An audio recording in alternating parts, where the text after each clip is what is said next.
അപ്പോൾ പിണറായി എന്ന് പറഞ്ഞൊരു കാര്യമുണ്ട്. ഈ വസൂരി രോഗമൊക്കെ വന്നപ്പോൾ നാട്ടിൽ നല്ല ധൈര്യത്തോടു കൂടി ചെന്ന് അവരെ ശുശ്രൂഷിക്കാൻ തയ്യാറായിട്ടുള്ള ഒരമ്മമ്മയുടെ മകളാണ് ശൈലജ. അവര് ഈ ആരോഗ്യ വകുപ്പിൽ പ്രവർത്തിച്ചു എന്നുള്ളത് കാലത്തിന്റെ കാവ്യനീതിയായിരിക്കും എന്നൊക്കെ അതൊരു പറഞ്ഞിട്ടാണ്. വല്ലാത്തൊരു യാദൃശ്ചികമാണ്. ടീച്ചറെ, ഇവിടെ ഒരു വീട്ടിൽ അവിചാരിതമായി എന്തോ സംഭവിക്കുന്നു. ചില ആ വീട്ടിലെ മുഴുവൻ അംഗങ്ങളും അതിഗുരുതരമായൊരു രോഗലക്ഷണം കാണിക്കുകയാണ്. ഒരാൾ മരിച്ചു. എനിക്കൊരു 7:30 ആകുമ്പോൾ ഒരു ഫോൺ കോൾ വന്നത്. അത് പോസിറ്റീവാണ്, കോവിഡ് പോസിറ്റീവാണ്. പെട്ടെന്ന് വല്ലാത്ത വിഷമം തോന്നി. മഹാരാഷ്ട്രയിലെ ആരോഗ്യമന്ത്രി രാജേഷ് തോപ്പെ ഒരു ദിവസം എന്നെ വിളിച്ചു. മാഡം എങ്ങനെയാണ് മാനേജ് ചെയ്യുന്നതെന്നാണ് ചോദിക്കുന്നത്. തലക്കെട്ടാണെങ്കിൽ അങ്ങനെ ഒരു തലക്കെട്ട് എഴുതുമെന്ന് ഞാൻ വിചാരിച്ചതല്ല. Kerala's rock star minister corona virus layer എന്നൊക്കെ പറഞ്ഞിട്ട് നാട്ടിൻപുറത്തുള്ള ഈ സാധാരണക്കാരി ഒരു ഇൻ്റർനാഷണൽ ആയിട്ടുള്ള പ്രമേയത്തിൽ ഒപ്പുവെക്കാൻ കഴിഞ്ഞത് കേരളത്തിലെ LDFൻ്റെ പോളിസിയുടെ ഭാഗമായിട്ടാണ്. 40 അംഗങ്ങളുള്ള നിയമസഭയിൽ അതിൻ്റെ 30% പോലും സ്ത്രീകളാവുന്നില്ല എന്നുള്ളത് കേരളത്തെ പോലുള്ള സംസ്ഥാനത്തിന് വലിയ പോരായ്മയാണ്. എല്ലാവരും കൂടി എൻ്റെ കണ്ണ് തന്നെ ഇപ്പോഴും പറയും, എന്നെ വന്ന് പൊതിഞ്ഞു. എന്നിട്ട് പറഞ്ഞു, മാഡം ഞങ്ങൾക്കൊരു ഫീലിംഗ് തോന്നുന്നു. കേരളത്തിലെ ഏറ്റവും ജനപ്രിയതയുള്ള നേതാക്കളിൽ ഒരാൾ, CPIMൻ്റെ കേന്ദ്ര കമ്മിറ്റി അംഗം, MLA, മുൻ ആരോഗ്യമന്ത്രി KK ശൈലജ ടീച്ചറാണ് ദ ക്യൂവിലുള്ളത്. ടീച്ചർ സ്വാഗതം. നമസ്കാരം. ആദ്യമായിട്ട് ചോദിക്കാവുന്നത്, 4 മാസം കഴിഞ്ഞ് കഴിഞ്ഞാൽ പുതിയ സർക്കാർ അധികാരത്തിൽ വരികയാണ് കേരളത്തിൽ. അതിൻ്റെ പശ്ചാത്തലത്തിൽ 2 മുന്നണികളും അവരുടെ എല്ലാ നിലക്കുള്ള സജീവമായ പ്രവർത്തനങ്ങളിലാണ്. അതിൽ ഇടതുപക്ഷത്തിൻ്റെ സമീപകാലത്ത് നമുക്ക് ഏറ്റവും ശ്രദ്ധേയമായൊരു സംഗതി വീട് കയറിയുള്ള ഒരു പ്രചരണം, ഗൃഹസമ്പർക്കം വളരെ ആക്റ്റീവായിരുന്നു. അപ്പോൾ 10 വർഷം ഒരു ഭരണ തുടർച്ച കിട്ടിയ, അല്ലെങ്കിൽ വികസന തുടർച്ച സാധ്യമാവുന്ന തരത്തിലൊരു ഭരണ തുടർച്ച കിട്ടിയിട്ടുള്ള ഒരു സർക്കാരാണ്. അപ്പോൾ എവിടെയെങ്കിലും ഒരു അടിത്തറയിൽ ഇളക്കം സംഭവിച്ചു, അല്ലെങ്കിൽ ജനപ്രിയത നഷ്ടപ്പെട്ടു എന്നുള്ളൊരു തോന്നലോ ആദിയോ ഒരു മൂന്നാം ഊഴത്തിലുള്ള ശ്രമത്തിൽ പാർട്ടിക്കും മുന്നണിക്കുണ്ടായോ? അങ്ങനെ ഒരു ആധിയൊന്നുമില്ല. എന്നാൽ ഞങ്ങൾ നടത്തുന്ന ഈ വികസന പ്രവർത്തനങ്ങൾ, ക്ഷേമ പ്രവർത്തനങ്ങൾ അത് പൂർണ്ണമായും ജനങ്ങളിൽ എത്തിക്കാൻ കഴിഞ്ഞു എന്നൊരു തോന്നലില്ല. കാരണം മാധ്യമങ്ങളാണ് ഇന്നെല്ലാം നിയന്ത്രിക്കുന്നത്, പ്രത്യേകിച്ച് നവമാധ്യമങ്ങൾ. ഞങ്ങളെ സംബന്ധിച്ചിടത്തോളം വലിയ തുക ചെലവാക്കി നവമാധ്യമങ്ങൾ സൃഷ്ടിക്കാനും അതിനെ കൊണ്ടു നടക്കാനും കഴിയുന്നില്ല എന്നുള്ളൊരു വസ്തുതയുണ്ട്. എങ്കിലും ഞങ്ങൾ ശ്രമിക്കുന്നുണ്ട് നവമാധ്യമങ്ങളിലൂടെ. പക്ഷേ ഞങ്ങളുടെ എതിർവിഭാഗം അവർ കോടികൾ മുടക്കിയാണ് ഈ ചാനലുകളെയൊക്കെ വിലക്ക് വാങ്ങുന്നത്. ചില പേജുകൾ അത് വിലക്ക് വാങ്ങിക്കൊണ്ട് അതിലൂടെ ആകെ പ്രചരണം നടത്താൻ അവർ ശ്രമിക്കുന്നുണ്ട്. അത്രത്തോളം ആ രംഗത്ത് അങ്ങോട്ട് പോകാൻ കഴിയുന്നില്ല എന്നുള്ളൊരു പ്രശ്നമുണ്ട്. ആ കുറവ് നികത്തുന്നതിനാണ് എല്ലാ വീടുകളും സന്ദർശിക്കണമെന്ന് തീരുമാനിച്ചത്. പക്ഷേ അതും ഇത്രയേറെ ജനസംഖ്യയുള്ള ഒരു സംസ്ഥാനത്ത് എല്ലാ വീടുകളിലും എത്തിച്ചേരുക എന്നുള്ളതും അസാധ്യമായിട്ടുള്ളൊരു കാര്യമാണ്. പക്ഷേ ഞങ്ങൾ പോളിറ്റ് ബ്യൂറോ മെമ്പർമാർ മുതൽ LDFൻ്റെ നേതാക്കൾ മുതൽ താഴെ തട്ടിലുള്ള പ്രവർത്തകരടക്കം എല്ലാവരും ചേർന്ന കുറവ് പരിഹരിക്കാൻ ശ്രമിക്കണം എന്നാണ് ഉദ്ദേശിച്ചത്. അങ്ങനെയാണ് ഈ ഗൃഹസന്ദർശന പരിപാടി തീരുമാനിച്ചത്. കുറേയേറെ സഞ്ചരിക്കാൻ കഴിഞ്ഞു, പക്ഷേ ഇപ്പോഴും എല്ലാ വീടുകളിലും എത്തിച്ചേരാൻ കഴിഞ്ഞിട്ടില്ല. പക്ഷേ ഞങ്ങളാൽ സാധിക്കും വിധം കിട്ടാവുന്ന മാധ്യമങ്ങളിലൂടെയെല്ലാം ഞങ്ങൾക്ക് ചെയ്യാൻ കഴിഞ്ഞിട്ടുള്ള കാര്യങ്ങൾ അത് മുഴുവൻ ജനങ്ങളിൽ എത്തിക്കാൻ ശ്രമിക്കുന്നുണ്ട്. വരാനിരിക്കുന്ന സർക്കാർ എന്തു ചെയ്യും എന്നതിനെക്കുറിച്ച് പറയാനും ശ്രമിക്കുന്നുണ്ട്. ഇപ്പോൾ ഞങ്ങൾ നടത്തുന്ന വികസന മുന്നേറ്റ ജാഥയിലും അത് തന്നെയാണ് പറയുന്നത്. ഈ ജാഥ ഒരു ദിവസം തുടങ്ങുമ്പോൾ രാവിലെ ഒരു ബ്രേക്ക്ഫാസ്റ്റ് മീറ്റിംഗ് എന്നോ രാവിലത്തെ മീറ്റിംഗ് എന്നോ എന്താണ് വിളിക്കാൻ കഴിയുക, അത്തരം ഒരു രാവിലെ ഒരു മീറ്റിംഗ് സംഘടിപ്പിക്കാറുണ്ട്. അത് നാനാവിഭാഗം ജനങ്ങളുടെ പ്രതിനിധികളാണ്. അംഗൻവാടി ടീച്ചർമാർ, വർക്കർമാർ, ആശാ വർക്കർമാർ, അതുപോലെ തന്നെ കച്ചവടക്കാർ, ചെറുകിട കച്ചവടക്കാർ, വലിയ കച്ചവടക്കാർ, ഉയർന്ന തോതിൽ കച്ചവടം നടത്തുന്ന വ്യാപാരി വ്യവസായി സമൂഹം, ഡോക്ടർമാർ, എഞ്ചിനീയർമാർ, ഇന്ന് വേണ്ട കൃഷിക്കാരുടെ എല്ലാം പ്രതിനിധികളെയാണ് വിളിക്കുന്നത്. എല്ലാവരെയും ആ മീറ്റിങ്ങിൽ പങ്കെടുപ്പിക്കാൻ പറ്റില്ല. അതൊരു ഒതുങ്ങിയ ചെറിയ മീറ്റിംഗാണ്. ആ മീറ്റിങ്ങിനകത്ത് ഞങ്ങൾ അവരോട് അവരുടെ അഭിപ്രായങ്ങൾ കേൾക്കുകയാണ്. ഈ ഗവൺമെൻറ് ഇതെല്ലാം ചെയ്തു, വരാനിരിക്കുന്ന ഗവൺമെൻറ് എന്ത് ചെയ്യണമെന്നാണ് നിങ്ങൾ ആഗ്രഹിക്കുന്നത്? ഇപ്പോൾ നിങ്ങൾക്ക് എന്തെങ്കിലും പോരായ്മ ഉണ്ടായിട്ടുണ്ടോ? ആ കാര്യങ്ങൾ അവർ ചർച്ച ചെയ്യുന്നു. പറയാൻ സമയം കിട്ടാത്തവർ എഴുതി തയ്യാറാക്കി തരുന്നു. അതെല്ലാം ശേഖരിച്ച് വെക്കുകയാണ്. ബഹുജനങ്ങൾക്കും ഇത് ശ്രദ്ധയിൽപ്പെടുത്താം. LDFൻ്റെ ആ കാര്യത്തിൽ നിന്ന് കൂടുതൽ കാര്യങ്ങൾ ഉൾക്കൊണ്ടുകൊണ്ട് നമ്മൾ അടുത്ത തവണ മത്സരിക്കുമ്പോഴുള്ള മാനിഫെസ്റ്റോ തയ്യാറാക്കുകയാണ്. ഒരു കാര്യം ശ്രദ്ധേയമായിട്ടുള്ളത്, 2016 മുതൽ 10 വർഷക്കാലം ഭരിച്ചപ്പോൾ ഓരോ 5 വർഷത്തിനും ആവശ്യമായ മാനിഫെസ്റ്റോ തയ്യാറാക്കുക മാത്രമല്ല, അതിൽ പറഞ്ഞിട്ടുള്ള കാര്യങ്ങൾ പൂർണ്ണമായി നടപ്പിലാക്കാൻ ശ്രമിച്ചു. ആദ്യത്തെ ഗവൺമെൻറ് 600 കാര്യങ്ങളാണ് പറഞ്ഞിരുന്നത്.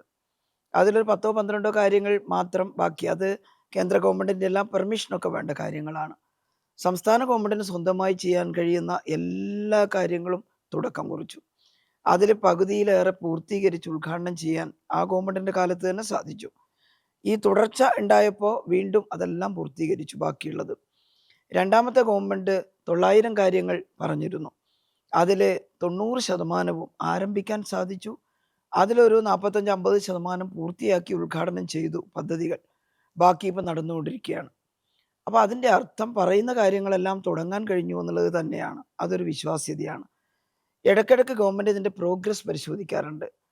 ഈ 2 ഗവൺമെൻറ്റുകളും ഓരോ വകുപ്പിൻ്റെയും പ്രോഗ്രസ് റിപ്പോർട്ട് തയ്യാറാക്കാറുണ്ട്. ഇപ്പം ഞാൻ 5 വർഷക്കാലം മന്ത്രിയായിരുന്നല്ലോ.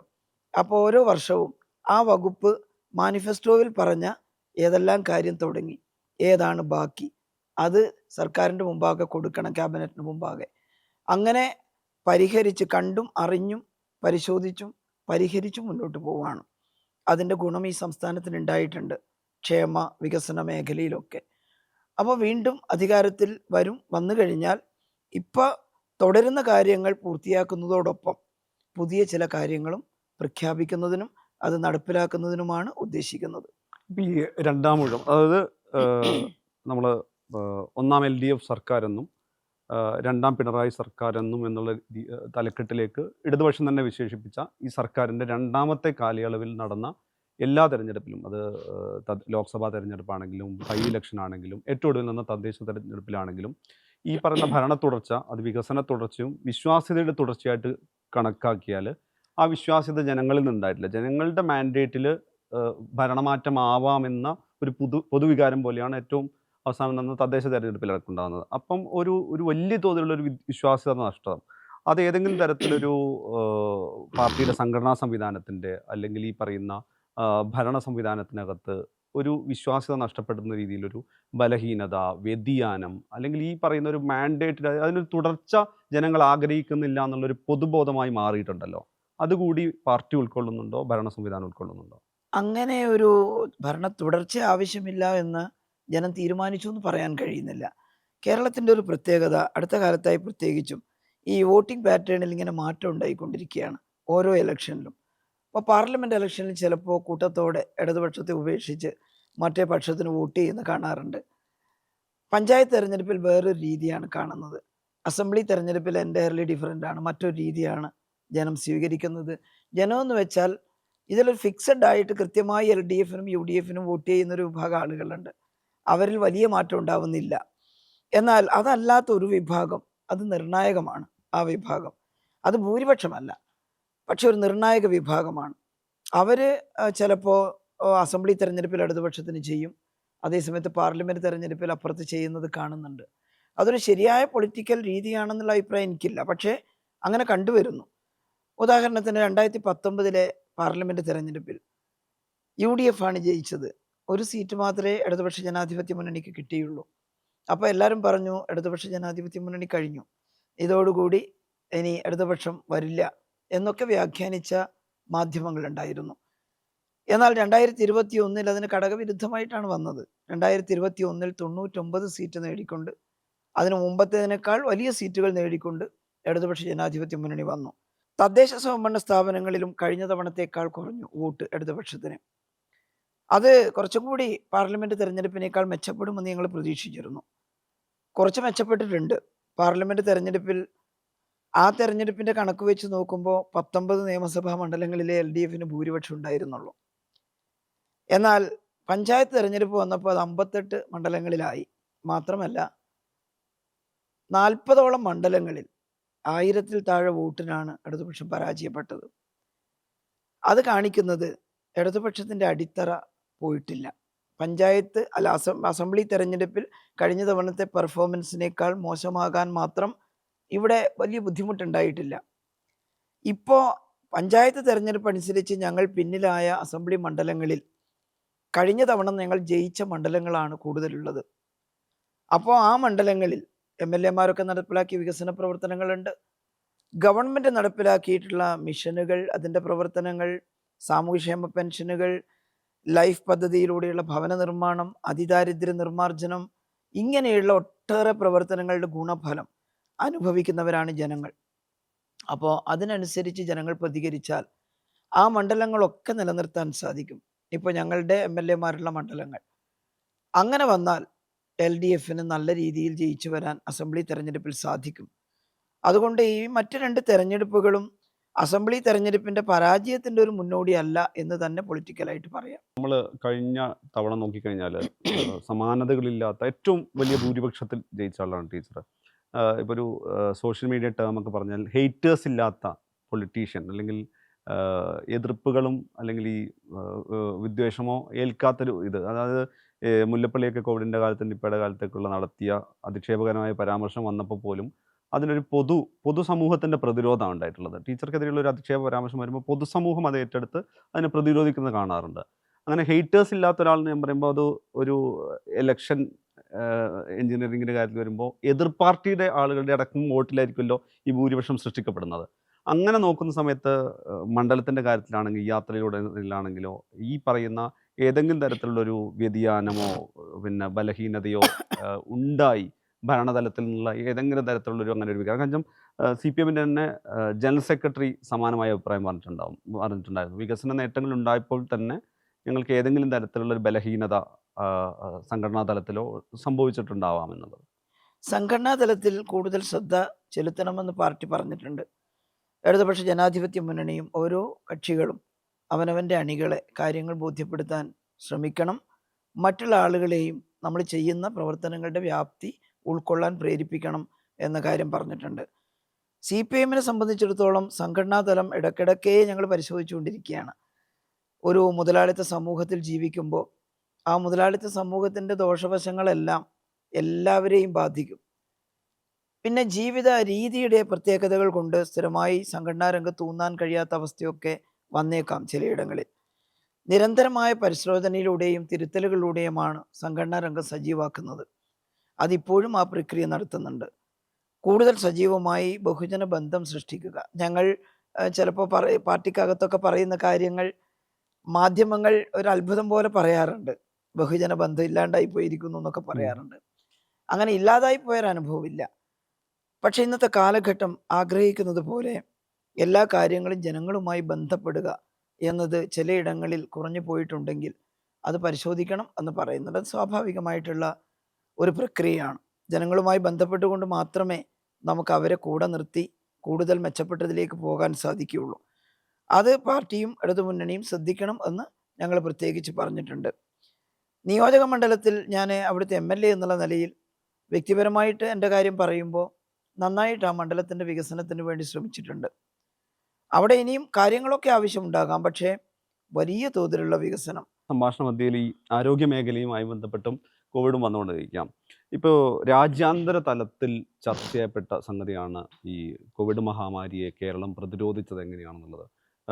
നിപ്പയാണെങ്കിലും അങ്ങനെ സമാനതകളില്ലാത്തൊരു പ്രതിരോധമാണ് നടന്നത്. അവിടെ തന്നെ ഇപ്പം വിമാനങ്ങളൊക്കെ വന്ന സമയത്ത് ഒരു സെൽഫ് ക്വാറന്റൈൻ തുടർച്ചയായി പോകുന്ന, അതായത് ഫീൽഡിലുണ്ടായിരുന്നു മിനിസ്റ്റർ. ഇതിൻ്റെ ഏറ്റവും ആദ്യ ദിനങ്ങളിൽ ടീച്ചറെ സംബന്ധിച്ചിടത്തോളം ടീച്ചറുടെ ഒരു മെമ്മറി എങ്ങനെയായിരുന്നു? ഇതിൻ്റെ ഒരു കാരണം വെച്ച് കഴിഞ്ഞാൽ എല്ലാ സംഘടനാ സംവിധാനമുണ്ട്, ഭരണതലത്തിലുള്ള കാര്യങ്ങളുണ്ട്. എന്നാൽ പോലും ഏതെങ്കിലും തരത്തിലൊരു പൂർവ്വ മാതൃക ഇല്ലല്ലോ ഇതിൻ്റെ ഒരു പ്രതിരോധ പ്രവർത്തനത്തിന്. മനീഷ് പറഞ്ഞ കാര്യം പലപ്പോഴും ഇപ്പോഴും ഞാനിങ്ങനെ അയവിറക്കാറുണ്ട് ജീവിതത്തിലെ അനുഭവങ്ങൾ. ആരാണ് പറഞ്ഞത് every crisis is an opportunity എന്ന്? അതെല്ലാ മഹാന്മാരും പറഞ്ഞിട്ടുണ്ട്. എൻ്റെ ജീവിതത്തിലും അതൊരു അനുഭവം. ഞാനൊരു സാധാരണക്കാരിയായിട്ടുള്ള ഒരു രാഷ്ട്രീയ പ്രവർത്തകയാണ്. പാർട്ടി മുന്നണി എന്നെ ഒരു ഉത്തരവാദിത്തം ഏൽപ്പിച്ചു, ആരോഗ്യവകുപ്പ് കൈകാര്യം ചെയ്യാൻ. സാധാരണഗതിയിലുള്ള കാര്യങ്ങൾ തുടരുന്നതിന് ഞാൻ നേരത്തെ പറഞ്ഞതുപോലുള്ള പ്രവർത്തനങ്ങൾ അത് നമുക്ക് സ്വാഭാവികമായിട്ട് ചെയ്യാം. പക്ഷെ അവിചാരിതമായിട്ടാണ് ഈ വലിയ ചലഞ്ചസ് മുന്നിൽ വന്ന് പെടുന്നത്. അതിലാദ്യം വന്നത് നിപ്പ വൈറസിൻ്റെ ആക്രമണമാണ് 2018. അപ്പോൾ അതൊരു ഞെട്ടിപ്പിക്കുന്ന സംഭവമായിരുന്നു യഥാർത്ഥത്തിൽ. ഞാൻ കണ്ണൂർ നമ്മുടെ നായനാർ അക്കാദമിയുടെ ഒരു പരിപാടിയിൽ സീതാറാം യെച്ചൂരി വന്നിട്ടുണ്ട്. ബഹുമാനപ്പെട്ട നമ്മുടെ മുഖ്യമന്ത്രിയുണ്ട്. അവിടെ സഖാവ് യെച്ചൂരി പ്രസംഗിച്ചുകൊണ്ട് നിൽക്കുമ്പോഴാണ് എനിക്ക് TP രാമകൃഷ്ണേട്ടൻ്റെ, അന്നത്തെ മന്ത്രിയും പേരാമ്പ്ര MLA-യുമായിട്ടുള്ള രാമകൃഷ്ണേട്ടൻ്റെ ഒരു ഫോൺ വരുന്നത്.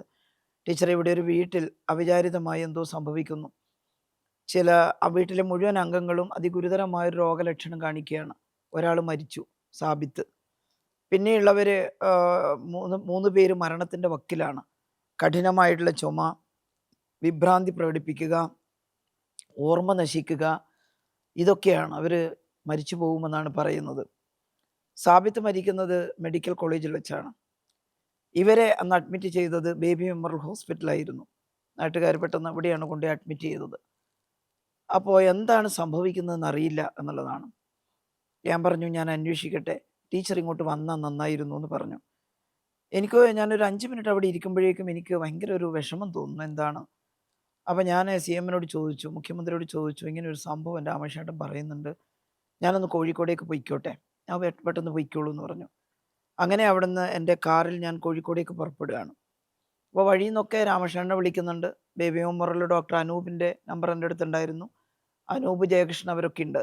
അവരെ വിളിക്കപ്പോൾ അവർ പറഞ്ഞു കുറച്ച് സീരിയസ് ആണ്, എന്തോ ഒരു സാധാരണയിൽ കവിഞ്ഞതുണ്ട്, നിങ്ങൾ സ്വാബ് എവിടെയെങ്കിലും അയച്ചോ എന്ന് ചോദിച്ചു. ഞാനപ്പോൾ പറഞ്ഞു മംഗലാപുരത്തെ ലബോറട്ടറിയിലേക്ക് അയച്ചിട്ടുണ്ട്. ഞാൻ പറഞ്ഞു മംഗലാപുരത്തെ ലാബിൽ നിന്ന് റിസൾട്ട് വരട്ടെ, പക്ഷെ നമുക്ക് റിസൾട്ട് അനൗൺസ് ചെയ്യണമെങ്കിൽ പൂനെയിലെ നാഷണൽ ഇൻസ്റ്റിറ്റ്യൂട്ട് ഓഫ് വൈറോളജിയിൽ അയക്കണം, NIVയിൽ അയക്കണം. അവിടെ നിന്ന് റിസൾട്ട് വന്നാലേ നമുക്ക് പ്രഖ്യാപിക്കാൻ പറ്റുള്ളൂ. അപ്പോൾ മംഗലാപുരത്ത് അയച്ചു എന്ന് പറയുമ്പോൾ മംഗലാപുരത്തെ ഡോക്ടർ അരുണിനെ എനിക്ക് നേരത്തെ അറിയാം, വൈറോളജി ഇൻസ്റ്റിറ്റ്യൂട്ടിലെ.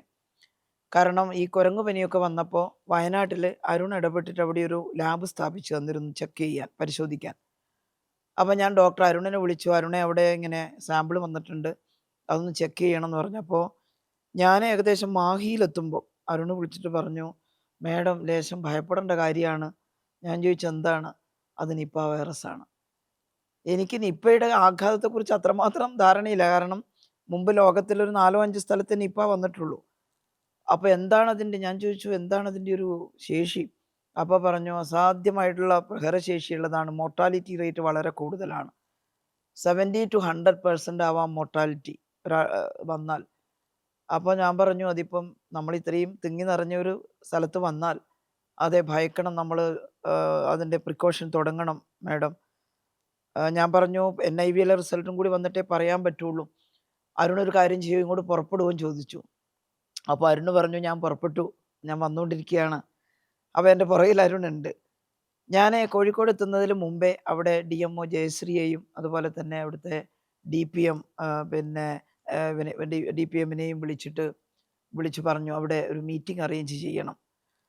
അവിടെ പെരിഫറിയിലെ എല്ലാ താലൂക്ക് ഹോസ്പിറ്റലിലെയും സൂപ്രണ്ടുമാർ വരണം, മെഡിക്കൽ കോളേജിലെ HODമാർ അവിടെ ഉണ്ടായിരിക്കണം, DMO DPM മറ്റാളുകളെല്ലാം അവിടെ ഉണ്ടാവണം എന്ന് വിവരം കൊടുത്തു.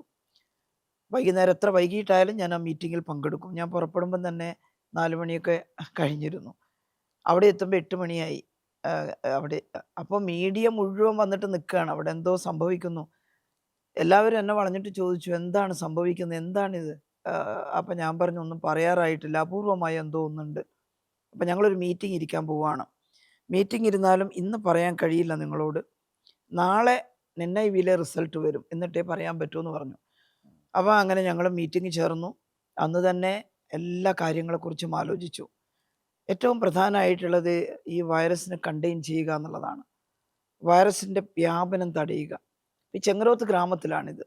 ചെങ്ങരോത്ത് ഗ്രാമം അടച്ചിടാൻ തീരുമാനിച്ചു. ഒരു ഗ്രാമത്തിലെ ജനങ്ങളും, നമ്മൾ അത്രയധികം മൊബിലിറ്റിയുള്ള, അത്രയധികം മൂവ്മെൻ്റുള്ള ഒരു സമൂഹമാണ്. ഇഷ്ടംപോലെ റോഡുകൾ, ഇഷ്ടംപോലെ വാഹനങ്ങൾ, ജനങ്ങൾ ഒരിക്കലും ഒരിടത്ത് ഇരിക്കില്ല കേരളത്തിൽ. അപ്പോൾ ഇത്തിരി പ്രയാസമായിരിക്കും, എന്നാലും അത് എല്ലാ ബൗണ്ടറിയും ക്ലോസ് ചെയ്യാൻ ആലോചിച്ചു. അപ്പോൾ ജനങ്ങൾക്ക് വിഹ്വലതകൾ ഉണ്ടാകും. അപ്പോൾ തന്നെ മുഖ്യമന്ത്രി പ്രത്യേകം പറഞ്ഞിരുന്നു ഇത് മുഖ്യമന്ത്രിയുടെ പെർമിഷൻ എല്ലാ കാര്യത്തിലും ചോദിക്കുന്നുണ്ട്. അപ്പോൾ അവർക്ക് ആവശ്യമായതെല്ലാം സപ്ലൈ ചെയ്യണം. അങ്ങനെ വോളണ്ടിയർമാരെ ഉണ്ടാക്കി അവർക്ക് ആവശ്യമുള്ള എല്ലാം അവിടെ സപ്ലൈ ചെയ്യാനുള്ള തീരുമാനം എടുത്തു. ആരും വീട് വിട്ട് പോകരുത്. എന്നാൽ ഇതെല്ലാം കഴിഞ്ഞ് മീഡിയയോട് ഇത് ബ്രീഫ് ചെയ്തു. രോഗത്തിൻ്റെ പേര് മാത്രം പറഞ്ഞില്ല. അപ്പോൾ പിറ്റേന്ന് രാവിലെ മീഡിയ എന്നെ വിളിച്ചിട്ട് പറഞ്ഞു ചെങ്ങരോത്തുള്ളവരെല്ലാം പാക്ക് ചെയ്ത് വീട് വിട്ട് പോകാൻ പുറപ്പെടുകയാണ്. ഭയങ്കര പ്രശ്നമായത്. അപ്പോൾ എന്ത് ചെയ്യും? ഞാൻ പറഞ്ഞു ആ ഗ്രാമത്തിൽ പോകണം. 3-ാമത്തെ ദിവസം രാവിലെ ഞങ്ങൾ അതുവരെ ആരെങ്കിലും പോകുന്നുണ്ടോ എന്ന് ശ്രദ്ധിക്കാനൊക്കെ പറഞ്ഞു. 3-ാമത്തെ ദിവസം രാവിലെ നടുക്കത്തെ ദിവസം ഒരു പ്രശ്നം ഉണ്ടായിരുന്നു. കാരണം ഇപ്പോൾ ബഹുമാനപ്പെട്ട മുഖ്യമന്ത്രി ഉദ്ഘാടനം ചെയ്ത കൊച്ചിൻ ക്യാൻസർ ഇൻസ്റ്റിറ്റ്യൂട്ടിൻ്റെ തറക്കല്ലിടലാണ്. അതിന് ആരോഗ്യമന്ത്രി എന്നുള്ള നിലയിൽ എനിക്ക് പോകണം. ഞാൻ എന്നിട്ട് അവിടെ പോയി തറക്കല്ലിട്ടതിന് ശേഷം അതിനുശേഷം എനിക്ക് പത്തനംതിട്ടയിലാണ് പരിപാടി. അതെല്ലാം ക്യാൻസൽ ചെയ്ത് തിരിച്ച് ഇവിടെ കോഴിക്കോടേക്ക് വന്നു. ഗസ്റ്റ് ഹൗസിൽ അവിടെ തങ്ങാൻ തീരുമാനിച്ചു. അവിടെ നിന്ന് മൂന്നാമത്തെ ദിവസം രാവിലെ പുറപ്പെടാൻ നോക്കുമ്പോൾ എൻ്റെ ഡോക്ടർമാരും DHSും ഒക്കെ എന്നോട് പറഞ്ഞു, മാഡം പോകരുത്, ഇത് യുദ്ധത്തിൽ പടത്തലവൻ ആദ്യം മരിച്ചാൽ പിന്നെ യുദ്ധം ഉണ്ടാവില്ല എന്നൊക്കെ പറഞ്ഞ് പേടിപ്പിക്കാൻ ശ്രമിച്ചു. ഞാൻ പറഞ്ഞു, അല്ല, നിങ്ങളാര് പോയാലും ഈ നാട്ടുകാർ കേൾക്കണമെന്നില്ല. ജനപ്രതിനിധികൾ പറഞ്ഞാൽ ഇവരൊക്കെ ഇവിടെ ഉണ്ടല്ലോ, പ്രശ്നമില്ല എന്ന് അവർക്ക് തോന്നും. അങ്ങനെ ഞാനും രാമകൃഷ്ണൻ, അന്ന് TP രാമകൃഷ്ണൻ MLA ഒരു ഹാർട്ടിൻ്റെ ഓപ്പറേഷൻ കഴിഞ്ഞിരിക്കുക. അദ്ദേഹത്തോട് വരണ്ടെന്ന് പറഞ്ഞാൽ അദ്ദേഹം കേൾക്കുന്നില്ല, അദ്ദേഹത്തിൻ്റെ മണ്ഡലവും കൂടിയാ. അപ്പോൾ പറഞ്ഞു, അല്ല ഞാൻ വരും. അങ്ങനെ ഞങ്ങൾ രണ്ടുപേരും പോയി. ആൾക്കാർ ഒരുപാട് കൂട്ടം കൂടരുതെന്ന് വിളിച്ചു പറഞ്ഞു. വിദഗ്ധരെയും കൂടെ കൂട്ടി, അരുണിനെ അടക്കം, വൈറോളജി ഇൻസ്റ്റിറ്റ്യൂട്ടിലെ. അപ്പോൾ അപ്പോഴേക്കും കേന്ദ്രത്തിൽ നിന്നൊരു സംഘം പിറ്റേന്ന് തന്നെ വന്നിരുന്നു. അവരെ എല്ലാം കൂട്ടിയിട്ടാണ് പോയത്. അവിടെ ഇവിടെയായിട്ട് ആളുകൾ ഇങ്ങനെ നിൽക്കുന്നു. അവരോട് പറഞ്ഞു, നിങ്ങൾ പോകരുത്, കാരണം ഇത് ഇൻക്യുബേഷൻ പീരിയഡ് ഉണ്ട്. 14 ദിവസത്തിനുള്ളിൽ എപ്പോഴും പ്രത്യക്ഷപ്പെടാം. ശരീരത്തിൽ വൈറസ് ഉണ്ടെങ്കിൽ നിങ്ങൾക്ക് എവിടെന്നെങ്കിലും പനിയൊക്കെ വന്നാൽ ഞങ്ങൾ അറിയാതെ പോകും. ഇവിടെ ആവുമ്പം എല്ലാ ദിവസവും ആശാവർക്കർമാരും മറ്റും വന്ന് നിങ്ങളെ ശ്രദ്ധിക്കും. ചെറിയ പനി പോലും ഉണ്ടെങ്കിൽ നിങ്ങളെ അഡ്മിറ്റ് ചെയ്ത് ഞങ്ങൾ ചികിത്സിക്കും. അവിടെ കോഴിക്കോട് മെഡിക്കൽ കോളേജിൽ ഐസൊലേഷൻ വാർഡ് തയ്യാറാവുകയാണ്. അത് പറഞ്ഞപ്പോൾ ആളുകൾക്ക് ബോധ്യമായി. അങ്ങനെ അവരെ ക്വാറന്റൈൻ ചെയ്തു എന്നുള്ളതാണ് രോഗത്തിൻ്റെ പകർച്ച ഒഴിവാക്കിയത്. സാബിത്തിൽ ഇൻഡെക്സ് കേസിൽ നിന്ന് പകർന്നു കിട്ടിയ 17 പേർക്കല്ലാതെ വേറെ ഒറ്റയാൾക്ക് രോഗം പകരാൻ, അവരിൽ നിന്ന് ആർക്കും പകരാനാണ്. കാരണം ഇവരെ ഐഡൻറ്റിഫൈ ചെയ്തെടുത്തു, ഐസൊലേറ്റ് ചെയ്തു. അപ്പോൾ ഇതിനാണ് ഇങ്ങനെയൊരു ഐസൊലേഷൻ നടത്തി അവരെ 2 പേരെ ജീവൻ രക്ഷിക്കാനും പറ്റി, അജന്യയുടെയും ഉബീഷിൻ്റെയും. അതും ഒരു അത്ഭുതമായിരുന്നു. അപ്പോൾ അജന്യ 5 തവണ ടെസ്റ്റ് ചെയ്ത് നെഗറ്റീവാണെന്ന് തെളിഞ്ഞു. അപ്പോൾ അവരെ ഐസൊലേഷനിൽ നിന്ന് പുറത്തിറക്കണം. പക്ഷേ അന്നത്തെ ഭയം ഓർമ്മയുണ്ടല്ലോ എല്ലാവർക്കും. ഭയങ്കര ഭയമായിരുന്നു നിപ്പയെക്കുറിച്ച്, ഞാനത് വിശദീകരിക്കുന്നില്ല. പക്ഷെ അവിടെ അജന്യ ഈ രോഗവിമുക്തമായിരിക്കുന്നുവെന്ന് നാടിന് മുമ്പാകെ കാണിക്കണം. ഞാൻ പറഞ്ഞു, ഞാൻ അജന്യയെ സന്ദർശിക്കാൻ പോവുകയാണ്. അന്നേരത്ത് തോന്നുന്ന ഒരു വികാരമാണ്. ഇനി കരുതിക്കൂട്ടി നമുക്കൊന്നും ചെയ്യാൻ പറ്റൂലല്ലോ. അപ്പോഴും അത് ഡോക്ടർമാർ എന്നെ തടഞ്ഞു, മാഡം പോകണ്ട. ഞാൻ പറഞ്ഞു, അതെന്താ, നിങ്ങൾ പറയുന്നത് ശരിയല്ലേ, നിങ്ങളല്ലേ പരിശോധിച്ചിട്ട് നെഗറ്റീവായെന്ന് നെഗറ്റീവാണ് മാഡം, ഞങ്ങൾക്ക് ഉറപ്പാ. എന്നാലും മാഡം അവിടെ ഐസൊലേഷനിൽ പോകണ്ട. ഞാൻ പറഞ്ഞല്ല, ഞാൻ അടുത്ത് ചെന്ന് നിന്നാലല്ലേ ആ കുട്ടി രോഗമുക്തിയായി എന്ന് ആളുകൾക്ക് പെട്ടെന്ന് മനസ്സിലാക്കാൻ പറ്റുക. അതുകൊണ്ട് ഞാൻ പോവുകയാണ്. നമ്മുടെ ഉള്ളിലുള്ളൊരു വികാരത്തിൻ്റെ ഭാഗമായിട്ട് നമ്മൾ പോവുകയാണ്. അപ്പോൾ അങ്ങനെ അവിടെ പോയി. എന്നാലും അവിടെ അടുത്ത് തൊട്ട് പെരുമാറാനൊന്നും പാടില്ല എന്ന് ചിലരൊക്കെ പറയുന്നുണ്ട്. പക്ഷേ അതൊന്നുമല്ല. അജന്യയുടെ അടുത്ത് നിന്ന് അവളെ ചേർത്ത് നിർത്തി. അത് വാർത്ത വന്നപ്പോൾ ആ കുട്ടിക്കൊരു സമാധാനമായി. ആരും വിശ്വസിക്കുന്നില്ല നിപ്പ വന്നയാൾ എന്നൊരു മനോഭാവമായിരുന്നു. ഒരു സോഷ്യൽ സ്റ്റിഗ്മയുണ്ടല്ലോ, അതൊഴിവാ. അവൾ പിന്നെ എവിടെയോ പറയുമ്പം പറഞ്ഞു, ടീച്ചറിൻ്റെ അന്നത്തെ വരവാണ് എന്നെ ജീവിതത്തിലേക്ക് തിരിച്ചു കൊണ്ടുവന്നതെന്ന്. അപ്പോൾ അതെല്ലാം നമ്മുടെ ജീവിതത്തിൽ ഉണ്ടാകുന്ന അപൂർവമായ അനുഭവങ്ങളാണ്. ഇതിനാണ് ഈ കാര്യം എങ്ങനെ നടന്നു എന്നുള്ളത് അറിയാനാണ് ഈ വിദേശ മാധ്യമങ്ങളൊക്കെ അന്ന് വിളിച്ചത്. അത് അമേരിക്കയിലെ ബാൾട്ടിമോർ വൈറോളജി ഇൻസ്റ്റിറ്റ്യൂട്ട്, അവിടെ റെസ്ട്രിക്റ്റഡ് ഏരിയയാണ്, അധികം ആൾ പങ്കെടുക്കാൻ പാടില്ല. മുഖ്യമന്ത്രിയെ വിളിക്കുമ്പോൾ എന്നെയും കൂടി വിളിച്ചു. ഞങ്ങളവിടെ പോയി. ഒരു വട്ടമേശ സമ്മേളനമാണ് ശാസ്ത്രജ്ഞന്മാരുമായിട്ട്. ചിലർ പരിഹസിച്ചു, 12 ആൾ ചേർന്നിട്ടൊരു സ്വീകരണം. അതിനകത്തേക്ക് നമ്മുടെ നാട്ടിലെ പോലെ ആളെ കൂട്ടി സ്വീകരണമൊന്നും പറ്റില്ല. പിന്നെ അവിടെ നിന്ന് അവർ തരുന്ന ഒരു ഫലകം, നമ്മളാണെങ്കിൽ വലിയ മരത്തിലൊക്കെ നിർമ്മിച്ച വലിയ ഫലകമാണ് കൊടുക്കുന്നത്. അവിടെയാണെങ്കിൽ ഒരു ചെറിയ ഒരു മൊമെൻറ്റോ ആണ് അതാണ് അവരുടെ മൊമെൻറ്റോ. ഈ കുപ്പി കഷ്ണം വാങ്ങാനാണോ അമേരിക്ക വരെ പോയതെന്നൊക്കെ എന്താ ചെയ്യുക. അപ്പോൾ ഏതായാലും അവിടെ ചെന്നു. അവിടെ ഇതിൻ്റെ ഈ എയ്ഡ്സിൻ്റെ വൈറസിനെ കണ്ടുപിടിച്ച ശാസ്ത്രജ്ഞനടക്കം അതിനകത്തുണ്ടായിരുന്നു, അവരിലൊരാൾ ആ ഗ്രൂപ്പിൽ. അപ്പോൾ അവർ നമ്മളോട് ചോദിച്ചു, how is it possible to contain such a virus in a short span of time എന്നാണ് അവരുടെ അത്ഭുതം. മുഖ്യമന്ത്രി എന്നോട് പറഞ്ഞു അത് വിശദീകരിക്കാൻ. ഞാനവിടെ അവരോട് ഈ നടന്ന കാര്യങ്ങൾ പറഞ്ഞു കൊടുത്തപ്പോൾ ഭയങ്കര അത്ഭുതം. ലോകത്തിൻ്റെ പല ഭാഗത്തുള്ള ശാസ്ത്രജ്ഞന്മാർ വീഡിയോ കോൺഫറൻസ് ആയിട്ട് പങ്കെടുത്തിരുന്നു. അവിടെ കുറച്ച് പേരേ ഉണ്ടായിരുന്നുള്ളൂ. അപ്പോൾ ഒരുപാട് അപ്രീസിയേഷൻ അതിൻ്റെ ഭാഗമായി. നിങ്ങൾ റൈറ്റ് ടൈമിൽ റൈറ്റ് ഡിസിഷൻ എടുത്തു, അതാണ് അവർ പറഞ്ഞത്. അതാണ് ഏത് കണ്ടെയ്ൻമെൻറ്റിൻ്റെയും രഹസ്യം. അപ്പോൾ ഒരു നല്ല ഊർജം അതിൽ നിന്ന് നമുക്ക് കിട്ടി. നമ്മൾ മനഃപൂർവ്വം ആസൂത്രണം ചെയ്ത് ഇടപെട്ടാൽ നമുക്ക് നേട്ടം ഉണ്ടാക്കാം. ഇതാണ് കോവിഡിൻ്റെ കാലത്തും പ്രയോഗിക്കാൻ തോന്നിയത്. കോവിഡിലെത്തുമ്പോൾ ശരിക്ക് ഏതൊരു മനുഷ്യനും ഒരു മരണഭീതിയിൽ തന്നെയാണല്ലോ നിൽക്കുന്നത്. ചുറ്റുമുള്ളത് എത്ര പേര് ബാക്കിയുണ്ടാവും അറിയില്ല. എങ്ങനെയാണ് ഈ മഹാവ്യാധിയുടെ മഹാമാരിയുടെ അന്ത്യം എന്നറിയുന്നില്ല. നമ്മൾ അതിന് വേണ്ടിയിട്ടുള്ളൊരു സമ്പൂർണ്ണ പ്രതിരോധ ഇത് വാക്സിൻ അടക്കമുള്ള കാര്യങ്ങളിലേക്ക് എത്തിച്ചേർന്നിട്ടില്ല.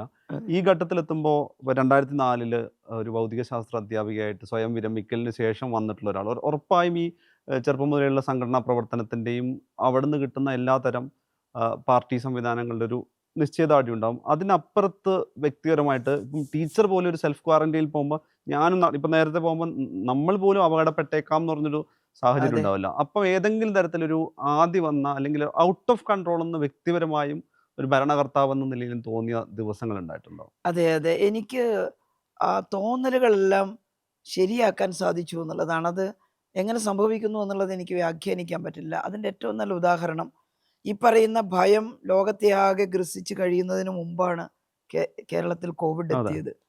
അപ്പം ഞാൻ ഒരു ദിവസം ഹിന്ദു പേപ്പറിലായിരുന്നെന്ന് തോന്നുന്നു ഒരു ചെറിയ കോളം ന്യൂസ് വന്നു.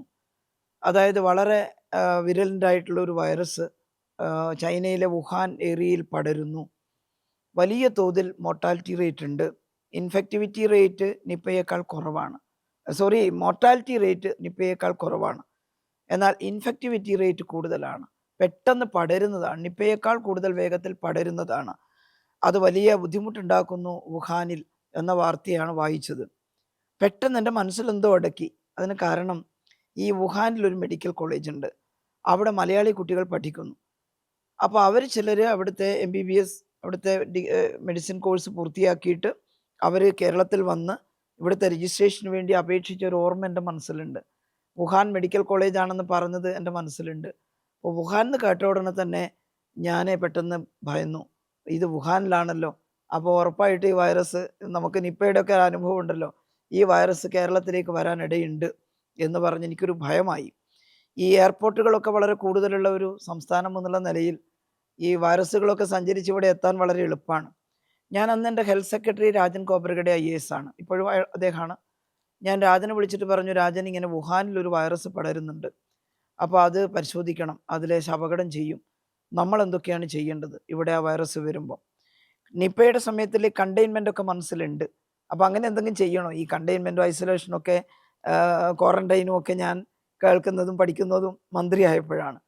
എന്തെങ്കിലും ചെയ്യണോ എന്ന് ചോദിച്ചപ്പോൾ രാജൻ അത് പരിശോധിച്ചിട്ട് പറഞ്ഞു, മാഡം ലേശം ഭയക്കണം. അവിടെ വെക്കേഷൻ തുടങ്ങുകയാണിപ്പോൾ. ഉറപ്പായിട്ട് ഇവിടെ വരും. നമ്മൾ കുറച്ച് പ്രിക്കോഷൻ വേണം. അപ്പോൾ നമുക്കൊരു കൺട്രോൾ റൂം ഓപ്പൺ ചെയ്യണം കേരളത്തിൽ. നോക്കണം, ഇവിടെ വന്നിട്ടില്ല കോവിഡ്. കൺട്രോൾ റൂം ഓപ്പൺ ചെയ്യണം. അവിടെ എല്ലാം സജ്ജമാക്കണം. എന്നിട്ട് അവിടെ ഓരോന്നിനും വേറെ വേറെ ഉത്തരവാദിത്തം കൊടുക്കണം. മെഡിസിൻ സപ്ലൈക്ക്, ലോജിസ്റ്റിക് കളക്ഷന്, അതുപോലെ ട്രെയിനിങ്ങിന് എല്ലാം ഒരു ടീം ഉണ്ടാകണം. അങ്ങനെ ഇതിനെല്ലാം കൂടി അവിടെ ടീം ഉണ്ടാക്കി. 13 ടീം നമ്മൾ ഉണ്ടാക്കി. ഓരോന്നിനും ചെറിയ ചെറിയ കാര്യങ്ങൾക്കടക്കം എല്ലാ ജില്ലയിലും കൺട്രോൾ റൂം തുറക്കാൻ വേണ്ടി നിർദ്ദേശം കൊടുത്തു. നമ്മുടെ അകത്തും പുറത്തും എല്ലാമുള്ള പലരും പറഞ്ഞു, എന്തിനാ ഇങ്ങനെ അവിടെയെങ്ങാറ്റം വന്നതിന് എന്നുള്ളൊരു മട്ടെടുത്തിരുന്നു. പക്ഷേ നമുക്കൊരു റിസ്ക് എടുക്കാൻ പറ്റില്ല ഈ കാര്യത്തിൽ. ഒന്നാമത് കേരളം വളരെ വളരെ വൾണറബിളാണ്. ഇവിടുത്തെ പോപ്പുലേഷൻ ഡെൻസിറ്റി ഒരു സ്ക്വയർ കിലോമീറ്ററിൽ 860 പേരാ. രാജ്യത്തിൻ്റെത് 430 ആകെ. പിന്നെ ഓൾഡ് ഏജ് പോപ്പുലേഷൻ 20% അടുത്താ മൊത്തം പോപ്പുലേഷൻ്റെ. അപ്പോൾ അതുകൊണ്ട് തന്നെ മോർബിഡിറ്റി ഏറ്റവും കൂടുതലാണ്. ഷുഗറും പ്രഷറും കൊളസ്ട്രോളും ഒക്കെ ആയിട്ട്. അപ്പം നമുക്ക് വലിയ ആഘാതം ഉണ്ടാകും വന്നാൽ. പിന്നെ ഈ മൊബിലിറ്റി നമുക്കൊരു അർബനായിട്ട് മാറിയിരിക്കുന്നു. Rural urban. ഇപ്പോൾ ഉത്തർപ്രദേശിലെങ്ങാനാണെങ്കിൽ ഒരു ഗ്രാമത്തിൽ വന്നാൽ അവിടെ തീർന്നോളും. അവിടെ നിന്ന് ഇത് വണ്ടിയും പിടിച്ചിട്ട് അടുത്ത ഗ്രാമത്തിൽ പോകാൻ വലിയ പാടാണ്. ഇവിടെ അങ്ങനെയല്ല. ഇവിടെ ഗ്രാമവും ടൗണും ഒന്നും വ്യത്യാസമില്ല. എല്ലാവരും കൂടി കലരുന്നതാണ്. അപ്പോൾ നമ്മളാണ് ഭയക്കേണ്ടത്. അപ്പോൾ നമ്മൾ അങ്ങനെ തന്നെ തീരുമാനിച്ചു. വലിയ ശ്രദ്ധ കൊടുക്കാൻ ഒരു ഗ്രൂപ്പിന് ട്രെയിനിങ് കൊടുത്ത് അതിൻ്റെ സർവെയിലൻസിന് എയർപോർട്ടിൽ നിർത്തണം. കാരണം എയർപോർട്ട് വഴിയാണ് വരുന്നത്. അപ്പോൾ നമ്മളൊന്ന് സ്ക്രീൻ ചെയ്യണം. അന്ന് സെൻട്രൽ ഗവൺമെൻറ് ഈ മൊത്തം സ്ക്രീനിങ് പ്രഖ്യാപിച്ചിട്ടില്ല. അതുകൊണ്ട് എയർപോർട്ടിനകത്ത് കയറി ഞങ്ങൾക്ക് പരിശോധിക്കാൻ അനുവാദമില്ല. എയർപോർട്ടൊക്കെ കേന്ദ്ര ഗവൺമെൻറ്റിൻ്റെ കീഴിലാണ്. അതുകൊണ്ട് ഞങ്ങൾ പുറത്ത് ഞങ്ങളുടെ ടീമിനെ ഇട്ടിട്ട് അനൗൺസ്മെൻറ്റ് നടത്തി. വെളിയിൽ നിന്ന് വരുന്ന എല്ലാവരും ഹെൽത്ത് ഡിപ്പാർട്ട്മെൻറ്റിൻ്റെ കൗണ്ടറിൽ വന്നിട്ട് പരിശോധിച്ചിട്ടേ പോകാവൂ. ചില ഫ്ലൈറ്റുകളിലും അനൗൺസ്മെൻറ്റ് നടത്തി. അവരുടെ കമ്പനികളുടെ സഹായത്തോടെ ഇറങ്ങിയാൽ അവിടെ ഹെൽത്ത് ഡിപ്പാർട്ട്മെൻറ്റിൻ്റെ കൗണ്ടറുണ്ട്, ചെക്കപ്പ് നടത്തണം.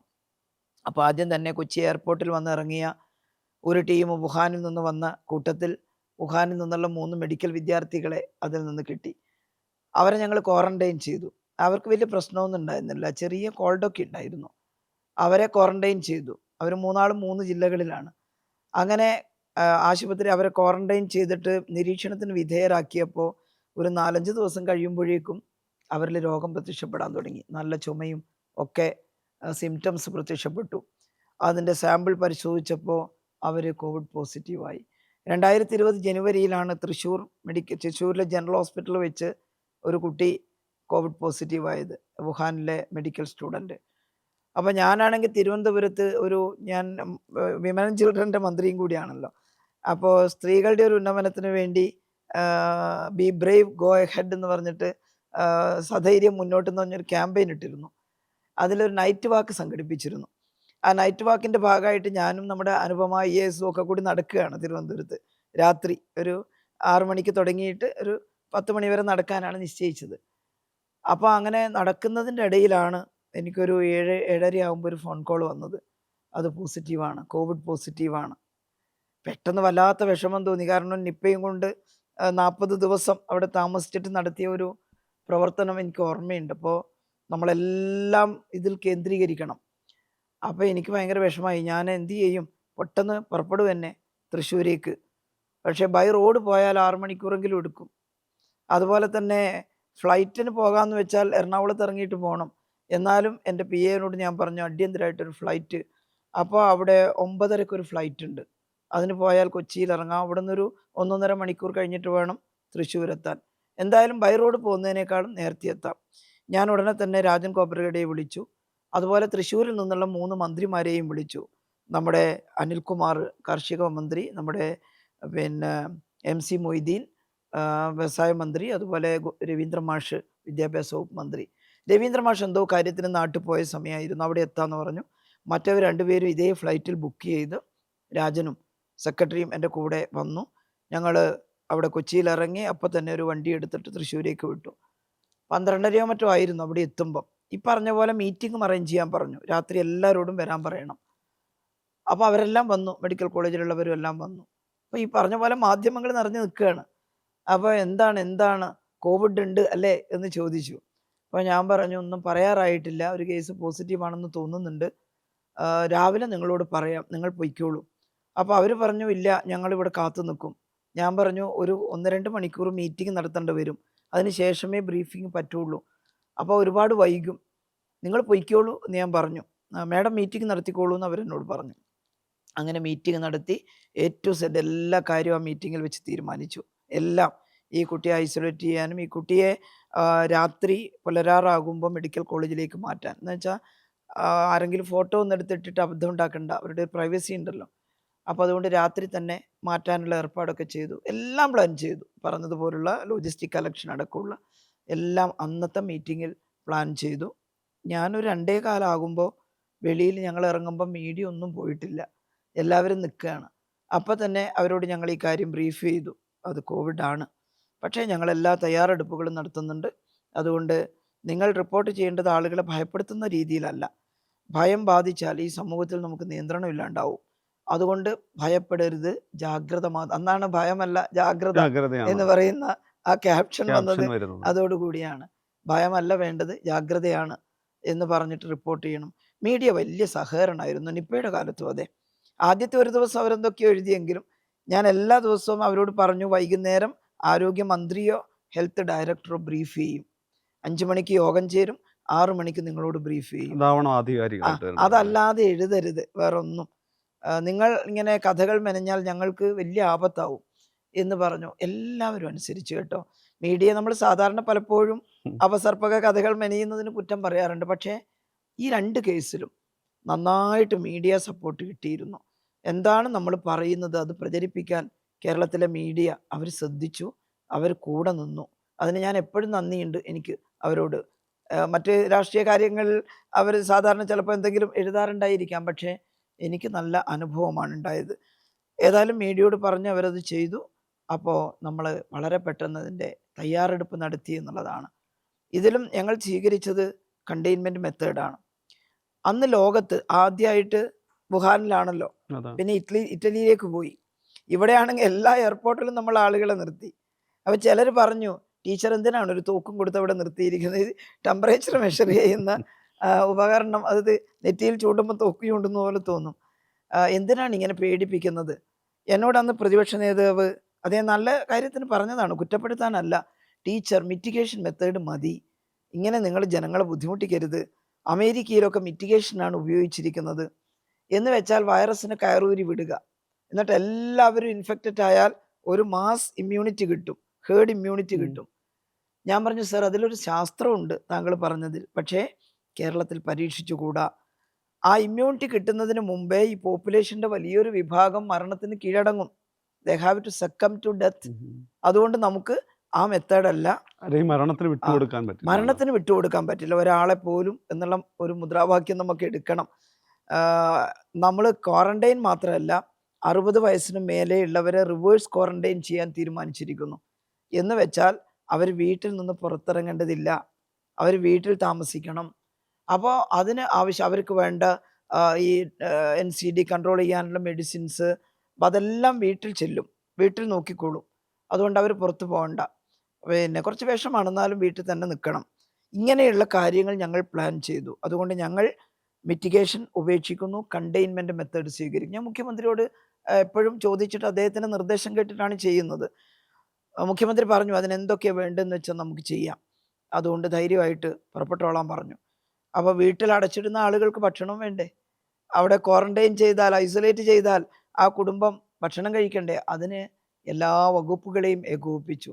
കേരള ഗവൺമെൻറ് 20,000 കോടിയുടെ പാക്കേജ് പ്രഖ്യാപിച്ചു. ഭക്ഷണം പാകം ചെയ്ത് കഴിക്കാൻ കഴിയാത്തവർക്ക് കോമൺ കിച്ചൺ ഉണ്ടാക്കി, കമ്മ്യൂണിറ്റി കിച്ചൺ ഉണ്ടാക്കി ഭക്ഷണം പാകം ചെയ്ത് എത്തിക്കാൻ വോളണ്ടിയർമാരെ നിശ്ചയിച്ചു. മറ്റുള്ള ഇടങ്ങളിൽ ആഹാര സാധനങ്ങൾ എത്തിച്ചു. രോഗം ലക്ഷണം കണ്ടാൽ ഏത് ഹോസ്പിറ്റലും അഡ്മിറ്റ് ആവാം, അവർക്ക് സൗജന്യ ചികിത്സയാണ്. നിങ്ങളൊരു പ്രൈവറ്റ് ഹോസ്പിറ്റലാണ് പോണതെങ്കിലും നിങ്ങളുടെ സാമ്പത്തിക ശേഷി ഒന്നും പരിശോധിക്കാതെ സൗജന്യ ചികിത്സ. 2020 കോവിഡ് വർഷത്തിൽ പൂർണ്ണമായി സൗജന്യ ചികിത്സയാണ്. ഇത് പറയുമ്പോൾ എളുപ്പമുള്ള കാര്യമാണെങ്കിലും അങ്ങേയറ്റത്തെ പ്രിപ്പറേഷൻ വേണം. വോളണ്ടിയർമാരെ കോവിഡ് ബ്രിഗേഡ് ക്ഷണിച്ചു ഓൺലൈനിൽ. നിരവധി ചെറുപ്പക്കാർ കോവിഡ് ബ്രിഗേഡിൽ രജിസ്റ്റർ ചെയ്തു. അവരാകെ DYFI പോലുള്ള ചെറുപ്പക്കാരൊക്കെ വലിയ തോതിൽ സഹായിച്ചു. ചില NGOs ഇതിന് തയ്യാറായിട്ട് വന്നു. അപ്പോൾ ഇവരെ ആകെ ഉപയോഗപ്പെടുത്തിയ ഇവരെ എല്ലാവരും കൂടി വന്നു ചേർന്ന് ബഹളം വെച്ചാൽ പോരല്ലോ, ഒരു പ്ലാനിങ് വേണ്ടേ? ഇന്നാരെന്ത് ചെയ്യണം? തദ്ദേശ സ്വയംഭരണ സ്ഥാപനം അതുപയോഗിച്ചു. എല്ലാ മെഡിക്കൽ കോളേജുകളിലും ബെഡിൻ്റെ എണ്ണം കൂട്ടാൻ തീരുമാനിച്ചു. അതിൽ 200 ബെഡെങ്കിലും എസ്പെഷ്യലി ഫോർ കോവിഡ്. കാരണം ഇതിങ്ങനെ കയറിപ്പോകുന്നൊരു വൈറസാണ്. ഇതിൽ എത്ര കേസ് ഒരു ദിവസം റിപ്പോർട്ട് ചെയ്യുന്ന പ്രെഡിക്റ്റ് ചെയ്യുന്നുണ്ട് IIT-കളും മറ്റും. അവരുടെ പ്രഡിക്ഷൻ അനുസരിച്ച് പെർ ഡേ കേസിൻ്റെ എണ്ണം കൂടും, വേവ് വരും എന്നാണ്. അപ്പം നമ്മൾ വേവ് വന്നപ്പോൾ കട്ടിലിന് ഓടിയിട്ട് കാര്യമില്ല, അഡ്മിറ്റ് ആക്കാൻ ഇടം വേണ്ടേ? ഞങ്ങൾ അന്ന് വിളിച്ചിട്ടുള്ള ഞങ്ങളുടെ ലക്ഷ്യം ഈ ഹെൽത്ത് സിസ്റ്റം കപ്പാസിറ്റി ത്രഷ് താഴെ നിൽക്കണം വൈറസിൻ്റെ കപ്പാസിറ്റി എന്നാണ്. അതിന് മേലെ വരാൻ വൈറസിനെ അനുവദിക്കാതിരിക്കുക. അപ്പോൾ ഹെൽത്ത് സിസ്റ്റം കപ്പാസിറ്റി കേരളത്തിൽ പൊതുവെ പബ്ലിക് ഹെൽത്ത് സിസ്റ്റം വളരെ ശക്തമാണ്, പക്ഷെ അതുമാത്രം പോരാ ഈ വൈറസിന് കീഴടക്കാൻ. അതുകൊണ്ട് ഹെൽത്ത് സിസ്റ്റം കപ്പാസിറ്റി അനുദിനം വർദ്ധിപ്പിച്ചുകൊണ്ടിരുന്നു. ഒരു ഭാഗത്ത് മരുന്നുകളെല്ലാം കൊടുത്ത് ഇതിനെ നേരിടുമ്പോൾ മറുഭാഗത്ത് ബെഡ് സ്ട്രെങ്ത്തിൻ്റെ എണ്ണം പരിശോധിച്ച് അത് കൂടുതൽ ബെഡ് വാങ്ങി, കൂടുതൽ ICU യൂണിറ്റുകൾ മേടിച്ച്, കൂടുതൽ ഓക്സിജൻ സിലിണ്ടറുകൾ വാങ്ങി അത് ഓരോ സ്ഥലത്തും വിന്യസിക്കാൻ ഞങ്ങൾ ശ്രമിച്ചു. മീറ്റിംഗ് ചേരുന്നത് മിക്കവാറും 8 മണിക്ക് ശേഷമാണ്. എൻ്റെ ഓഫീസിൽ നിന്ന് ഓൺലൈനായിട്ട് എല്ലാ പ്രധാനപ്പെട്ട ആളുകളെയും വിളിക്കുന്നു. ആ 1 മണിക്കൂർ മീറ്റിങ്ങിൽ ഞാനും ഹെൽത്ത് സെക്രട്ടറിയും അവിടെ ഇരുന്ന് പങ്കെടുക്കും. അങ്ങനെ ആവുമ്പോൾ ഞങ്ങൾ ചോദിക്കുന്നത് സൂപ്രണ്ടുമാരോടൊക്കെ, നിങ്ങളുടെ എത്ര ബെഡുണ്ട്? 200 ഐസൊലേഷൻ ബെഡുണ്ട്, എത്ര ഫില്ലായി? ഇപ്പോൾ ചിലർ പറഞ്ഞു 50 ഫില്ലായി, അല്ലെങ്കിൽ ചിലർ പറഞ്ഞു 100 ഫില്ലായി. അപ്പം നിങ്ങളെന്താ ചെയ്യുന്നത്? ഇനി 100 കൂടി ബാക്കിയുണ്ടെന്ന് പറയുന്നവരെ ഞങ്ങൾ ഓർമ്മിപ്പിച്ചു, 100 ഫില്ലായല്ലോ, 100 ബെഡ് കൂടി നിങ്ങളിപ്പോൾ കണ്ടെത്തണം. 50 ബെഡിലെടുത്ത് 50 ഫില്ലായി എന്ന് പറഞ്ഞാൽ 50 കൂടി പുതിയത് additional plan A, plan B, plan C ഞങ്ങൾ ഉണ്ടാക്കിയെടുത്ത് അത് വ്യാഖ്യാനിച്ചു കൊടുത്തു, എന്താണെന്നുള്ളത് പഠിപ്പിച്ചു. അപ്പോൾ ക്ലാസ്സിൽ പാഠം എടുക്കുന്നത് പോലെ ഈ സൂപ്രണ്ടുമാരെയും ആശുപത്രിയുടെ പ്രമുഖരായിട്ടുള്ള HOD-മാരെയും ഇരുത്തിയിട്ട് ഇത് പഠിപ്പിക്കുകയാണ്. രാത്രി അവരിൽ നിന്ന് ഇങ്ങോട്ട് കേൾക്കുകയാണ്. അവരെല്ലാവരും എണ്ണയിട്ട യന്ത്രം പോലെ പ്രവർത്തിച്ചു. എന്താണോ ഹെൽത്ത് ഡിപ്പാർട്ട്മെൻറ്റ് ഇവിടുന്ന് പറയുന്നത്. അപ്പോൾ കോവിഡ് പടരാൻ തുടങ്ങിയപ്പോൾ മുഖ്യമന്ത്രിയുടെ നേതൃത്വത്തിൽ കോർ കമ്മിറ്റി രൂപീകരിച്ചു. ചീഫ് സെക്രട്ടറി അധ്യക്ഷനായിക്കൊണ്ട് എല്ലാ വകുപ്പ് സെക്രട്ടറിമാരും എല്ലാ ദിവസവും മുഖ്യമന്ത്രിയുടെ അവലോകനം. അതിനകത്ത് എന്തൊക്കെ കാര്യം അന്വേഷിക്കുന്നത്? ബെഡ് സ്ട്രെങ്ത് മുതൽ ഓക്സിജൻ സിലിണ്ടറിൻ്റെ അളവ് മുതൽ അവിടെയുള്ള റേഷൻ സംവിധാനം മുതൽ സപ്ലൈകോവിൻ്റെ ഉദ്യോഗസ്ഥൻ പറയണം എല്ലായിടത്തും കൃത്യമായിട്ട് അരിയും സാധനങ്ങളും എത്തുന്നുണ്ടോ, ഇതെല്ലാം അവലോകനം ചെയ്ത് അത് പരിഹരിച്ചു വരികയാണ് എവിടെയെങ്കിലും കുഴപ്പമുണ്ടെങ്കിൽ. അപ്പം ഇങ്ങനെയൊരു മൈക്രോ പ്ലാനിങ് നടത്തിയിട്ടാണ് ഈ രോഗത്തെ കീഴടക്കാൻ പുറപ്പെട്ടത്. വലിയ റിസൾട്ടാണ്. ആശുപത്രി തികയില്ല എന്ന് കണ്ടപ്പോൾ ഗവൺമെൻറ് മാത്രമല്ല സ്വകാര്യ സംരംഭങ്ങളെ വിളിച്ചു. എല്ലാ സ്വകാര്യ മെഡിക്കൽ കോളേജുകളുടെയും മാനേജ്മെൻറ്റിനെ ബഹുമാനപ്പെട്ട മുഖ്യമന്ത്രി വിളിച്ചു. ഓൺലൈൻ മീറ്റിംഗ്, ഞാനും പങ്കെടുത്തു അതിൽ. അവരോട് പറഞ്ഞു കേസ് കൂടും, പെർ ഡേ 25,000 50,000 ഒക്കെ വരാൻ ഇടയുണ്ട്. ലോകത്തിലങ്ങ് അടിച്ചു കയറുകയാണ് കൊടുങ്കാറ്റ് പോലെ. ഇറ്റലിയിൽ ആളുകൾ മരിച്ചു വീഴുന്നു, അമേരിക്കയിൽ ആളുകൾ ഇങ്ങനെ കൊഴിഞ്ഞു വീഴുകയാണ്. അമേരിക്കയിലെ ന്യൂയോർക്കിൽ 65,000 ആളുകൾ മരിച്ച ഒരു ഘട്ടം വന്നു. ഇപ്പോൾ കേരളത്തിൽ 5,000-ൽ താഴെയേ ഉള്ളൂ മരണം. അപ്പോൾ ഈ മരണം ഇങ്ങനെ കൂടുന്നത് കണ്ടപ്പോൾ ആ ആശങ്കയുണ്ട്. സ്വകാര്യ മെഡിക്കൽ കോളേജുകാരോട് പറഞ്ഞു നിങ്ങളെല്ലാവരും ബെഡ് തരണം, എസ്പെഷ്യലി ഫോർ കോവിഡ്. അപ്പോൾ വലിയ മെഡിക്കൽ കോളേജുകാർ 100 ബെഡ് തരാമെന്ന് പറഞ്ഞു, ചെറിയ ആശുപത്രിക്കാർ 50 ബെഡ് തരാമെന്ന് പറഞ്ഞു. അവരും എല്ലാം ബെഡുകൾ ഒരുക്കി അവരുടെ ചെലവിൽ. അപ്പോൾ മഹാരാഷ്ട്രയിലെ ആരോഗ്യമന്ത്രി രാജേഷ് തോപ്പെ ഒരു ദിവസം എന്നെ വിളിച്ചു. മാഡം എങ്ങനെയാണ് മാനേജ് ചെയ്യുന്നതെന്നാണ് ചോദിക്കുന്നത്. അവർക്ക് ഗവൺമെൻറ് ഹോസ്പിറ്റലുകൾ കുറവാണ് അവിടെ മഹാരാഷ്ട്രയിൽ. പബ്ലിക് ഹെൽത്ത് സിസ്റ്റം കേരളത്തിലാണ് ഏറ്റവും സ്ട്രോങ്. അതിൻ്റെ ഗുണം നമ്മൾ കണ്ടു, അതില്ലാത്തതിൻ്റെ ദോഷം ഡൽഹി മുതൽ ഇങ്ങോട്ട് നമ്മൾ കണ്ടു. അപ്പോൾ അദ്ദേഹം പറഞ്ഞു ഇവിടെ ഈ സ്വകാര്യ ഹോസ്പിറ്റലുകാർ സഹകരിക്കുന്നില്ല. ഗ്യാസ് സിലിണ്ടർ, ഓക്സിജൻ സിലിണ്ടർ ചിലർ വെളിയിൽ നിന്ന് പണം കൊടുത്തി വാങ്ങുകയാണ്. എന്നിട്ട് ഓട്ടോറിക്ഷയിലോ കാറിലോ ഒക്കെ ഈ സ്വകാര്യ ഹോസ്പിറ്റലിൻ്റെ മുന്നിൽ ചെന്നിട്ട് കരയാണ്, ശ്വാസം മുട്ടുന്നു, ഇതൊന്ന് ഘടിപ്പിച്ച് തരണം. 50,000 ഉറുപ്പ്യ മുതൽ 1,00,000 ഉറുപ്പ്യ വരെ കൊടുക്കണം ഈ ഓക്സിജൻ ഒന്ന് ഘടിപ്പിച്ച് കൊടുക്കാൻ. ഇവർ വാങ്ങിക്കൊണ്ടുപോയ ഓക്സിജൻ അവർ ബസ് സ്റ്റോപ്പിലും മറ്റും ഇരുന്നിട്ട് മരണമടയുന്നു, കണ്ടു നിൽക്കാൻ പറ്റുന്നില്ല. എങ്ങനെയാണ് സ്വകാര്യ ഹോസ്പിറ്റലുകളെ കൈകാര്യം ചെയ്യുന്നത്? അപ്പം ഞാൻ അദ്ദേഹത്തോട് പറഞ്ഞു, ഇങ്ങനെ CM തന്നെ വിളിച്ചു ചേർത്തിരുന്നു. സാർ ഒരു കാര്യം ചെയ്യൂ, ആ സ്വകാര്യ ഹോസ്പിറ്റലിൻ്റെ മാനേജ്മെൻറ്റിനെ വിളിച്ചിട്ട് നിർബന്ധമായിട്ടും ആവശ്യപ്പെടും അവരിത് സഹകരിക്കണം. ഇതൊരു ലോകത്താകെയുള്ള പാൻഡമിക്കാണ്, നിങ്ങൾ ഡിസാസ്റ്ററാണ്. ഡിസാസ്റ്റർ മാനേജ്മെൻറ്റ് ആക്ട് പ്രകാരം ആരെയും നമുക്ക് വിളിക്കാനും ഓർഡർ ഇടാനുമുള്ള ഉത്തരവാദിത്വമുണ്ട്. അദ്ദേഹം പറഞ്ഞു തീർച്ചയായും. പിന്നെ അദ്ദേഹം ഈ ധാരാവിയിൽ വന്നപ്പോഴും എന്നെ വിളിച്ചു. ധാരാവിയിൽ വന്നിരിക്കുന്നു, നിങ്ങളെങ്ങനെയാണ് കോളനികൾ വന്നപ്പോൾ? ഞാൻ പറഞ്ഞു ധാരാവി പോലുള്ള കോളനികൾ അവിടെ ഇല്ല, പക്ഷേ ഞങ്ങൾ ക്ലസ്റ്റർ കണ്ടെയ്ൻമെൻറ്റിന് ഒരു പ്രത്യേക സ്ട്രാറ്റജി ഉണ്ടാക്കിയിട്ടുണ്ട്.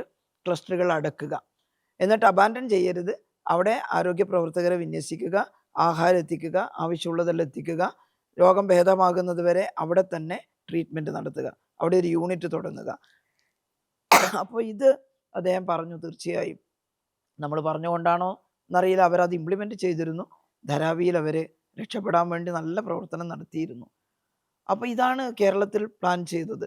അതിൻ്റെ ഫലമായിട്ടാണ് 2020 ഡിസംബറിൽ ഇവിടുത്തെ മരണത്തിൻ്റെ കണക്ക് വന്നു. എല്ലാം നമ്മൾ മാത്രം എടുക്കുന്നതല്ല, വിവിധ ഏജൻസികളാണ്. അപ്പോൾ കേരളത്തിൽ 5,000-ൽ താഴെ 0.4% മരണം. എന്നാൽ 1.2-ൽ മേലെയാണ് ഇന്ത്യയുടെ പല ഭാഗത്തും. 25,000 30,000 അങ്ങനെയൊക്കെയുള്ള മരണം പല ഭാഗത്തും റിപ്പോർട്ട് ചെയ്തു. അപ്പോൾ ആ റിപ്പോർട്ട് പുറത്തു വന്നപ്പോൾ കേരളത്തിലെ പ്രതിപക്ഷവും മറ്റു ചില ആളുകളും പറഞ്ഞു ഇത് തെറ്റാണ്, മരണം മറച്ചു വെക്കുകയാണ് മന്ത്രി, കണക്ക് വരുന്നില്ല ആരോഗ്യവകുപ്പിൽ നിന്ന്, ഈ മരണം സപ്രസ് ചെയ്യുന്നു. ഞാൻ പറഞ്ഞു നിങ്ങൾക്ക് എവിടെയും പരിശോധിക്കാം. നമ്മുടെ NS മാധവൻ ഒരു ലേഖനം എഴുതിയിരുന്നു, അന്ന് മാതൃഭൂമിയിലാണെന്ന് തോന്നുന്നു. പക്ഷെ അദ്ദേഹം കുറ്റപ്പെടുത്തിക്കൊണ്ടല്ല, പക്ഷെ അദ്ദേഹത്തിന് ഒരു ആശങ്കയുണ്ടായിരുന്നു. അതായത് കേരളം നന്നായിട്ട് ചെയ്യുന്നു എന്നൊക്കെ പറഞ്ഞിട്ട് അദ്ദേഹം എഴുതിയത് ഒരു കുറച്ച് മരണം ഇതിൻ്റെ അകത്ത് ഇൻക്ലൂഡ് ചെയ്യപ്പെട്ടിട്ടില്ല എന്ന് കരുതുന്നു. 300-ലേറെ മരണങ്ങൾ, ഒരു 300-നടുത്ത് മരണങ്ങൾ ഇതിനകത്ത് ആഡ് ചെയ്യാനുണ്ട് എന്നാണ്. ഇനി ആ 300 ആഡ് ചെയ്താലും 0.5-അപ്പുറം വരില്ല കേരളത്തിൻ്റെ ശതമാനം. അത് അദ്ദേഹം തന്നെ പറഞ്ഞു. അത് ആഡ് ചെയ്താലും മരണനിരക്ക് കൂടില്ല, പക്ഷെ അത് ആഡ് ചെയ്യണം. അപ്പോൾ അതല്ല പക്ഷെ മറ്റുള്ളവർ പറഞ്ഞത്, ആയിരക്കണക്കിന് മരണം ആഡ് ചെയ്യാനുണ്ടെന്ന്. ഞാൻ പറഞ്ഞു ഇവിടെ ഡെത്ത് രജിസ്ട്രേഷൻ സമ്പൂർണ്ണമാണ് ഈ സംസ്ഥാനത്ത്. അപ്പോൾ ടോട്ടൽ ഡെത്തിൻ്റെ കണക്കിപ്പോൾ വരും, എക്സസ് ഡെത്ത് അനാലിസിസ് നടത്തും ഇത്തരം പാൻഡമിക് വരുമ്പോൾ. അതും നമ്മളല്ല. ഡിസംബറിൽ എക്സസ് ഡെത്ത് അനാലിസിസ് വന്നപ്പോൾ അത്ഭുതമാണ് കേരളത്തിൻ്റെ റിസൾട്ട്. കേരളത്തിൽ 2020-ലെ മരണങ്ങളുടെ ആകെ കണക്ക് 2019-ലെ മരണത്തെക്കാൾ 24,000 മരണം കുറവാണ്.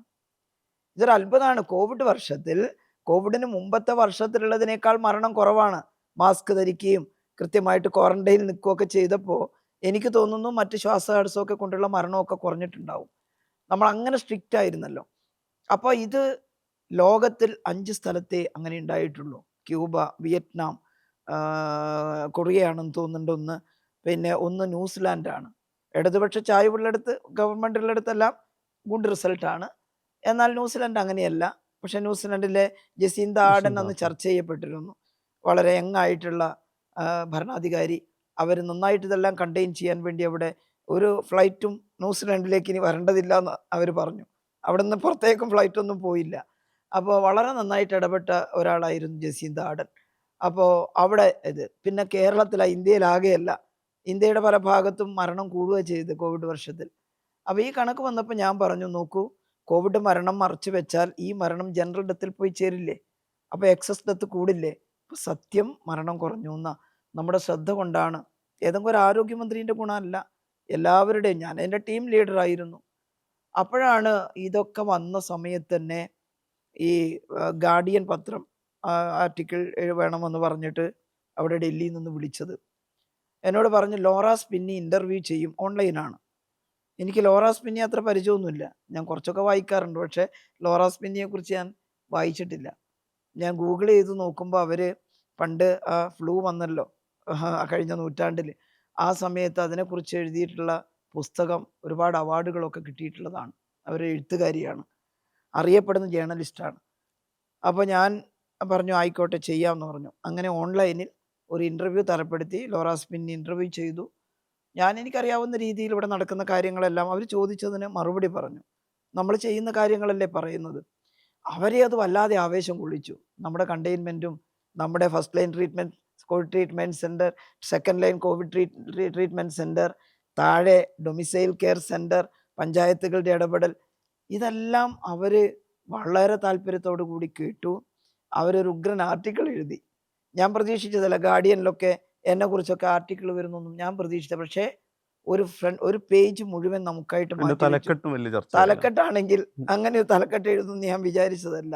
Kerala's rock star minister, corona virus layer എന്നൊക്കെ പറഞ്ഞിട്ട് നല്ല റിസൾട്ട് ആയിരുന്നല്ലോ ഇവിടെ. അപ്പോൾ വന്നു. അതാണ് ചില UDF നേതാക്കൾ റോക്ക് സ്റ്റാർ എന്ന് പറഞ്ഞപ്പോൾ എന്തോ റോക്ക് ഡാൻസർ എന്നോ മറ്റോ പറഞ്ഞതെന്ന് വെച്ചിട്ട് റോക്ക് ഡാൻസർ എന്നാ പറഞ്ഞത് കേട്ടില്ലേ എന്നൊക്കെ പറഞ്ഞ് കളിയാക്കിയത്. പക്ഷെ അതൊന്നും നമുക്കൊരു വിഷയമല്ല. പക്ഷേ ആ ഗാർഡിയനിലെ ലേഖനം അത് സ്പീക്കിംഗ് ആണ്. അതിനകത്ത് എല്ലാ കാര്യവും അതാർക്കും പരിശോധിക്കുക, ഇവിടെ നടന്നതാണോ നടക്കാത്തതാണോ എന്നുള്ളത്. ഇത് മാത്രമല്ല, ലോകത്തിൻ്റെ പല ഭാഗത്തു നിന്നും അന്വേഷിച്ച് വിളിച്ചു. ശൈലജ ടീച്ചറെ ആർക്കാ അറിയാം? ഈ കേരളത്തിലല്ലാതെ എൻ്റെ പാർട്ടിക്കാർക്ക് ഇന്ത്യയിൽ എവിടെയെങ്കിലും അറിയുമായിരിക്കും. പക്ഷേ നമ്മുടെ പ്രവർത്തനം ബ്രേക്ക് ദ ചെയിൻ നമ്മൾ കൊണ്ടുവന്നതാണ്. അത് പിന്നെ പലരും ഇംപ്ലിമെൻ്റ് ചെയ്തു. ബ്രേക്ക് ദ ചെയിൻ പരിപാടി നമ്മുടെ ഡോക്ടർ മുഹമ്മദ് അഷീലിനെ പോലുള്ള ചെറുപ്പക്കാർ അവരുടെ ഭാവനയിൽ നിന്ന് ഇതിന് പേര് കൊടുക്കണം. മാസ്ക് അല്ലേ, സോപ്പ്, മാസ്ക്, സോഷ്യൽ ഡിസ്റ്റൻസ്. ഇതാണ് സോപ്പും സാനിറ്റൈസറും ഉപയോഗിച്ച് വൃത്തിയാക്കുക, മാസ്ക് ധരിക്കുക, ഒരു 2 മീറ്റർ അകലം പാലിക്കുക, സോഷ്യൽ ഡിസ്റ്റൻസ്. അതാണ് SMS. ബ്രേക്ക് ദ ചെയിൻ പരിപാടിയും SMS ക്യാമ്പയിനും ക്ലിക്കായി. നമ്മൾ പ്രത്യേകിച്ച് സാമൂഹ്യനീതി വകുപ്പിനെ ഉപയോഗപ്പെടുത്തി ഈ കാര്യങ്ങൾക്ക് വേണ്ടി പ്രത്യേക ഒരു സ്റ്റംപ് ഉണ്ടല്ലോ, ഈ ചവിട്ടുമ്പോൾ സാനിറ്റൈസർ വരുന്നത്, കൈകൊണ്ട് തൊടാണ്ട്. അത് സർക്കാർ ഓഫീസുകളുടെ എല്ലാം മുന്നിൽ ഈ കുറ്റി സ്ഥാപിച്ചു. അതിന് പൈസ ചിലവാക്കി. നമ്മൾ പണം ചിലവാക്കുന്നത് നമുക്കൊരു പ്രശ്നമായിരുന്നില്ല. അത് കാരണം ഡിസാസ്റ്ററാണ്. നമുക്കില്ലെങ്കിലും 20,000 കോടി പാക്കേജ് ഉണ്ട് പ്രഖ്യാപിച്ചിട്ട്. ഒരു ഘട്ടത്തിൽ ഈ സുരക്ഷാ ഉപകരണങ്ങൾ കുറഞ്ഞു, PPE കിറ്റ്. അപ്പോൾ KMSCക്കാർ കൂടി വന്നിട്ട് പറഞ്ഞു, ഇനി ഒരാഴ്ചത്തേക്ക് തികയോന്നറിയില്ല PPE കിറ്റ്, എന്ത് ചെയ്യും? അപ്പം ഞാൻ പറഞ്ഞു, വാങ്ങണം, മാർക്കറ്റിൽ കുറവാണ്. ഉള്ളതിന് 1500 രൂപ പറയുന്ന ഒരു കമ്പനിയുടെ അടുത്തുണ്ട്. വേറൊരു കമ്പനീൻ്റെ അടുത്ത് 500 രൂപയുള്ളതുണ്ട്. പക്ഷേ അതിന് കാലിൻ്റെ ഉറയില്ല, കണ്ണിൻ്റെ മാസ്ക് ഇല്ല. ഇതൊന്നും ഇല്ലാണ്ട് ഡോക്ടർമാരെയും നഴ്സുമാരെയും അയച്ചുകൂടാ ഐസൊലേഷൻ വാർഡിൽ. വല്ലാതെ പടരുന്ന വൈറസിൻ്റെ വിരുലൻസ് ഏറ്റവും കൂടുതലുള്ള സമയമാണത്. അപ്പോൾ മുഖ്യമന്ത്രിയോട് ചോദിച്ചു, എന്ത് ചെയ്യണം? പൈസയൊന്നും നോക്കണ്ട, വാങ്ങിക്കോളാൻ പറഞ്ഞു. അങ്ങനെ 50,000 PPE ഓർഡർ ചെയ്തു, 1500 രൂപ വെച്ചിട്ട്. അത് നമ്മൾ 15,000 അവർ തന്നുള്ളൂ. കാരണം അവർക്ക് അവരുടെ എല്ലാ കസ്റ്റമേഴ്സും ഉണ്ടല്ലോ, ഉള്ളത് അവർക്കെല്ലാം വീതിച്ചു കൊടുത്തു. അപ്പോൾ ഈ തന്ന 15,000 നമ്മൾ പെട്ടെന്ന് വിതരണം ചെയ്തു. കേരളത്തിലെ ഒരൊറ്റ ഡോക്ടർക്കും നഴ്സിനും സുരക്ഷാ ഉപകരണം ഇല്ലാതെ രോഗികളുടെ അടുത്ത് പോകേണ്ടി വന്നിട്ടില്ല. അതുകൊണ്ട് തന്നെ കേരളത്തിൽ ഫ്രണ്ട് ലൈൻ വർക്കേഴ്സ് മരിച്ചിട്ടില്ല. ലോകത്തിൻ്റെ പല ഭാഗത്തും നൂറുകണക്കിന് ഡോക്ടർമാരും നഴ്സുമാരും എല്ലാം മരിച്ചുപോയി കോവിഡ് വന്നിട്ട്. നമ്മൾ അവർക്ക് സുരക്ഷ കൊടുത്തു. അവർ ജീവിച്ചാലല്ലേ രോഗിയെ ശുശ്രൂഷിക്കാൻ പറ്റുള്ളൂ. പിന്നെ നമ്മൾ കുറച്ചൊരു ഒരു ഈ മാസം ഇത് തന്നെ ഇപ്പൊ ഒരു PPE കിറ്റ് അഴിമതി എന്നുള്ള ആന്ന് രീതിയിൽ ആ വ്യാഖ്യാനിക്കപ്പെടുമ്പോൾ അത് അത് എന്തോ ഒരു ടീച്ചർക്ക് പാതകമാണ്. ആർക്കാണ് ഒരു സാഹചര്യത്തെ നേരിടാൻ കഴിയുക ഭാവിയിൽ? വളരെ അതെല്ലാവരും അല്ല. ഈ UDFന്റെ ഒരു വൃത്തികെട്ട സൈബർ സംഘമുണ്ട്. അവരിപ്പോഴും ഇങ്ങനെ നേരത്തെ പറഞ്ഞല്ലോ, മനീഷ് പറഞ്ഞല്ലോ ടീച്ചറിനോട് വെറുപ്പില്ലാന്നൊക്കെ. ഉറപ്പില്ല. വെറുക്കാൻ മാത്രം ഞാനൊന്നും ചെയ്തിട്ടില്ല. പക്ഷേ വെറുപ്പില്ലാത്തത് ചിലർക്ക് അസ്വസ്ഥത ഉണ്ടാക്കുന്നുണ്ടോ എന്നറിയില്ല. വെറുപ്പില്ലെങ്കിലും ആളുകളെല്ലാവരും ഇടതുപക്ഷത്തിന് വോട്ട് ചെയ്യണമെന്നൊന്നുമില്ല. അവർക്കെല്ലാം അവരുടെ രാഷ്ട്രീയ അഭിപ്രായമുണ്ട്. പക്ഷേ നമ്മൾ ചെയ്യുന്ന നല്ലതിനെ എല്ലാവരും അംഗീകരിച്ചിട്ടുണ്ട്. അപ്പോൾ പല പിന്നെ പള്ളിയിലെ പുരോഹിതന്മാരൊക്കെ ചില മീറ്റിങ്ങുകളിലൊക്കെ പറഞ്ഞിട്ടുണ്ട്, ഷൈല ടീച്ചർ ഞങ്ങളുടെ ആരോഗ്യമന്ത്രിയായതിൽ അഭിമാനം. പരസ്യമായിട്ട് മൈക്കിലൂടെയാണ്. അതെ. എറണാകുളത്ത് പോയപ്പോൾ ഞാൻ പേര് പറയുന്നില്ല, അദ്ദേഹത്തിന് ബുദ്ധിമുട്ടാവേണ്ട, ഹൈബി ഈഡനും എൻ്റെ അടുത്തുണ്ട്. അപ്പോഴാണ് അദ്ദേഹം പറഞ്ഞത്, പിന്നെ ടീച്ചർ എല്ലാ കാലത്തും ടീച്ചറായിരിക്കണം ആരോഗ്യമന്ത്രി എന്നൊക്കെ പറഞ്ഞിട്ട് തമാശ പറഞ്ഞു. അപ്പോൾ അത് എൻ്റെ പാർട്ടിയോടൊന്നും ഇഷ്ടമായിട്ടല്ല, പക്ഷേ ഉം. അന്നുണ്ടായിട്ടുള്ള സ്നേഹത്തിൻ്റെ ഭാഗമായിട്ട് അദ്ദേഹം പറഞ്ഞിട്ടുള്ളതാണത്. അപ്പോൾ ഇന്ന് തുടർച്ചയായിട്ട് എനിക്ക് ശേഷം വീണ ജോർജ് ആ പോളിസി കൃത്യമായിട്ട് നടപ്പിലാക്കുകയാണ്. അപ്പോൾ ആ പോളിസി നടപ്പിലാക്കുന്നതാണ് പ്രത്യേകത. അതുകൊണ്ട് വ്യക്തിപരമായിട്ട് ഞങ്ങളോട് വെറുപ്പുണ്ടാവേണ്ട കാര്യമില്ല, നടപ്പിലാക്കുമെങ്കിൽ സത്യമായിട്ട് നമ്മൾ ചെയ്യുന്നത് കൊണ്ട്. അപ്പോൾ അങ്ങനെയാണ്. പക്ഷേ എന്നിട്ടും ഒരു കൂലി സംഘത്തെ വെച്ചിട്ട് അതൊരു കനകോലു സിദ്ധാന്തമാണ്. അതായത് ആർക്കെങ്കിലും ആരോടെങ്കിലും സ്നേഹം ഉണ്ടെങ്കിൽ അത് ഇല്ലാതാക്കാൻ അവരെ അങ്ങേയറ്റം മ്ലേച്ഛമായ ഭാഷയിൽ തെറി പറയുക. ഇതൊരു തരം കനകോലു ഇഫക്റ്റാണ്. അത് സാരമില്ല, അത് വേറൊരു ഭാഗത്ത് പോട്ടെ. പക്ഷേ ഈ കാര്യത്തിൽ ഞങ്ങളൊരു മാസം ഇത് ഉപയോഗിക്കുമ്പോഴേക്കും, ഇത് കുറഞ്ഞു വരുമ്പോഴേക്കും ഈ മാർക്കറ്റിൽ ഒരു 860 രൂപക്ക് PPE കിറ്റ് വന്നു. അത് KMSEയിൽ പരിശോധിച്ച് നോക്കുമ്പോൾ വലിയ കുഴപ്പമില്ലാത്തതാണ്. അപ്പോൾ ഈ കമ്പനിക്കാരെ വിളിച്ചിട്ട് ഞങ്ങൾ പറഞ്ഞു, ഇപ്പോൾ 860 രൂപക്ക് ഒന്നുകിൽ നിങ്ങൾ തരണം, അല്ലെങ്കിൽ നിങ്ങളുടെ ഓർഡർ ക്യാൻസലാക്കിയിട്ട് ഞങ്ങൾ ആ കമ്പനിയോട് വാങ്ങും. അവർക്ക് വേണമെങ്കിൽ ബ്രീച്ച് ഓഫ് കോൺട്രാക്റ്റ് ഒക്കെ പറയാം, 50,000 കോൺട്രാക്റ്റാണ്. പക്ഷേ അവർ സമ്മതിച്ചു. അവർ പറഞ്ഞു ആയിക്കോട്ടെ, ഞങ്ങളടുത്ത് സ്റ്റോക്കില്ല, ഞങ്ങളടുത്തില്ല, നിങ്ങൾ എവിടുന്നെങ്കിലും കിട്ടുമെങ്കിൽ. അങ്ങനെ പുതിയ സ്റ്റിച്ച് ചെയ്ത് കൊണ്ടുവന്ന PPE കിറ്റ് ആ മാർക്കറ്റിൽ എന്താണോ വില അതിനനുസരിച്ചാണ് വാങ്ങിയത്. അതെല്ലാവർക്കും അറിയാം. 10 രൂപയുടെ മാസ്ക് 100 രൂപക്ക് മേടിച്ചിട്ടില്ലേ? ഈ അഴിമതി ആരോപണം ഈ UDFകാർ ഉന്നയിച്ചപ്പോൾ UDFന്റെ തന്നെ നേതാക്കൾ പേഴ്സണലായിട്ട് എന്നെ വിളിച്ച് പറഞ്ഞിരുന്നു, ടീച്ചർ വിഷമിക്കണ്ട കേട്ടോ, അത് ചിലർ അങ്ങനെ ഒരു രാഷ്ട്രീയമായിട്ട് പകപോക്കുന്നതാണ്. പക്ഷെ ഞങ്ങൾ 10 രൂപക്ക് വാങ്ങിയ മാസ്ക് 100 രൂപക്ക് വാങ്ങിയിട്ടുണ്ട്. അതല്ലേ അപ്പം നമ്മുടെ ഭാഗത്ത് നിന്ന് പറഞ്ഞാൽ അതില്ല. പക്ഷേ ആ ഭാഗത്ത് നിന്ന് ചിലർ പറഞ്ഞപ്പോൾ എനിക്കതൊരു വലിയ ഒരു വലിയ ആശ്വാസമായി. അപ്പോൾ അതാണ് നമ്മൾ right decision at right time എന്ന് പറഞ്ഞത്. ഇതാണ് മാർക്കറ്റ് വില കൂടുതലാണ്, വില കുറയാൻ കാത്തു നിൽക്കണോ? ഞാനല്ല വാങ്ങുന്നത്, ചീഫ് സെക്രട്ടറി അധ്യക്ഷനായിട്ടുള്ള കോർ കമ്മിറ്റിയാണ് തീരുമാനം എടുക്കുന്നത്. അത് എൻ്റെ മേശപ്പുറത്ത് വരുന്നത് എന്തിനാ? ആരോഗ്യമന്ത്രി കൗണ്ടർ സൈൻ ചെയ്തിട്ട് ധനകാര്യമന്ത്രിക്ക് അയക്കണം. അത് എൻ്റെ കയ്യിൽ വന്നാൽ 2 കാര്യം ചെയ്യാം. ഒന്നുകിൽ യെസ്, അല്ലെങ്കിൽ അതിനിടയിൽ ഇപ്പോൾ വാങ്ങേണ്ടതില്ല എന്ന് ഞാൻ പറഞ്ഞാൽ ഫയൽ കുറേയും കൂടി കറങ്ങും കുറേ നാള്. എന്നെ മറികടന്ന് ഗവൺമെൻറ്റിന് തീരുമാനിക്കാം. പക്ഷേ അതല്ലല്ലോ എൻ്റെ ദൗത്യം. ഞാനതിൽ വേണം എന്ന് പറഞ്ഞ് ഒപ്പിട്ടു എന്നുള്ളതാണ്. അതിൽ ഞാൻ ഖേദിക്കുന്നില്ല. ഇപ്പോഴും അത് ശരിയാണ് എന്ന് വിശ്വസിക്കുന്നു. അപ്പോൾ ഞാൻ അത് അങ്ങനെ ചെയ്തതുകൊണ്ട് ഒരുപാട് ജീവൻ രക്ഷിക്കാൻ കഴിഞ്ഞിട്ടുണ്ട്. ആക്ഷേപിക്കുന്നവർ പറയട്ടെ, അവർ പറഞ്ഞുകൊണ്ടേയിരിക്കും, അതൊന്നും ഒരു പ്രശ്നം. ഇങ്ങനെയാണ് ഓരോ ഘട്ടത്തിലും ഇടപെട്ട് ഈ മഹാമാരിയിൽ നിന്ന് കേരളം രക്ഷപ്പെട്ടത്. പ്രോഗ്രസീവ് ഇൻ്റർനാഷണൽ എന്ന് പറയുന്ന ഒരു സംഘടന, അത് ക്യൂബയും അതുപോലെ തന്നെ ചില പ്രോഗ്രസീവ് രാഷ്ട്രങ്ങളുടെയും പ്രതിനിധികൾ, ആ കൂട്ടത്തിൽ വളരെ ദരിദ്ര രാഷ്ട്രങ്ങളായ ആഫ്രിക്കൻ രാജ്യങ്ങൾ, അതിൻ്റെ എല്ലാം പ്രസിഡന്റുമാരും ഒക്കെയാണ് പങ്കെടുത്തത്.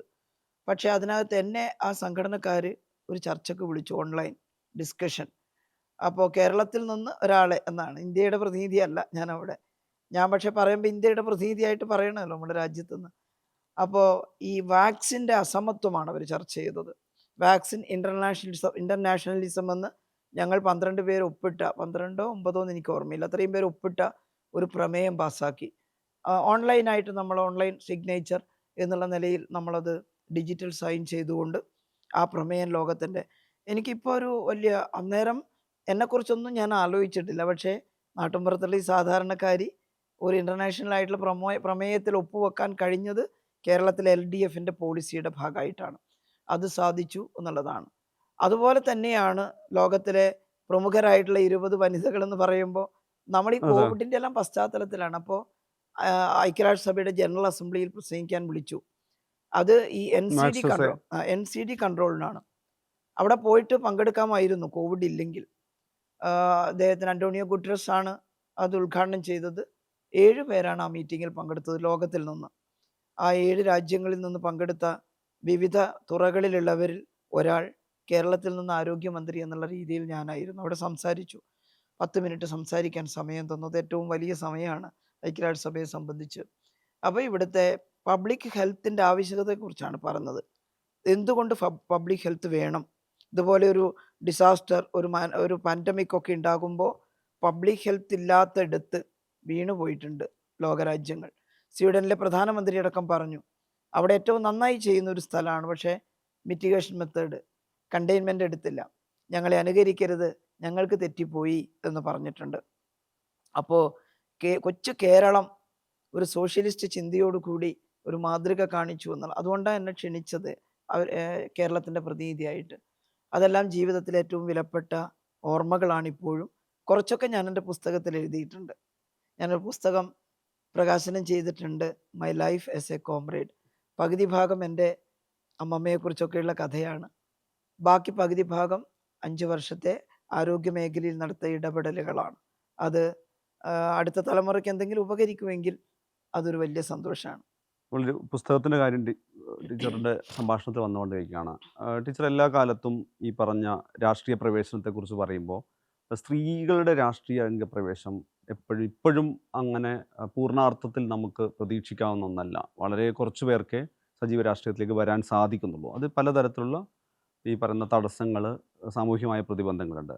അവിടെ അമ്മമ്മയുടെ സ്വാധീനം പറയാറുണ്ട്. അയിത്തത്തിനെതിരെ വളരെ നിശിതമായ നിലപാടെടുത്ത ഒരാളാണ്. അല്ലെങ്കിൽ പൊതുവേദിയിലേക്ക് ആദ്യമായി എത്തിയപ്പോൾ കൈപിടിച്ചതിനെക്കുറിച്ചൊക്കെ ഏറ്റവും വൈകാരികമായിട്ട് പറഞ്ഞിട്ടുണ്ട്. ഈ പറഞ്ഞ ഒരുപക്ഷെ ഒരു രാജ്യാന്തര പബ്ലിക്കേഷൻ പുറത്തിറക്കിയ പുസ്തകത്തിലാണെങ്കിലും പ്രധാനപ്പെട്ട ഏട് അമ്മമ്മയെക്കുറിച്ചാണ്.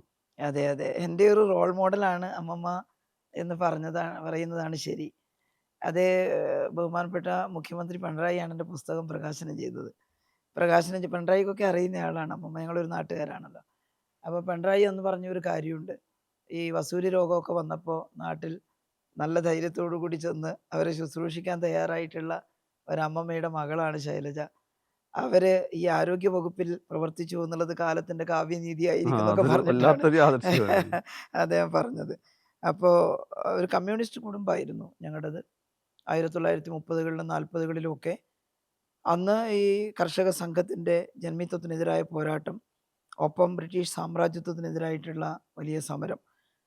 ഇതിൽ എൻ്റെ വല്യമാമന്മാരും അമ്മമ്മയും, അമ്മമ്മ അങ്ങനെ ഒരു ലീഡർ എന്നുള്ള നിലയിലൊന്നുമല്ല, അമ്മമ്മ ഒരു സഹയാത്രികയാണ്.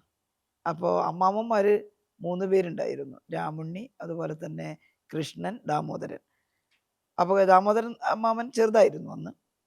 ഈ രാമുണ്ണി അമ്മാവനായിരുന്നു ഈ ഇന്ത്യൻ നാഷണൽ കോൺഗ്രസിൻ്റെ ഭാഗമായി സ്വാതന്ത്ര്യ സമരത്തിൽ പങ്കെടുത്ത് പിന്നീട് കമ്മ്യൂണിസ്റ്റ് ആശയഗതികൾ വന്നപ്പോൾ കമ്മ്യൂണിസ്റ്റ് പ്രസ്ഥാനത്തിൻ്റെ ഭാഗമായി സമരത്തിൽ പങ്കെടുക്കുകയൊക്കെ ചെയ്തത്. അന്ന് കമ്മ്യൂണിസ്റ്റ് പാർട്ടിയുടെ 39-ലാണല്ലോ കമ്മ്യൂണിസ്റ്റ് പാർട്ടി അവിടെ പരസ്യമായി പ്രവർത്തിക്കാൻ പാറപ്പുറത്ത് ചേർന്നൊരു അതെ. യോഗത്തിലൂടെ തയ്യാറായത്. അപ്പോൾ അതിനുശേഷമുള്ള 40കളിൽ സ്വാതന്ത്ര്യം കിട്ടുന്നത് വരെ രാമുണ്ണി അമ്മാവൻ പാർട്ടിയുടെ, അന്ന് ഫർക്ക എന്നാണ് പറയുക, അവിടെ ഇരിക്കൂർ ഫർക്കയുടെ വോളണ്ടിയർ ക്യാപ്റ്റനായിരുന്നു. പാർട്ടിയുടെ ഇന്ന് പറയുന്ന ഒരു ഏരിയ എന്നൊക്കെ പറയാം, നിരവധി പഞ്ചായത്തുകൾ ചേർന്ന ഒരു ഭാഗം എന്നൊക്കെ പറയാം. അങ്ങനെ കണ്ണൂർ സെൻട്രൽ ജയിലിൽ കൊണ്ടുപോയി അദ്ദേഹത്തെ തടവിൽ പാർപ്പിച്ചിട്ടുണ്ട്. ജയിലിനകത്ത് വെച്ച് കൊടിയ മർദ്ദനങ്ങൾ ഏറ്റുവാങ്ങിയിട്ടുണ്ട്. അവസാനം ചോര ചുമച്ച് ഉപ്പിയിട്ടൊക്കെയാണ് അദ്ദേഹം മരിക്കുന്നത്. കൃഷ്ണൻ എന്ന് പറയുന്ന അമ്മാവൻ സേലം ജയിലിൽ പിടിച്ചു കൊണ്ടുപോയി ഇട്ടിട്ടുള്ള തടവുകാരുടെ കൂട്ടത്തിൽ ഒരാളായിരുന്നു. സഖാവ് നീലഞ്ചേരി അടക്കമുള്ള ആളുകൾക്ക് വെടിയേൽക്കുമ്പോൾ അമ്മാവൻ അതിനകത്ത് ഉണ്ടായിരുന്നു. തലയിലൊരു വെടിയുണ്ട ഏറ്റു. പക്ഷേ ആളുകളുടെ കൂട്ടത്തിൽ വീണ് മരിച്ചില്ല. എല്ലാവരെയും കോരിയെടുത്ത് പുറത്തു കൊണ്ടുപോയി ഇട്ടപ്പോൾ ആ കൂട്ടത്തിൽ ജീവനുള്ള ആളുകളെ പലരും ചേർന്ന് ആശുപത്രിയിൽ എത്തിച്ചിരുന്നു, മരിച്ചവരെ അടക്കം ചെയ്യാനും. അങ്ങനെ അമ്മാവൻ്റെ ജീവൻ രക്ഷിച്ചെങ്കിലും വെടിയുണ്ട ഈ നെറ്റിയിൽ ഇവിടെ നമുക്ക് തൊട്ടു നോക്കിയാൽ അത് ഫീൽ ചെയ്യുമായിരുന്നു. ഓപ്പറേഷൻ ചെയ്തെടുക്കാൻ പറ്റില്ല, നെർവിന് പ്രശ്നമാവും എന്ന് പറഞ്ഞിട്ട്. പക്ഷെ അമ്മാവനൊരു മാനസിക വിഭ്രാന്തി കാണിച്ചു അവസാനമാകുമ്പോൾ. ഇതിൻ്റെ ആഘാതമാണ് എന്നാണ് ഡോക്ടർമാർ പറഞ്ഞത്. അപ്പോൾ അങ്ങനെയുള്ള, പിന്നെ ദാമോദരൻ അമ്മാവൻ അതിന് ശേഷമുള്ള പാർട്ടി പ്രവർത്തകനായിട്ട്, അമ്മമ്മയാണെങ്കിൽ ഈ ആങ്ങളമാർക്കെല്ലാം സപ്പോർട്ടായിട്ട്, കുറച്ച് നല്ല സാമ്പത്തിക ശേഷിയുള്ള കുടുംബമായിരുന്നു അന്ന്. അതുണ്ടാവാൻ കാരണം എൻ്റെ അമ്മമ്മയുടെ അച്ഛൻ മാക്കൂട്ടത്തിലുള്ള അന്നത്തെ ബ്രിട്ടീഷുകാരുടെ തോട്ടത്തിലൊരു, അന്ന് മേസ്ത്രി എന്നാ പറയാം, സൂപ്പർവൈസർ എന്നെല്ലാം ഉം, പറയുന്ന ഉം. ഒരു സ്ഥാനമാണ്. രാമൻ എന്നായിരുന്നു അദ്ദേഹത്തിൻ്റെ പേര്. അതുകൊണ്ട് തന്നെ ഞങ്ങൾക്കൊരു 2 നില വീടൊക്കെ, അന്നത്തെ വലിയ വീടാണ്, ഇന്ന് ഏറ്റവും അതെ ചെറിയ അതെ. വീടാണ്. അതൊക്കെ എടുക്കാനും ഒരു 10, 30ഓളം ഏക്കർ ഭൂമി അന്നത്തെ കല്യാട്ട് യജമാനൻ അത് വളച്ച് കെട്ടിക്കോളാൻ പറഞ്ഞതാണ്. പക്ഷേ അന്നൊന്നും ഈ ഭൂമിയുടെ ഉപയോഗമൊന്നും ആരും ശ്രദ്ധിച്ചിട്ടില്ല. ഞങ്ങളാ നിൽക്കുന്നതിൻ്റെ ചുറ്റും വെട്ടി തെളിയിച്ച് അവിടെ താമസിച്ചു എന്നല്ലാതെ അതിനപ്പുറത്തേക്കുള്ള ഭൂമിയിൽ കയറിപ്പോവുക പോലും ചെയ്തിട്ടില്ല. പിന്നീട് പലർക്കും വീടെടുക്കാൻ അമ്മമ്മ അത് വന്ന് ചോദിച്ചവർക്കൊക്കെ കൊടുക്കുകയാണ് ചെയ്തത്. വെറുതെ കൊടുക്കുകയാണ് ചെയ്തത്. ചുറ്റും അയൽവക്കക്കാരുണ്ടായി അതുകൊണ്ട്. അപ്പോൾ ആ അമ്മമ്മ നല്ല ധീരയായിട്ടുള്ളൊരു സ്ത്രീയാണ്. ഈ വസൂരി രോഗം ബാധിക്കുന്ന കാലമാണ്. വസൂരി രോഗം അമ്മ വിളയാട്ടെന്നാ പറയാ. വസൂരി എന്ന് പറയാൻ വിടില്ല. പേരുച്ചരിച്ചാൽ വസൂരിയുടെ കുരുക്കൾ പൊങ്ങും എന്ന അന്ധവിശ്വാസമായിരുന്നു. അപ്പോൾ അങ്ങനെ വന്ന ആളുകളെ ആ വീട്ടിലെ ആളുകൾ ഒഴിഞ്ഞുപോയി, അല്ലെങ്കിൽ അയാളെ ഒഴിപ്പിച്ചൊരു വിറക് പുരയിലാക്കി. എന്നിട്ട് അവിടെ വെള്ളം കൊടുക്കില്ല. ഒരു കോമരത്തെ ഏർപ്പാടാക്കും ഇയാളെ നോക്കാൻ. കോമരത്തിൻ്റെ കയ്യിൽ മഞ്ഞൾപ്പൊടി നിറച്ച സഞ്ചി ഉണ്ടാവും. അതിൽ നിന്ന് മഞ്ഞൾ വാരിയിട്ട് ഈ വാളും കുലുക്കി അദ്ദേഹം ദേവിയുടെ അടയാളമായിട്ട് അവിടെ നിൽക്കും. മരിച്ചു പോകും. വെള്ളം കൊടുക്കാത്തതുകൊണ്ട് തൊണ്ടയൊക്കെ കുടുങ്ങി. അപ്പോൾ ഈ അമ്മമ്മ ഈ കമ്മ്യൂണിസ്റ്റ് പാർട്ടിയുടെ ക്ലാസ്സിൽ നിന്നൊക്കെ കിട്ടിയൊരു വിവരം, അതായത് ഇത് പകർച്ചവ്യാധിയാണ്, തൊണ്ട കുടുങ്ങി മരിക്കാനിടയാവരുത്, ഇത്തിരി വെള്ളം കൊടുക്കണം, തൊടരുത്, ദൂരെ നിന്നാവണം, ഇതെല്ലാം പഠിപ്പിച്ചു. അതനുസരിച്ച് അത് കേട്ടിട്ട് ഞങ്ങളുടെ അടുത്ത വീട്ടിലെ ഒരു കോരൻ എന്ന് പറഞ്ഞ ആൾക്ക്, അദ്ദേഹത്തിന് അന്ന് 18 വയസ്സേ ഉള്ളൂ. അമ്മമ്മക്കാണെങ്കിൽ 24 വയസ്സോ 25 വയസ്സോ മറ്റേ ഉള്ളൂ, ചെറുപ്പാ. അപ്പോൾ അവിടെ ചെന്ന് ഈ കോമരത്തോടി മഞ്ഞൾപ്പൊടി പിടിച്ചു വാങ്ങിയിട്ട് അത് എനിക്ക് താ, ഞാൻ നോക്കിക്കോളാം എന്ന് പറഞ്ഞിട്ട് ഈ വടിയുടെ അറ്റത്ത് തുണി കെട്ടിയിട്ട് വെള്ളം നനച്ചിട്ട് ആ തുണി ചുണ്ടിൽ ഉറ്റിച്ചിട്ട്, അത് പ്രാകൃതമായ രീതിയല്ലേ അന്നുള്ളൂ. അപ്പോൾ അങ്ങനെ കൊടുത്ത് ചുണ്ട് നനയിച്ച് വെള്ളം ക്രമേണ ഇറങ്ങിപ്പോയപ്പോൾ തൊണ്ട നനഞ്ഞ് ഈ തൊണ്ടയുടെ കുടുക്കമൊക്കെ പോയി. മഞ്ഞൾപ്പൊടി ദൂരെ നിന്ന് വാരി വിതറും ശരീരത്തിലാകെ. കുറച്ച് കഴിഞ്ഞപ്പോൾ അതൊക്കെ കരിഞ്ഞ് രോഗി എഴുന്നേറ്റിരിക്കാൻ പാകത്തിലായി.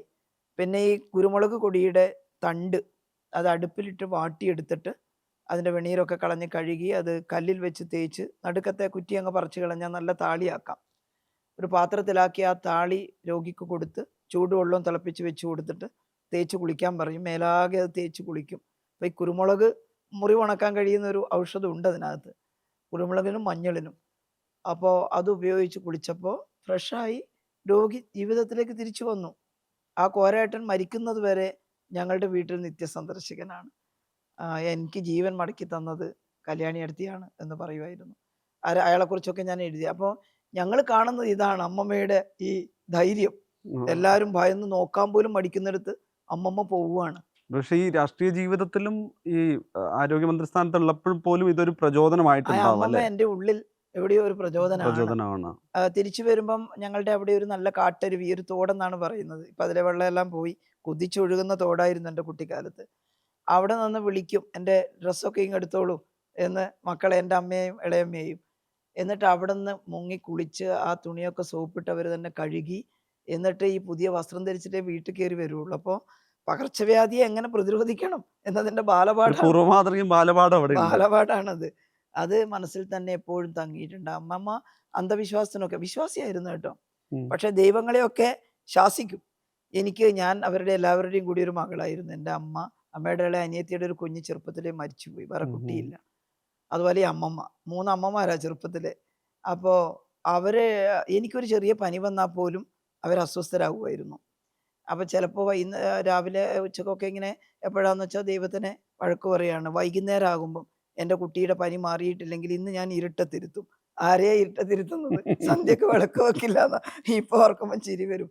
അന്ന് കൗതുകത്തോടെ ഈ അമ്മമ്മയ്ക്ക് ദൈവത്തിൻ്റെ അടുത്തൊക്കെ ഇത്ര അധികാരമാണോ എന്നുള്ളതാണ്. എല്ലാവരും ഭയപ്പെടുകയാണല്ലോ അതെ. ദൈവത്തെ. അമ്മമ്മക്ക് ഭയമല്ല, സുഹൃത്തുക്കളാണ്. അപ്പോൾ ചിലപ്പോൾ മരുന്നിൻ്റെ ഒക്കെ ഇതുകൊണ്ട് വൈകുന്നേരം ആകുമ്പോൾ പനി തളരും. ഇരുട്ടത്തിരിക്കേണ്ടി വരില്ല അവർ. അതാണ്.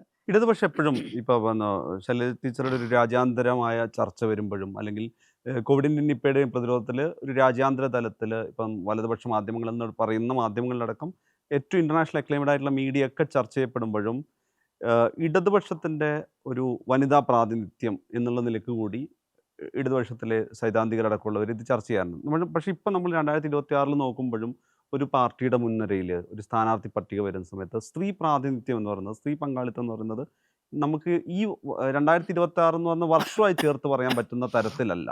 അവിടെ എത്രയോ പിന്നോട്ടാണ്. അപ്പോൾ അത് ഒരു പ്രധാന പ്രശ്നമായിട്ട് ചർച്ച ചെയ്യപ്പെടേണ്ടതെന്ന് തോന്നിയിട്ടുണ്ടോ? ഇത് പാർട്ടിക്കകത്ത് എപ്പോഴും ചർച്ചയ്ക്ക് വിധേയമാകുന്ന ഒന്നാണ്. അതായത് നമ്മുടെ സമൂഹം കേരളം ഫ്യൂഡൽ കൺസെപ്റ്റിൽ നിന്ന് കുറേയേറെ മാറി. ഇപ്പോൾ ഇടതുപക്ഷ ഗവൺമെൻറ്റുകൾ വന്നപ്പോഴുള്ള കുടികിടപ്പവകാശ നിയമം മുതൽ ഭൂപരിഷ്കരണം, ലാൻഡ് റിഫോം ആക്ട്, എഡ്യൂക്കേഷൻ മേഖലയിൽ കൈവരിച്ചിട്ടുള്ള നേട്ടങ്ങൾ, അതുപോലെ ആരോഗ്യ മേഖല, ഇതെല്ലാം വന്നപ്പോൾ നമ്മളൊരു ലിബറൽ സൊസൈറ്റി ആയിട്ട് മാറിയിട്ടുണ്ട്. ഒരു ഇഗാലിറ്റേറിയൻ സൊസൈറ്റിയിലേക്ക് പോകാനുള്ള ഒരു തയ്യാറെടുപ്പിലേക്കായിട്ടുണ്ട്. പക്ഷേ ഇന്ത്യ ഒട്ടുക്ക് അങ്ങനെ ഒരു ഡെമോക്രാറ്റിക് ആയിട്ട് മാറിക്കഴിഞ്ഞിട്ടില്ല. EMS, MRB, VT ഭട്ടതിരിപ്പാട് എല്ലാം, പിന്നെ ശ്രീനാരായണ ഗുരുദേവൻ്റെ ആശയങ്ങൾ എല്ലാവരും ഒരുപോലെയാണെന്ന് പ്രചരിപ്പിക്കാൻ കഴിഞ്ഞതൊക്കെ വലിയ മാറ്റം കേരളത്തിലുണ്ടായി. മറക്കുടയും ഘോഷയും ബഹിഷ്കരിച്ചു. അടുക്കളയിൽ നിന്ന് അരങ്ങത്തേക്ക് വന്നു. സ്ത്രീകൾ പൊതുപരിപാടികളിൽ പങ്കെടുക്കാൻ തുടങ്ങി. പക്ഷേ ഇപ്പോഴും ഫ്യൂഡലിസത്തിൻ്റെ ചില കെട്ടുപാടുകൾ നിലനിൽക്കുന്ന സമൂഹമാണ് കേരളവും. മനുഷ്യൻ്റെ മൈൻഡ് സെറ്റിൽ വലിയ മാറ്റം വന്നിട്ടില്ല. മനുഷ്യൻ്റെ ചിന്തയിൽ പല ആളുകൾക്കും സങ്കല്പിക്കാൻ കഴിയുന്നില്ല പുരുഷനോടൊപ്പം തന്നെ തുല്യമായി കഴിവുള്ളവരാണ് സ്ത്രീകളെന്ന്. ബോധപൂർവമായിട്ടുള്ള ഒരു സംവരണം വരുമ്പോഴേ അധികാരത്തിൻ്റെ വേദിയിലും സ്ത്രീകൾ കൂടുതൽ വരുന്നുള്ളൂ. 33% സംവരണം നമ്മുടെ തദ്ദേശ സ്വയംഭരണ സ്ഥാപനത്തിൽ വന്നപ്പോഴാണ് സ്ത്രീകൾ പഞ്ചായത്ത് പ്രസിഡന്റുമാരൊക്കെ ആയത്. അത് 50% ആയപ്പോൾ ഇപ്പോൾ 52% സ്ത്രീകൾ ആ വേദിയിൽ വന്നു. എന്തൊരു ബഹളായിരുന്നു ആദ്യം. സ്ത്രീകൾ ഒരു പഞ്ചായത്തിൽ പ്രസിഡന്റ് ആകേണ്ടി വരും എന്ന് കണ്ടപ്പോൾ എല്ലാ വിഭാഗത്തിലും പെട്ട ആളുകൾ പേടിച്ചിട്ടുണ്ട്. അയ്യോ, ഈ പഞ്ചായത്തിൻ്റെ സ്ഥിതി എന്താകും? നല്ലൊരു മാഷ് പ്രസിഡന്റ് ആയതാണ്, അല്ലെങ്കിൽ ഇന്ന ആൾ പ്രസിഡന്റ് ആയതാണ്. അപ്പോൾ ഈ സ്ത്രീ എന്ത് ചെയ്യും? കുറേയധികം സ്ത്രീകൾക്കും ഭയം ഉണ്ടായിരുന്നു. ഈ ഉത്തരവാദിത്വം എനിക്ക് നിർവഹിക്കാൻ പറ്റുമോ? ആദ്യം ഈ സംവരണം വന്ന ഉടനെ തന്നെ അധികാര വികേന്ദ്രീകരണത്തിൻ്റെ നാളുകളിൽ തിരുവനന്തപുരത്തും അതുപോലെ തൃശ്ശൂർ കിലയിലും ഈ ആളുകളെ വിളിച്ച് എങ്ങനെ സ്വാഗതം പറയണം, എങ്ങനെ അധ്യക്ഷ പ്രസംഗം നടത്തണം, എങ്ങനെ ബജറ്റ് അവതരിപ്പിക്കണം, സ്ത്രീകൾ എന്തൊക്കെ പഠിക്കണം, ഇത് പഠിപ്പിച്ചു കൊടുത്തു. ഇത് സ്ത്രീകളെ മാത്രമല്ല, ഇതൊന്നും അറിഞ്ഞുകൂടാത്ത പുരുഷന്മാരും ഉണ്ടായിരുന്നു. പക്ഷേ ഒരു സ്ത്രീയുടെ അടുത്ത് അപകടം ഉണ്ടായാൽ കണ്ട, സ്ത്രീകളെ ആക്കിയിട്ട് സംഭവിച്ചതാണ്, ഇങ്ങനെ പറയും. അപ്പോൾ അത് മറികടക്കാൻ നാം ബോധപൂർവമായിട്ട് ഇടപെട്ടു. ഒരു കുഴപ്പമുണ്ടായില്ലല്ലോ. അതിമനോഹരമായിട്ട് പഞ്ചായത്തും നഗരസഭയും കോർപ്പറേഷനും ഒക്കെ കൈകാര്യം ചെയ്തു. എന്നാൽ പാർലമെൻറ്റിലും അസംബ്ലിയിലും ഇപ്പോഴും ആ സ്ഥിതി വന്നിട്ടില്ല. മാത്രമല്ല, സമൂഹത്തിലാകെ സ്ത്രീകൾ തുല്യ പൗരന്മാരാണെന്ന് ഇപ്പോഴും ചിന്തിക്കാൻ കഴിഞ്ഞിട്ടില്ല. സ്ത്രീകൾക്കായിട്ട് ചില പ്രത്യേക ഉത്തരവാദിത്വവും ചില ശീലങ്ങളും ചില കസ്റ്റംസും ഒക്കെ നിൽക്കുകയാണ്. അത് മാറ്റിയെടുക്കാൻ കേരളത്തിന് കഴിയുമ്പോഴേ കേരളത്തിൽ സമത്വം ഉണ്ടാവുകയുള്ളൂ. ഇനി അസംബ്ലി തെരഞ്ഞെടുപ്പിൻ്റെ സമയത്ത് ഇടതുപക്ഷം എപ്പോഴും പറയാറുണ്ട്, കഴിയാവുന്നത്ര സ്ത്രീകളെ കൂടുതൽ നിർത്തണം. പക്ഷേ ഒരു സംവരണമൊന്നും ഇല്ലാതിരിക്കുമ്പോഴുള്ള പ്രശ്നം എന്താണെന്ന് വെച്ചാൽ, ഒരു മണ്ഡലത്തിൽ ഒരു സ്ഥാനാർത്ഥിയെ നിർത്തുമ്പോൾ ഏത് വിഭാഗമായാലും ജയസാധ്യതയാണ് നോക്കുക. അപ്പോൾ ചില പേരുകൾ വെച്ച് ചർച്ച ചെയ്യും. അങ്ങനെ ചെയ്യുമ്പോൾ സ്ത്രീകളിപ്പോൾ മുന്നോട്ട് വന്നുകൊണ്ടിരിക്കുക. പുരുഷന്മാർ കുറേ കാലമായിട്ട് ഈ ആധിപത്യം ഉണ്ടാക്കിയവരാ. അപ്പോൾ ജനങ്ങളുടെ ഇടയിൽ ചിരപരിചിതരും ചില കാര്യങ്ങളെല്ലാം ചെയ്ത് അത് തെളിയിച്ചിട്ടുള്ളവരുമായ പുരുഷന്മാരായിരിക്കും അവിടെ മത്സരിക്കുന്നുണ്ടാവുക. അപ്പോൾ പുതുതായി നമ്മളൊരു സ്ത്രീയെ അവതരിപ്പിച്ചാൽ, കുറച്ച് കാലമായിട്ട് മാത്രം ഈ രംഗത്ത് ചെയ്ത് ശീലമുള്ള ഒരാളെ, നല്ല കഴിവുള്ള ആളെ അവതരിപ്പിച്ചാലും ഒരു താരതമ്യം വരും അവിടെ. അങ്ങനെ വരുമ്പോൾ ചിലപ്പോൾ ഈ പുരുഷൻ വിജയിച്ചു പോകും.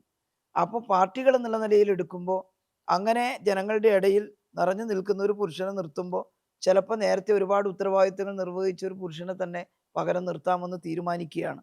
അതുണ്ടാക്കുന്നത് സ്ത്രീകളുടെ പങ്കാളിത്തം കുറക്കലാണ്. പക്ഷേ CPM പോലുള്ള സംഘടനകൾ നിർബന്ധമായിട്ടും ജയിക്കുന്ന 1-2 സീറ്റുകളിൽ നിർബന്ധമായിട്ട് സ്ത്രീകളെ നിർത്തണമെന്ന് പറഞ്ഞിട്ടുണ്ട്. അതുകൊണ്ടാണ് മത്സരം എല്ലാം കഴിഞ്ഞ് വരുമ്പോൾ ഇടതുപക്ഷത്ത് കുറേ സ്ത്രീകൾ വരുന്നത്. UDFന് കഴിഞ്ഞ തവണ ആകെ ഒരു സ്ത്രീ, രമ മാത്രമാണ് ഉണ്ടായിരുന്നത്. പിന്നെ PC തോമസ് മരിച്ചപ്പോഴാണ് അദ്ദേഹത്തിൻ്റെ പിന്നെ PTയുടെ ഭാര്യ എന്നുള്ള നിലയിൽ അവിടെ മത്സരിച്ചിട്ട് വന്നത്. ഒരു കൂടുതൽ ഇടതുപക്ഷം ചെയ്യുന്നു. എന്നാൽ അത് മതിയായതാണോ എന്ന് ചോദിച്ചാൽ അല്ല. 140 അംഗങ്ങളുള്ള നിയമസഭയിൽ അതിൻ്റെ 30% പോലും സ്ത്രീകളാവുന്നില്ല എന്നുള്ളത് കേരളത്തെ പോലുള്ള സംസ്ഥാനത്തിന് വലിയ പോരായ്മയാണ്. പക്ഷേ സംവരണം നിയമമായി വന്നില്ലെങ്കിൽ സംഭവിക്കാൻ പോകുന്നൊരു വിപത്താണ് ഞാൻ പറഞ്ഞത്. കാൽക്കുലേറ്റ് ചെയ്ത് അവസാനം എന്നാൽ പിന്നെ ഇപ്പോൾ ഇവിടെ ഈ പുരുഷൻ തന്നെ മത്സരിക്കട്ടെ എന്ന് തീരുമാനിച്ച് കളയും. സ്ത്രീ വന്നാൽ കുഴപ്പമൊന്നുമില്ല.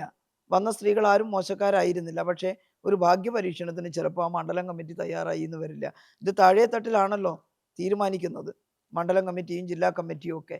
അപ്പോൾ ഈ തെരഞ്ഞെടുപ്പ് ഇങ്ങനെയായി പോകുന്നു എന്നൊരു പ്രശ്നമുണ്ട്. കേരളത്തിൽ നഷ്ടമായ മുഖ്യമന്ത്രി എന്നുള്ള രീതിയിൽ ആണ് ഗൗരി അമ്മയെ കുറിച്ച് പറയാറുള്ളത്. സുശീല ഗോപാലൻ മുഖ്യമന്ത്രി സ്ഥാനത്തേക്ക് പരിഗണിക്കപ്പെട്ടിട്ടും അവഗണിക്കപ്പെട്ടു എന്നുള്ള രീതിയിൽ ചർച്ചയുണ്ടായിരുന്നു. അത്തരത്തിൽ തന്നെ ഒരു ഇടതുപക്ഷത്തിന് അതിൻ്റെ അല്ലെങ്കിൽ ഇടതുപക്ഷത്തിനും CPM-നും മറിച്ചുള്ള ഒരു പൊതു തീരുമാനങ്ങളുണ്ടാവും. അപ്പോൾ പോലും ശൈലജ ടീച്ചർ ഇപ്പോൾ കഴിഞ്ഞ തവണത്തെ റെക്കോർഡ് ഭൂരിപക്ഷം അടുത്ത മുഖ്യമന്ത്രിയായി പൊതുബോധവും പൊതുസമൂഹവും പ്രതീക്ഷിക്കുന്ന ഒരാൾ, അതേസമയം തന്നെ പാർട്ടിക്ക് അത്തരം ഒരു തീരുമാനങ്ങളിലേക്ക് പോകാൻ ഇവിടെ ഒരു വിമുഖതയുണ്ട് എന്നുള്ള നിലയ്ക്ക് കൂടി ചർച്ചയുണ്ടാവാറുണ്ടല്ലോ. അത് ടീച്ചർ ഗൗരവത്തിലെടുത്തിട്ടുണ്ടായിരുന്നു. അതൊരു വിമുഖതയല്ല. അതായത് സ്ത്രീ ശാക്തീകരണം, തീരുമാനമെടുക്കുന്ന വേദികൾ സ്ത്രീകൾ വരണം എന്നൊക്കെ പറയുമ്പോൾ നമ്മൾ എന്താ ഉദ്ദേശിക്കുന്നത്? വളരെ വിപുലമായ ഒരു വേദിയാണ് അധികാരത്തിൻ്റെ വേദി. അതുപോലെ തീരുമാനം എടുക്കുന്ന ഇടങ്ങൾ. ഇപ്പോൾ അസംബ്ലിയിൽ ഇപ്പോൾ 140 MLA-മാരിൽ 70 MLA-മാർ സ്ത്രീകളാവണമെന്ന് നമുക്ക് ഉറപ്പായിട്ടും പറയാം. വന്നാൽ അവരവരുടെ ഉത്തരവാദിത്തം നിർവഹിക്കുകയും ചെയ്യും. എന്നാൽ മുഖ്യമന്ത്രി, പ്രധാനമന്ത്രി എന്നെല്ലാം പറയുന്നത് വേറൊരു ഘടകമാണ്. അവിടെ സ്ത്രീകൾ വന്നുകൂടാന്ന് ഞാൻ പറയുന്നില്ല. പക്ഷേ അത് ഇതിനെല്ലാം നിയന്ത്രിച്ച് കാര്യങ്ങൾ തീരുമാനിക്കുന്ന, അവിടെ സംവരണത്തിനൊരു സ്ഥാനമില്ല, ഒരു സീറ്റ്. സംവരണത്തിന് ഏറ്റവും പ്രാപ്തയായ ജനകീയയായ നേതാവിനെ എന്നുള്ള രീതിയിൽ കൂടിയാണല്ലോ അവിടെ ഒരു കാര്യവും കൂടിയുണ്ട്. ഈ സ്ത്രീകൾ അവിടെ അധികം വരാത്തത് കൊണ്ടൊരു എക്സ്പീരിയൻസ്, അതും ഒരു പ്രധാനപ്പെട്ട ഘടകമാണ്. ഇതിനെല്ലാം കാണാനും പ്രതികരിക്കാനും സ്ത്രീകൾക്ക് കഴിവുണ്ടായേക്കാം. പക്ഷേ ആ സ്ഥാനത്തേക്ക് തന്നെ സ്ത്രീ വരണം എന്നൊരു നിർബന്ധം സ്ത്രീ വിമോചന പ്രസ്ഥാനവും ഉണ്ടാക്കുന്നില്ല, ഞങ്ങളാരും കാണുന്നില്ല. ചിലർ എന്നോട് ചോദിച്ചു, ഒരു വനിത മുഖ്യമന്ത്രി ആയാൽ പ്രശ്നങ്ങൾ കുറേ പരിഹരിക്കാൻ പറ്റില്ലേ? ഞാൻ പറഞ്ഞല്ല, പോളിസിയാണ് പ്രധാനം. അപ്പോൾ ഇന്ദിരാഗാന്ധി പ്രധാനമന്ത്രി ആയിരുന്നപ്പോൾ ഞങ്ങൾ സ്ത്രീകൾ അവരുടെ പോളിസിയെ എതിർത്തിരുന്നു. ഇന്ത്യയുടെ പ്രധാനമന്ത്രി ഒരു സ്ത്രീ ആയതുകൊണ്ട് എല്ലാം മാറ്റം ഉണ്ടാക്കാൻ സാധിക്കില്ല. എന്നാൽ ഇന്ത്യൻ പാർലമെന്റിൽ കുറേ സ്ത്രീകൾ വന്നാൽ MP എന്നുള്ള നിലയിൽ അവർക്ക് വലിയ മാറ്റം സമൂഹത്തിൽ ഉണ്ടാക്കാൻ സാധിക്കും. പ്രധാനമന്ത്രി ആയിക്കൂടാന്ന് പറയാൻ നമുക്ക് അവകാശമില്ലല്ലോ. പക്ഷെ അവിടെ നിർണായകമായ കാര്യങ്ങൾ ചെയ്യേണ്ടുന്ന ലീഡർഷിപ്പിൽ നാളെ എപ്പോഴെങ്കിലും ഒരാവശ്യകത വരുമോ എന്ന് നമുക്ക് പറയാൻ പറ്റില്ല. പക്ഷെ ഇന്ന് കേരളത്തെ സംബന്ധിച്ചിടത്തോളം നിങ്ങൾ നോക്കൂ, സഖാവ് പിണറായി 1-ാം ഘട്ടം മുഖ്യമന്ത്രി എന്നുള്ള നിലയിൽ അദ്ദേഹത്തിൻ്റെ ഭാവനയും ഇടപെടലും ഈ പറയുന്ന പ്രോജക്റ്റുകളിലെല്ലാം നമുക്ക് കാണാൻ സാധിക്കും. വളരെ ശക്തമായി കേരളത്തെ നയിക്കുന്ന, കേരളത്തിലെ ഈ മിഷനുകളൊക്കെ കൊണ്ടുവരാൻ അദ്ദേഹം തനിച്ചാണെന്നൊന്നും ഞാൻ പറയുന്നില്ല. അതിന് പറ്റിയ ടീമുണ്ട്, ഉദ്യോഗസ്ഥന്മാരുണ്ട്, പാർട്ടിയുണ്ട്, LDF ഉണ്ട്, എല്ലാം ചേർന്ന്. പക്ഷെ വളരെ ഒരു നല്ല കാഴ്ചപ്പാടോടുകൂടി ചെയ്തു. അപ്പം അതിനൊരു കണ്ടിന്യൂവേഷൻ വേണമെന്നാണ് നമ്മൾ ആഗ്രഹിച്ചത്.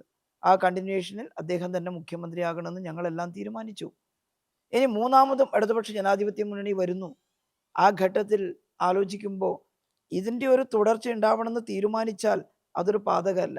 അപ്പോൾ അവിടെ ഇത്ര ഒരു തവണ പുരുഷനായില്ല, ഒരു തവണ സ്ത്രീ ആവണ്ടേ, അങ്ങനെ പറയാനുള്ള ഒന്നല്ല മുഖ്യമന്ത്രി പദം എന്ന് പറയുന്നത്. പിന്നെ ഗൗരിയമ്മയുടെ, സുശീല ഗോപാലിൻ്റെ എല്ലാം സമയത്ത് പാർട്ടിക്കകത്ത് ഇതുപോലുള്ള ചില ഘടകങ്ങളെല്ലാം ചർച്ച ചെയ്തുകൊണ്ട് അവരാരും മോശക്കാരാണെന്ന് പറഞ്ഞ് മാറ്റി നിർത്തിയതല്ല. അവർക്ക് അതിന് സാധിക്കും. പക്ഷെ ആ സമയത്ത് EK നായനാരെ പോലുള്ള ആൾ വരണമെന്ന് ഒരുപാട് ആളുകൾ ആഗ്രഹിച്ചു. അതൊരു പുരുഷനായതുകൊണ്ട് മാത്രമല്ല, വളരെ ജനകീയനായിട്ടുള്ള, ജനങ്ങളുടെ ഇടയിൽ ഒരുപാട് അംഗീകാരമുള്ള, നല്ല ഭാവനയുള്ള ഒരു സഖാവാണ്. അതൊരു പുരുഷനായി പോയതുകൊണ്ട് ഒരു സ്ത്രീയെ ആക്കാൻ വേണ്ടി നായനാരെ ആക്കാൻ പറ്റില്ല എന്ന് പറയേണ്ടതില്ല എന്നാണ് പലർക്കും തോന്നിയത്. എന്നാൽ സുശീല ഗോപാലനോ ഗൗരിയമ്മക്കോ ആയിക്കൂടാത്തൊരു സ്ഥിതിയും ഇല്ല. പാർട്ടിക്കകത്ത് അങ്ങനെ ഒരു വ്യാഖ്യാനം അല്ല. പക്ഷെ ഇതാണ് വന്നത്. കൂടുതൽ ഒരു ഇദ്ദേഹം ആവണം എന്നുള്ള ഒരു അവസരമാണ് അവിടെ വന്നത്. അത് എല്ലാവരും കൂടി തീരുമാനിച്ചൊരു കാര്യമാണ്. അതിലൊരു സ്ത്രീവിരോധമോ സ്ത്രീകളെ ഇകഴ്ത്തലോ കൊണ്ടുവരാൻ നമുക്ക് സാധിക്കില്ല. എന്നാൽ കൂടുതൽ അംഗങ്ങൾ തീരുമാനത്തിൻ്റെ വേദിയിലേക്ക് വരണമെന്ന് പറയുമ്പോൾ ആ രീതിയിൽ സ്ത്രീകൾ വരട്ടെ. ധാരാളം സ്ത്രീകൾ വരുമ്പോൾ ഉറപ്പായിട്ടും ഇതിൻ്റെ എല്ലാം കൂട്ടത്തിൽ ഒരു സ്ത്രീയാണ് ഇതിന് ആരേക്കാളും അർഹ എന്ന ഒരു ഘട്ടം വരുമ്പോൾ ആ സ്ത്രീയെ നിഷേധിക്കാൻ പറ്റില്ല. അങ്ങനെയാണ് വരിക. ഇപ്പം ഏതായാലും വളരെ കരുത്തോടുകൂടി, വളരെ കാഴ്ചപ്പാടോടുകൂടി കേരളത്തെ നയിക്കുന്ന ഒരു മുഖ്യമന്ത്രിയാണ് കേരളത്തിലുള്ളത്. അതുകൊണ്ടാണ് ആ ചോദ്യത്തെ നിഷേധിക്കുന്നത്, അല്ലാതെ ഒരു സ്ത്രീ വിരോധത്തിൻ്റെ ഭാഗമായിട്ടല്ല. അപ്പോൾ അത് ഒരു തീരുമാനം എന്നുള്ള നിലയിൽ വരുമ്പോൾ അങ്ങനെ ആയാൽ അത് സ്ത്രീ വിരോധമാണ് എന്ന് പറയേണ്ടതില്ല. പക്ഷേ വേറെ തരത്തിൽ ഇപ്പം മുഖ്യമന്ത്രിയായിട്ട് ഒരാളെ പ്രൊജക്റ്റ് ചെയ്യാറില്ലെങ്കിൽ പോലും ഇത്തവണത്തെ സഭയുടെ പ്രധാനപ്പെട്ട ഈ പ്രതിപക്ഷത്തിനും മാധ്യമങ്ങൾക്ക് മുന്നിലേക്ക് ഭരണപക്ഷത്തിൻ്റെ പ്രതിരോധം നിലയ്ക്ക് ടീച്ചർ വന്ന് ആദ്യ ദിവസങ്ങളിൽ സംസാരിക്കുന്ന സമയത്ത് KK ശൈലജയെ മുഖ്യമന്ത്രിയായി പ്രൊജക്റ്റ് ചെയ്യാണ് എന്നുള്ള രീതിയിലൊരു, അതൊരു മാധ്യമ നിർമ്മിത പൊതുബോധമാണോ അല്ലെങ്കിൽ പാർട്ടിയുടെ തലത്തിലുള്ള ഏതെങ്കിലും തലത്തിൽ ചിന്തയുടെ തുടർച്ചയാണോ എന്നറിയില്ല. എങ്ങനെയാണ് അത്തരം വാർത്തകൾ വലിയ തോതിൽ വന്നിട്ടുള്ളത്? അത് ഒരു സംശയമില്ല, മാധ്യമങ്ങളുടെ ബോധ നിർമ്മിതിയാണ്. അത് യാദൃച്ഛികമായിട്ട് വന്നതാ. ഞാനിപ്പോൾ എനിക്ക് നിയമസഭക്കകത്ത് ഞാൻ പെട്ടെന്നൊരു ദിവസം എല്ലാ തലക്കെട്ടുകളും ആ രീതിയിലായിരുന്നല്ലോ. വന്ന് കൊടുത്തു. അത് എനിക്ക് തോന്നുന്നു ഇതൊരു മാധ്യമ സിൻഡിക്കേറ്റ് എന്നുള്ള നിലയിൽ എടുക്കുന്നുണ്ടോ എല്ലാവരും. മോശമായ അർത്ഥത്തിലല്ല ഞാൻ പറയുന്നത്. ഞങ്ങൾ ഇങ്ങനെയാണ്, നിങ്ങൾ ഇങ്ങനെ കൊടുക്കണോന്ന് ചോദിച്ചിട്ടാണോ അല്ല എനിക്കറിയില്ല കേട്ടോ അത്. പക്ഷേ അത് യാദൃച്ഛികമാണ്. പക്ഷേ വെറും യാദൃച്ഛികതയല്ലത്. കാരണം ഞാൻ അസംബ്ലിയിൽ CPMന്റെ ചീഫ് വിപ്പാണ്. ഇടതുപക്ഷ ഞാൻ CPMന്റെ കേന്ദ്ര കമ്മിറ്റി അംഗമാണ്. അതുപോലെ സ്റ്റേറ്റ് സെക്രട്ടേറിയറ്റ് അംഗമാണ്. ഇതിനൊക്കെ ഒരു പ്രത്യേകതയുണ്ട് അതെ. പാർട്ടിക്കകത്ത്. അപ്പോൾ മുതിർന്ന അംഗവുമാണ്. അപ്പോൾ സ്വാഭാവികമായിട്ട് എല്ലാവരും പ്രതികരിക്കണം. ഞങ്ങൾ പ്രത്യേകിച്ചും പ്രതികരിക്കണം. അത് ഞാൻ മാത്രമല്ല, അവിടെയുള്ള എല്ലാവരും പ്രതികരിക്കണം. അന്ന് ഞങ്ങൾ തീരുമാനിച്ചത് എല്ലാ തവണയും അസംബ്ലിയിൽ വലിയ കുഴപ്പമുണ്ടാക്കിയിട്ട് കൂട്ടത്തോടെ ഇറങ്ങി വന്ന് മാധ്യമങ്ങളുടെ മുമ്പിൽ ഇവർ നിരന്ന് നിന്ന് അസംബ്ലിയിൽ ചിലപ്പോൾ അട്ടർ ഫെയിലിയർ ആയിരിക്കും പ്രതിപക്ഷം. നമ്മുടെ ആളുകളെല്ലാം കാര്യകാരണ സഹിതം പറഞ്ഞ് ആ പ്രതിപക്ഷം ഉയർത്തിയ എല്ലാ ആരോപണങ്ങളും തെറ്റാണെന്ന് തെളിയിച്ച് മേൽക്കൈ നേടും നമ്മൾ സത്യമായിട്ടുള്ള കാര്യങ്ങൾ പറയുമ്പോൾ. പക്ഷെ പിറ്റേന്ന് മുഖ്യധാരാ മാധ്യമങ്ങൾ നോക്കുമ്പോൾ വലിയ തലക്കെട്ടാണ് അല്ലേ. VD സതീശൻ കസറി, അല്ലെങ്കിൽ രമേശ് ചെന്നിത്തല ഇങ്ങനെ ചെയ്തു, ഭരണപക്ഷം പരാജയപ്പെട്ടു എന്നൊക്കെ പറഞ്ഞിട്ട്. അത് കാണുമ്പോൾ ഞങ്ങൾക്കൊരു അത്ഭുതം തോന്നും. അസംബ്ലിയിൽ ഇങ്ങനെയല്ലല്ലോ ഉണ്ടായിരുന്നത്. അപ്പോൾ എന്ത് ചെയ്തു എന്ന് വെച്ചാൽ ഞങ്ങൾ തീരുമാനം എടുത്തു, ഇവരിവിടുന്ന് ബഹളം വെച്ചിറങ്ങുമ്പോൾ നമുക്ക് മറ്റൊരു വഴിയിലൂടെ ഇറങ്ങണം.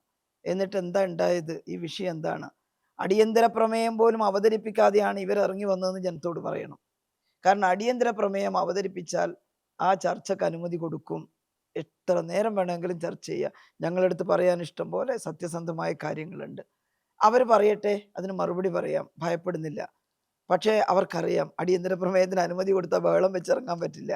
2 മണിക്കൂർ ചർച്ച ചെയ്യണം. അതുകൊണ്ട് അവരെന്ത് ചെയ്തു, ഒരു പ്രമേയമില്ലാണ്ട് നടുത്തളത്തിൽ ഇറങ്ങി. അത് തെറ്റാണ്, ശരിയല്ല, ജനാധിപത്യപരമല്ല. ഇത് പറയാൻ വേണ്ടി പ്രകടനമായി താഴേക്ക് പോകാൻ തീരുമാനിച്ചു. ഇവർ പ്രകടനമായിട്ട് ഇറങ്ങുമ്പോൾ ഞാൻ ബാലഗോപാൽ മിനിസ്റ്ററോട് ഒരു കാര്യം പറയാൻ വേണ്ടിയിട്ട് അവിടെ കുറച്ച് താമസിച്ചു പോയി. ഞാൻ ഇറങ്ങുമ്പോഴേക്ക് ഇവരെല്ലാം ഇറങ്ങി മുന്നിലെത്തി ജാഥ. അപ്പം ഞാൻ ഇറങ്ങി വരുമ്പം ഇവർ പിരിഞ്ഞു പോയിട്ടില്ല. ആഹാ നിങ്ങൾ പോയില്ലേ എന്ന് ഞാൻ പറയുമ്പോൾ എല്ലാവരും പറഞ്ഞു, അല്ല ടീച്ചറും വാ. അപ്പോൾ ഞങ്ങളോട് പറഞ്ഞിട്ടുണ്ട് എല്ലാവരും പ്രതികരിക്കണം. അത് പാർട്ടി സ്റ്റേറ്റ് സെക്രട്ടേറിയറ്റ് മെമ്പർമാർ പറയാൻ കിട്ടുന്ന അവസരത്തിൽ നമ്മുടെ ഗവൺമെൻറ്റിൻ്റെ കാര്യങ്ങൾ പറയണം. ഞങ്ങളങ്ങനെ എല്ലാവരും പറയാറില്ല. പക്ഷേ ഞങ്ങൾ തീരുമാനിച്ചു, കാരണം മറ്റവർ പറയുന്ന നുണ മറികടക്കണമെങ്കിൽ എല്ലാവരും പ്രതികരിക്കണം. അങ്ങനെ ഞങ്ങളോട്, ഞാൻ മാത്രമല്ല എല്ലാവരോടും പ്രതികരിക്കാൻ പറഞ്ഞിരുന്നു പാർട്ടി. അപ്പോൾ മുമ്പിൽ ചെന്ന ഉടനെ തന്നെ കക്ഷി നേതാക്കളെല്ലാം പ്രതികരിച്ചു. ഘടകകക്ഷികളുടെ ഞാൻ പ്രതികരിക്കാൻ ബാധ്യസ്ഥയാണ്. ഞാൻ എൻ്റെ പാർട്ടിയുടെ സ്റ്റേറ്റ് സെക്രട്ടേറിയറ്റ് മെമ്പറാണ്. അപ്പോൾ ഞാനും പ്രതികരിച്ചു. അപ്പോൾ ശൈലജ ടീച്ചറെ കരുതി കൂട്ടി പ്രതികരിക്കാൻ നിശ്ചയിച്ചു.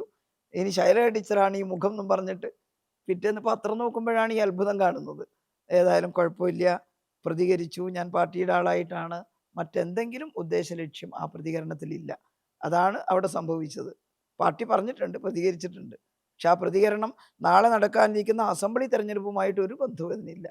എന്നാൽ തെരഞ്ഞെടുപ്പുമായിട്ട് ഒരു ബന്ധമുണ്ട്, അത് സത്യസന്ധമായ രാഷ്ട്രീയം ജനങ്ങളിൽ എത്തിക്കലാണ്.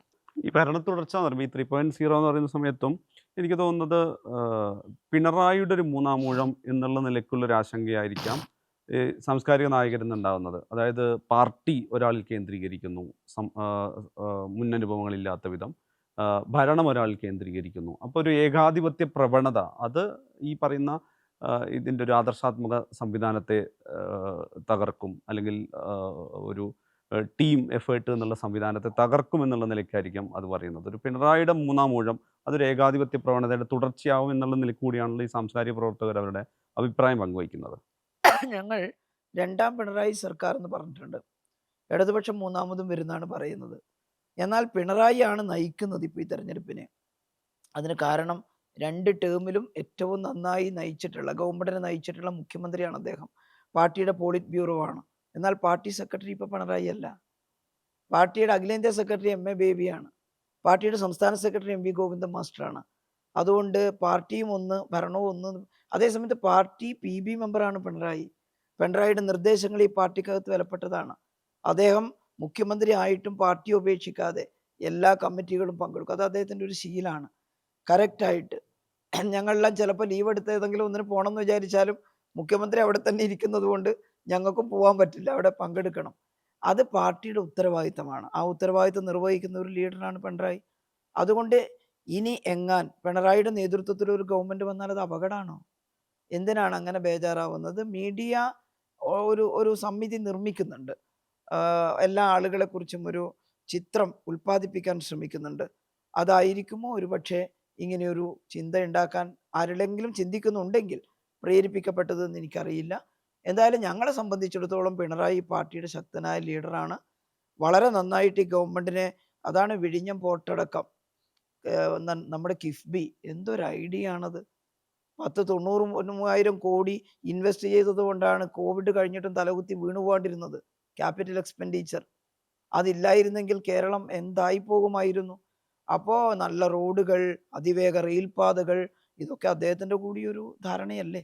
അപ്പോൾ മോശമല്ലല്ലോ അത്. അതുകൊണ്ട് എന്തിനാണ് അങ്ങനെ ഒരു ശത്രുതാ മനോഭാവത്തോടു കൂടി കാണുന്നത് എന്നറിയില്ല, കാണാൻ പ്രേരിപ്പിക്കുന്നതെന്നറിയില്ല. സച്ചിദാനന്ദ മാഷും ചിന്തിക്കേണ്ടത് അത് തന്നെയായിരുന്നു. ഇത്രയും നന്നായിട്ട് തെരഞ്ഞെടുപ്പ് കഴിഞ്ഞാലേ മുഖ്യമന്ത്രി ആരാൻ തീരുമാനിക്കൂ. പക്ഷേ ഇപ്പൊ കരുത്തനായ മുഖ്യമന്ത്രി ആയതിനെ നയിക്കുന്നത് പിണറായി ആണ്. അതുകൊണ്ട് പിണറായിയുടെ ലീഡർഷിപ്പിലാണ് ഈ കാര്യം നീങ്ങുന്നത് എന്ന് പറയുന്നത് ഒരു തെറ്റല്ല. അതുകൊണ്ട് അതിനെ അങ്ങനെ കാണേണ്ടതില്ല എന്നാണ്. അവിടെയാണ് സച്ചിദാനന്ദ മാഷക്കടക്കം തെറ്റിപ്പോകുന്നത് എന്നുള്ളതാണ് പറയാനുള്ളത്. ടീച്ചറുടെ പുസ്തകത്തിന്റെ പ്രകാശനവുമായി ബന്ധപ്പെട്ട് അമ്മമ്മയെ പരാമർശിച്ച സമയത്ത് ഈ അമ്മമ്മയുടെ മകളാണ് കെ ശൈലജ എന്ന് പറഞ്ഞിട്ട് ആ ഒരു എത്രത്തോളം പ്രചോദനം ഉണ്ടാക്കി എന്നുള്ളൊരു വ്യക്തിബന്ധമുള്ള ഒരാളെ കുറിച്ച് പറയുന്ന പോലെ. അപ്പം ടീച്ചറുടെ കുടുംബവുമായിട്ട് വ്യക്തിബന്ധമുള്ള ഒരാൾ കൂടിയാണ് ശ്രീ പിണറായി വിജയൻ. പക്ഷേ ഒരു നമ്മൾ പറയില്ലേ, പൊതുബോധത്തിലേക്ക് പുറത്തേക്കുള്ള ചർച്ച വരുന്ന സമയത്ത് ഏറ്റവും ജനകീയമായിട്ടുള്ള രാജ്യാന്തര സ്വീകാര്യത നേടിയ റെക്കോർഡ് ഭൂരിപക്ഷത്തിലുള്ള ഒരാളെ ഈ പറഞ്ഞ പ്രധാന ആരോഗ്യമന്ത്രിയായി തുടരാൻ അനുവദിക്കാത്ത, അല്ലെങ്കിൽ കെ ശൈലജ എന്ന് പറഞ്ഞ ഒരാളുടെ നിർണായകമായ രാഷ്ട്രീയ വളർച്ചയ്ക്ക് എതിരെ നിൽക്കുന്ന ഒരാളെ എന്നുള്ള നിലയ്ക്കാണല്ലോ പിണറായി വിജയൻ്റെ മേലുള്ളൊരു ചർച്ചകളും അല്ലെങ്കിൽ വിവാദങ്ങളും വന്നിട്ടുള്ളത്. എങ്ങനെയാണ് സംസ്ഥാന സെക്രട്ടറി എന്നുള്ള നിലയ്ക്കും മുഖ്യമന്ത്രി എന്നുള്ള നിലയ്ക്കും പിണറായി വിജയനുമായിട്ടുള്ള ഒരു പ്രവർത്തനാനുഭവം? പിണറായി ഒരുപാട് വ്യക്തിപരമായിട്ട് ഇങ്ങനെ ദൈനംദിനം വിളിക്കുകയോ പറയുകയോ ഒക്കെ ചെയ്യുന്ന ഒരാളല്ല, അതാദ്യം പറയാം. പക്ഷെ എൻ്റെ ജില്ലക്കാരനാണ്, എന്നെ അറിയാം, എൻ്റെ കുടുംബത്തെ അറിയാം, എൻ്റെ രാഷ്ട്രീയ പ്രവർത്തനവും പിണറായിക്ക് അറിയാം. ഒന്ന്. രണ്ടാമത്തത്, കഴിഞ്ഞ തവണ പാർട്ടി ഒരു തീരുമാനം എടുക്കുന്ന എല്ലാവരും പുതുതാകട്ടെ മുഖ്യമന്ത്രി ഒഴികെ എന്നുള്ളത്. ഞാൻ മാത്രമല്ല, തോമസ് ഐസക്കൊന്നും മത്സരിച്ചിട്ടേ ഇല്ല. ഞാൻ വീണ്ടും മത്സരിച്ചു എന്നുള്ളത് വസ്തുതയാണ്. അതേ സമയത്ത് മന്ത്രിമാരെല്ലാം പുതുതാവട്ടെ ഒരു തീരുമാനം. ഓരോന്നും ഓരോ പരീക്ഷണങ്ങളാണല്ലോ. അതാണ് നന്നാവുകയെങ്കിൽ അതിനെ പിന്തുണക്കാൻ ഞങ്ങൾക്കൊന്നും ഒരു മടിയില്ല. ആരും എതിർത്തിട്ടില്ല. ഞങ്ങളത് സമ്മതിച്ചു. ആയിക്കോട്ടെ, പുതുതാവട്ടെ എന്ന് തീരുമാനിച്ചു. അപ്പം ഞാൻ വഴിയാധാരായി പോവുകയല്ല.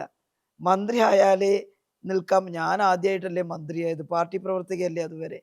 അപ്പോൾ മീഡിയ എന്നോട് ചോദിച്ചപ്പോൾ ഞാൻ പറഞ്ഞു, ഞങ്ങളുടെ പാർട്ടിയിൽ ഈ പാർലമെന്ററി പ്രവർത്തനവും പാർലമെന്റേതര പ്രവർത്തനവും ഒരുപോലെയായി കാണണമെന്നാണ് ആചാര്യന്മാർ പഠിപ്പിച്ചിട്ടുള്ളത്. അതുകൊണ്ട് ഞാൻ പാർട്ടി രംഗത്തേക്ക് പോകുന്നു. അത്രേ വ്യത്യാസമുള്ളൂ. ഇന്നലെ വരെ മന്ത്രിയായിരുന്നു. ഏൽപ്പിച്ച ഉത്തരവാദിത്തം നന്നായിട്ട് നിർവഹിച്ചു. ഞാനത് നിർവഹിച്ചിട്ടില്ല എന്ന് പിണറായിയും പറഞ്ഞിട്ടില്ല, പാർട്ടിയും പറഞ്ഞിട്ടില്ല. ശൈലജ അത്ര പോരായിരുന്നു. ഇനി പോരായിരുന്നു എന്നുള്ളു തോന്നിയാൽ ഒന്നും മിണ്ടാതിരിക്കുമെങ്കിലും ചെയ്യാം. പക്ഷേ നന്നായിട്ട് നിർവഹിച്ചു എന്നാണല്ലോ പറഞ്ഞത്. നന്നായിട്ട് നിർവഹിച്ചു എന്ന് എനിക്ക് തോന്നുന്നുണ്ട്.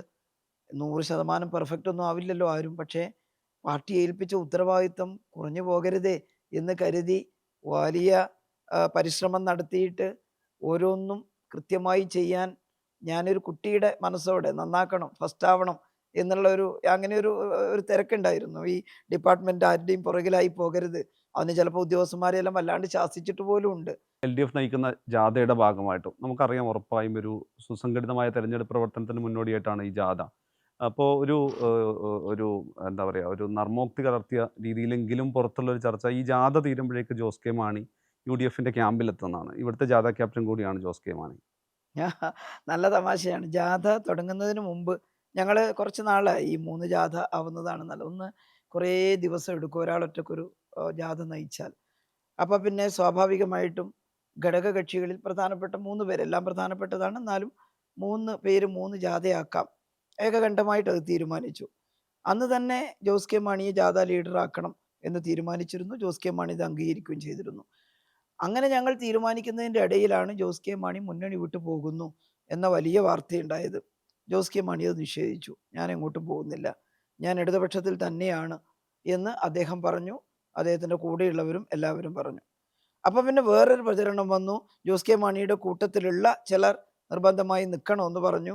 അങ്ങനെ പിടിച്ചു നിർത്തിയതാണ്. അപ്പോഴും ജോസ് കെ മാണി പറഞ്ഞു, ഞാൻ പറയുകയാണ്, ഞാൻ പാർട്ടിയുടെ ചെയർമാനാണ്, LDF ആണ് ഞങ്ങളുടെ മുന്നണി, അത് ഞങ്ങൾ എവിടെയും വിട്ടു പോകുന്നില്ല. ചങ്കെടുത്ത് കാണിച്ചാലും ചെമ്പരത്തി പൂവെന്ന് പറഞ്ഞാൽ ഒന്നും ചെയ്യാൻ പറ്റില്ലല്ലോ. ഈ ജാഥയിൽ ഞാൻ ജോസ് കെ മാണിയുടെ ജാഥയിലാണ്. ഈ ജാഥയിലുടനീളം ജോസ് കെ മാണി പ്രസംഗിക്കുന്നത് ഇടതുപക്ഷം 57 മുതൽ എന്ത് ചെയ്തു എന്നാ. EMS, AKG, നായനാറിന്റെ മന്ത്രിസഭയിൽ KM മാണി ധനകാര്യമന്ത്രി ആയിരുന്നു എന്നതും അതും പ്രത്യേകിച്ച് എടുത്ത് പറയുന്നുണ്ട്.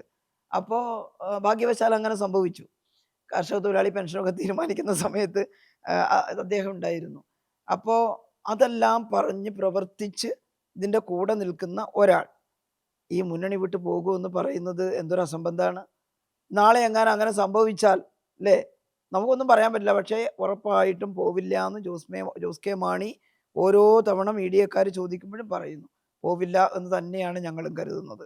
ഞങ്ങൾ ബാക്കി തെരഞ്ഞെടുപ്പിൻ്റെ കാര്യങ്ങളെല്ലാം ചർച്ച ചെയ്തു തുടങ്ങി. ഈ നവകേരളം എന്നുള്ള ആശയത്തിൻ്റെ ഒരു തുടർച്ചയുടെ കാര്യത്തിലും ചർച്ചയിലൊക്കെ എടുത്തു പറയുന്നതാണ് ഈ വൈജ്ഞാനിക സമ്പദ് വ്യവസ്ഥ എന്ന് പറയുന്നത്.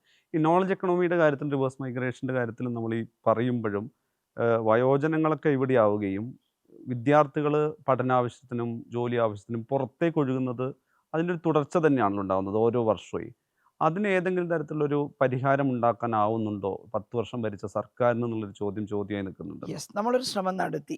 നമ്മുടെ ഉദ്യമം താഴെ തട്ടിനെ ഒന്ന് രക്ഷിക്കുക എന്നുള്ളതാണ് പ്രഥമം. അതാണ് പട്ടിണി അതിദാരിദ്ര്യം മാറ്റുക, എല്ലാവർക്കും പഠിക്കാൻ. അതാണിപ്പം ഡിഗ്രി വരെ സൗജന്യമാക്കാൻ കാരണം. +2 കഴിഞ്ഞാൽ കോളേജിൽ ചേരാനുള്ള സൗകര്യം ഇല്ലാത്തതുകൊണ്ട് പഠനം നിർത്തിക്കളയുന്നു. എന്നാൽ അവിടം വരെ ഇപ്പം ബേസ് എന്ന് പറയുന്നത് പണ്ട് 10ാം ക്ലാസ് ആണെങ്കിൽ ഇപ്പോൾ ഡിഗ്രി ഒരു ബേസിക് ആയിട്ടുള്ള ഒന്നാണ് വിദ്യാഭ്യാസത്തിൽ. അതിൻ്റെ മേലെയുള്ള ടെക്നോളജിക്കൽ ആയിട്ടുള്ള കോഴ്സുകളൊക്കെ വന്നു കഴിഞ്ഞു. അതുകൊണ്ട് ഡിഗ്രി വരെ ഒരു ബേസിക് എഡ്യൂക്കേഷൻ എന്നുള്ള നിലയിൽ ഡിഗ്രി പോലും അങ്ങനെയാണ് കണക്കാക്കുന്നത്. അത് സൗജന്യമാക്കണം എന്നാണ് തീരുമാനിച്ചത്. ആ പാർട്ട് നമ്മൾ ഭംഗിയായിട്ട് നിർവഹിച്ചുകൊണ്ടിരിക്കുകയാണ്. പക്ഷെ നമ്മൾ അഡ്രസ്സ് ചെയ്യേണ്ട ഏറ്റവും പ്രധാനപ്പെട്ട പ്രശ്നം ബ്രെയിൻ ഡ്രെയിനാണ്. നല്ല ബുദ്ധിയുള്ള ആളുകൾ പല ടെസ്റ്റും എഴുതി വിദേശത്ത് പോയി അവിടെ ജോലി ചെയ്യുന്നു, അവിടെ റിസർച്ച് ചെയ്യുന്നു, അവരുടെ അധ്വാനം അവിടെ ചെലവഴിക്കുന്നു. അവരോട് സ്നേഹത്തോടെ നിങ്ങളെല്ലാം ഇങ്ങോട്ട് വാന്ന് പറഞ്ഞാൽ പെട്ടെന്ന് വരില്ല. അവർക്ക് നല്ല പൈസ കിട്ടുന്നുണ്ട് അവിടുന്ന്. ഇവിടെ വന്ന് ഏൺ ചെയ്യാൻ സാധിച്ചാലേ അവർ വരുള്ളൂ. അപ്പോൾ അവർക്ക് കൂടുതൽ പണം ഉണ്ടാക്കാനുള്ള അന്തരീക്ഷം ഇവിടെ ഒരുക്കണം. അവർക്ക് നല്ല സിഇഒമാരാവണം, അല്ലെങ്കിൽ സെക്രട്ടറിമാരാവണം, അല്ലെങ്കിൽ നല്ല ഓണ്ടർപ്രീണർമാരാവണം. അതിന് സൗകര്യം ഒരുക്കണമെങ്കിൽ അതിൻ്റെ പശ്ചാത്തലം ഉണ്ടാക്കണം. അതുകൊണ്ട് ഈ 10 വർഷക്കാലം പശ്ചാത്തല വികസനത്തിന് നമ്മൾ ഉപയോഗിച്ചു. പെട്ടെന്ന് ഇങ്ങ് വാന്ന് പറഞ്ഞാൽ വരില്ല. നമ്മൾ ആദ്യം പശ്ചാത്തലം ഉണ്ടാക്കുക എന്ന് വെച്ചാൽ ഒരു വർഷം കൊണ്ട് ഉണ്ടാവുന്നതല്ല. കേരളത്തിലെ റോഡുകൾ മുഴുവൻ മെക്കാഡം ചെയ്യണം. ബിറ്റുവിൻ മെക്കാഡം, ബിറ്റുവിൻ കോൺക്രീറ്റ്, BMNBC. അതിന് എത്ര സമയമെടുക്കും? താരതമ്യേന ഉയർന്ന സ്പീഡിലാണ് കേരളത്തിലെ റോഡുകൾ ഇപ്പോൾ മെക്കാഡോ ആയത്. 1000കണക്കിന് കിലോമീറ്റർ റോഡ്, മലയോര ഹൈവേ മുതൽ ഇന്ന് കേരളത്തിലെ ഗതാഗതം, ഹൈവേ കൂടി പൂർത്തിയായാൽ ഈ കൊച്ചു കേരളത്തിലെ ഗതാഗതം വലിയ തോതിൽ മെച്ചപ്പെട്ടു. മെട്രോ നമ്മൾ യാഥാർത്ഥ്യമാക്കി, വാട്ടർ മെട്രോ തുടങ്ങി, കുറേ ടൂറിസം മേഖല നമ്മൾ വികസിപ്പിച്ചു, പൂർത്തിയായിട്ടില്ല. ഇതൊക്കെ കണ്ടും കേട്ടും വേണം ഇവിടെ നിൽക്കാൻ. ഈ പശ്ചാത്തലം ഉണ്ടെങ്കിലേ നല്ല ബ്രെയിൻ ഇവിടെ നിന്നിട്ട് പരിശ്രമിക്കുകയുള്ളൂ. അപ്പോൾ പശ്ചാത്തലത്തിൻ്റെ കാര്യത്തിൽ നമ്മളൊരു 60-70% ചെയ്ത് കഴിഞ്ഞു. ബാക്കി ചെയ്തുകൊണ്ടിരിക്കാം. ഇനി ക്ഷണിക്കാം അവരെ. അപ്പോൾ നമ്മളിപ്പോൾ ഉന്നത വിദ്യാഭ്യാസ മേഖലയെ ശക്തമാക്കി അവിടെ പുതിയ കോഴ്സുകൾ, പുതിയ യൂണിവേഴ്സിറ്റികൾ, പുതിയ കോഴ്സുകൾ, അതിനുള്ള സൗകര്യമൊക്കെ നമ്മൾ ഇപ്പോൾ തന്നെ കുറേ പുതിയ കോഴ്സ് തുടങ്ങി. ഇപ്പോൾ വെളിയിൽ പഠിക്കാൻ പോകുന്ന ചില കുട്ടികൾ കേരളത്തിന് വെളിയിൽ പോകുന്നവരും ഇന്ത്യക്ക് വെളിയിൽ പോകുന്നവരും ആ കോഴ്സ് ഇവിടെ തുടങ്ങിയിട്ടുണ്ട്, അത് പഠിക്കാം എന്ന് പറയാൻ തുടങ്ങിയിട്ടുണ്ട്. അപ്പോൾ സ്വാഭാവികമായിട്ടും അതിലാണ് ശ്രദ്ധ. മൂന്നാം സർക്കാർ വരുമ്പോൾ അതിൽ കൂടുതൽ ശ്രദ്ധിച്ച് ഇവിടെ പിടിച്ചു നിർത്തും. നമ്മൾ കുറച്ച് ഈസ് ഓഫ് ഡൂയിങ് ഒക്കെ തുടങ്ങിയപ്പോൾ, ബിസിനസ് ഫ്രണ്ട്ലി ഒക്കെ ആയി മാറിയപ്പോൾ ഇപ്പം തന്നെ ഒരു റിവേഴ്സ് മൈഗ്രേഷന് തുടക്കം കുറിച്ചിട്ടുണ്ട്. ഒരുപാട് ചെറുപ്പക്കാർ, പിന്നെ അവിടെയെല്ലാം ഉണ്ടായ പ്രക്ഷുബ്ധതയും കാരണമാവാം. ഇപ്പം അമേരിക്കയിൽ ഒരു തവണ ട്രംപ് എല്ലാം ലോക്ക്ഡൗൺ ചെയ്തല്ലോ, എല്ലാം അടച്ചുപൂട്ടി പൊയ്ക്കോളാൻ പറഞ്ഞല്ലോ, HB1 വിസ ക്യാൻസലാക്കിയല്ലോ. അപ്പോൾ അവിടെ നിന്ന് ചിലരെങ്കിലും ഇനി കേരളത്തിലാവാം എന്ന മട്ടിൽ ഇവിടെ വന്ന് ഇൻവെസ്റ്റ് ചെയ്യുന്നുണ്ട്. ചിലർ തുടങ്ങി. കാർഷിക മേഖലയിലുണ്ട്, ടൂറിസം മേഖലയിലുണ്ട്, വ്യവസായ സംരംഭങ്ങളുണ്ട്, ചെറിയ തോതിൽ വന്നു കഴിഞ്ഞു. അതിനെ ഒന്ന് ട്രിഗർ ചെയ്യുക എന്നുള്ളതാണ് അടുത്ത LDF ഗവൺമെൻറ്റിൻ്റെ ലക്ഷ്യം. LDF അല്ല വരുന്നതെങ്കിൽ ഇവരിതെല്ലാം കുട്ടിച്ചോറാക്കി കളയും. ഇവർ പുതിയ പരീക്ഷണം എന്ന് പറഞ്ഞിട്ട് പലതും തുടങ്ങിയിട്ട് ഈ നമ്മൾ ഇത്രയും പാടുപെട്ട് ഉണ്ടാക്കിയെടുത്തതിനെ തേച്ചു മാച്ച് കളയും. അതിനിടയാവരുത് എന്നുള്ളത് കൊണ്ടാണ് മൂന്നാമതും ഇടതുപക്ഷവും നമ്മൾ പറയുന്നത്. കേരളത്തിന് ആവശ്യകതയുണ്ട് ഇടതുപക്ഷത്തെ. വന്നു കഴിഞ്ഞാൽ റിവേഴ്സ് മൈഗ്രേഷൻ ഉണ്ടാകും. എന്ന് വെച്ച് ആരും വിദേശത്ത് പോകാൻ പാടില്ല, ആഗ്രഹമുള്ളവർക്കൊക്കെ പോവാം. ഇവിടത്തേക്ക് താല്പര്യം ഉണ്ടാക്കിയിട്ട് അവരെ കൊണ്ടുവരലാണ്. അപ്പോൾ അത് വരും എന്നുള്ളത് ഉറപ്പാണ് ഈ ഇൻഫ്രാസ്ട്രക്ചർ ഡെവലപ്മെന്റ് ഉണ്ടായാൽ. ഈ അവസാനത്തെ ചോദ്യം ഒന്ന് ചോദിക്കുകയാണ്. ഇപ്പോൾ 2004 ഒരു ഫിസിക്സ് അധ്യാപനം അവസാനിപ്പിച്ച് മുഴുവൻ സമയ രാഷ്ട്രീയത്തിലേക്ക് ഇറങ്ങുന്ന ടീച്ചർ, ഇപ്പോൾ ഒന്നിച്ച് പഠിച്ചവരുടെ പേര് ചിലപ്പോൾ നമ്മൾ ഓർത്തെടുത്തേക്കാം, പഠിപ്പിച്ച കുട്ടികൾ ഓർത്തെടുത്തേക്കാം. പക്ഷേ ഞാൻ ഈ ഇത്രയും സമയം സംസാരിച്ചപ്പോൾ ഞാൻ ശ്രദ്ധിച്ചത് സാധാരണ ആരോഗ്യ പ്രവർത്തകർ മുതൽ ഒരു PhD ചുമതലയുള്ള ഒരു കിഷോർ എന്ന് പറഞ്ഞ ഒരാളുടെ പേരടക്കം ഈ പ്രവർത്തന കാലയളവിൽ അത് ആരോഗ്യമന്ത്രിയായിരിക്കുള്ള പല കോണുകളിലുള്ള ആളുകളുടെ പേരെടുത്ത് മറ്റേ ഒരു പേര് പോലും തെറ്റാതെ പറയാൻ പറ്റുന്നു എന്നുള്ളത്. അപ്പോൾ ഒരു കാർക്കശ്യരഹിതമായി അവരോടൊരു ടീം എഫേർട്ട് എന്നുള്ള രീതിയിൽ അവരെ കൂടി ഉൾക്കൊണ്ടുകൊണ്ടുള്ളൊരു പ്രവർത്തന രീതി എന്നുള്ളത് എങ്ങനെയാണ് ടീച്ചറെ തന്നെ ഒരു സെൽഫ് എക്സ്പ്ലെയിൻ ചെയ്യുന്നത്? ഞാൻ മനസ്സിലാക്കിയിട്ടുള്ളത് ടീം ബിൽഡിങ് വളരെ പ്രധാനപ്പെട്ട ഒന്നാണ്. നിങ്ങളെ ഒരു മിഷനിൽ, നിങ്ങളെ ഒരു യുദ്ധമുഖത്ത് പോകാൻ പറയുന്നു, പട്ടാളക്കാരാണെന്ന് കരുതൂ. ആദ്യം എന്താ ചെയ്യുക? അതിൻ്റെ ഓഫീസർ, ഏറ്റവും നല്ല ഓഫീസർമാരെ ഹാൻഡ് പിക്ക് ചെയ്ത് ആ ടീമിൻ്റെ ലീഡേഴ്സായിട്ട് പ്രതിഷ്ഠിക്കും. ആ ബറ്റാലിയനെ നമ്മൾ സ്വീകരിക്കും. 2, യുദ്ധമുഖം അതെവിടെയാണ് അത് തീരുമാനിക്കും. 3, ശത്രുവിൻ്റെ കരുത്ത് എത്രയാണെന്ന് പഠിക്കും. ആ കരുത്തിനനുസരിച്ചല്ലേ യുദ്ധം ചെയ്യേണ്ടത്.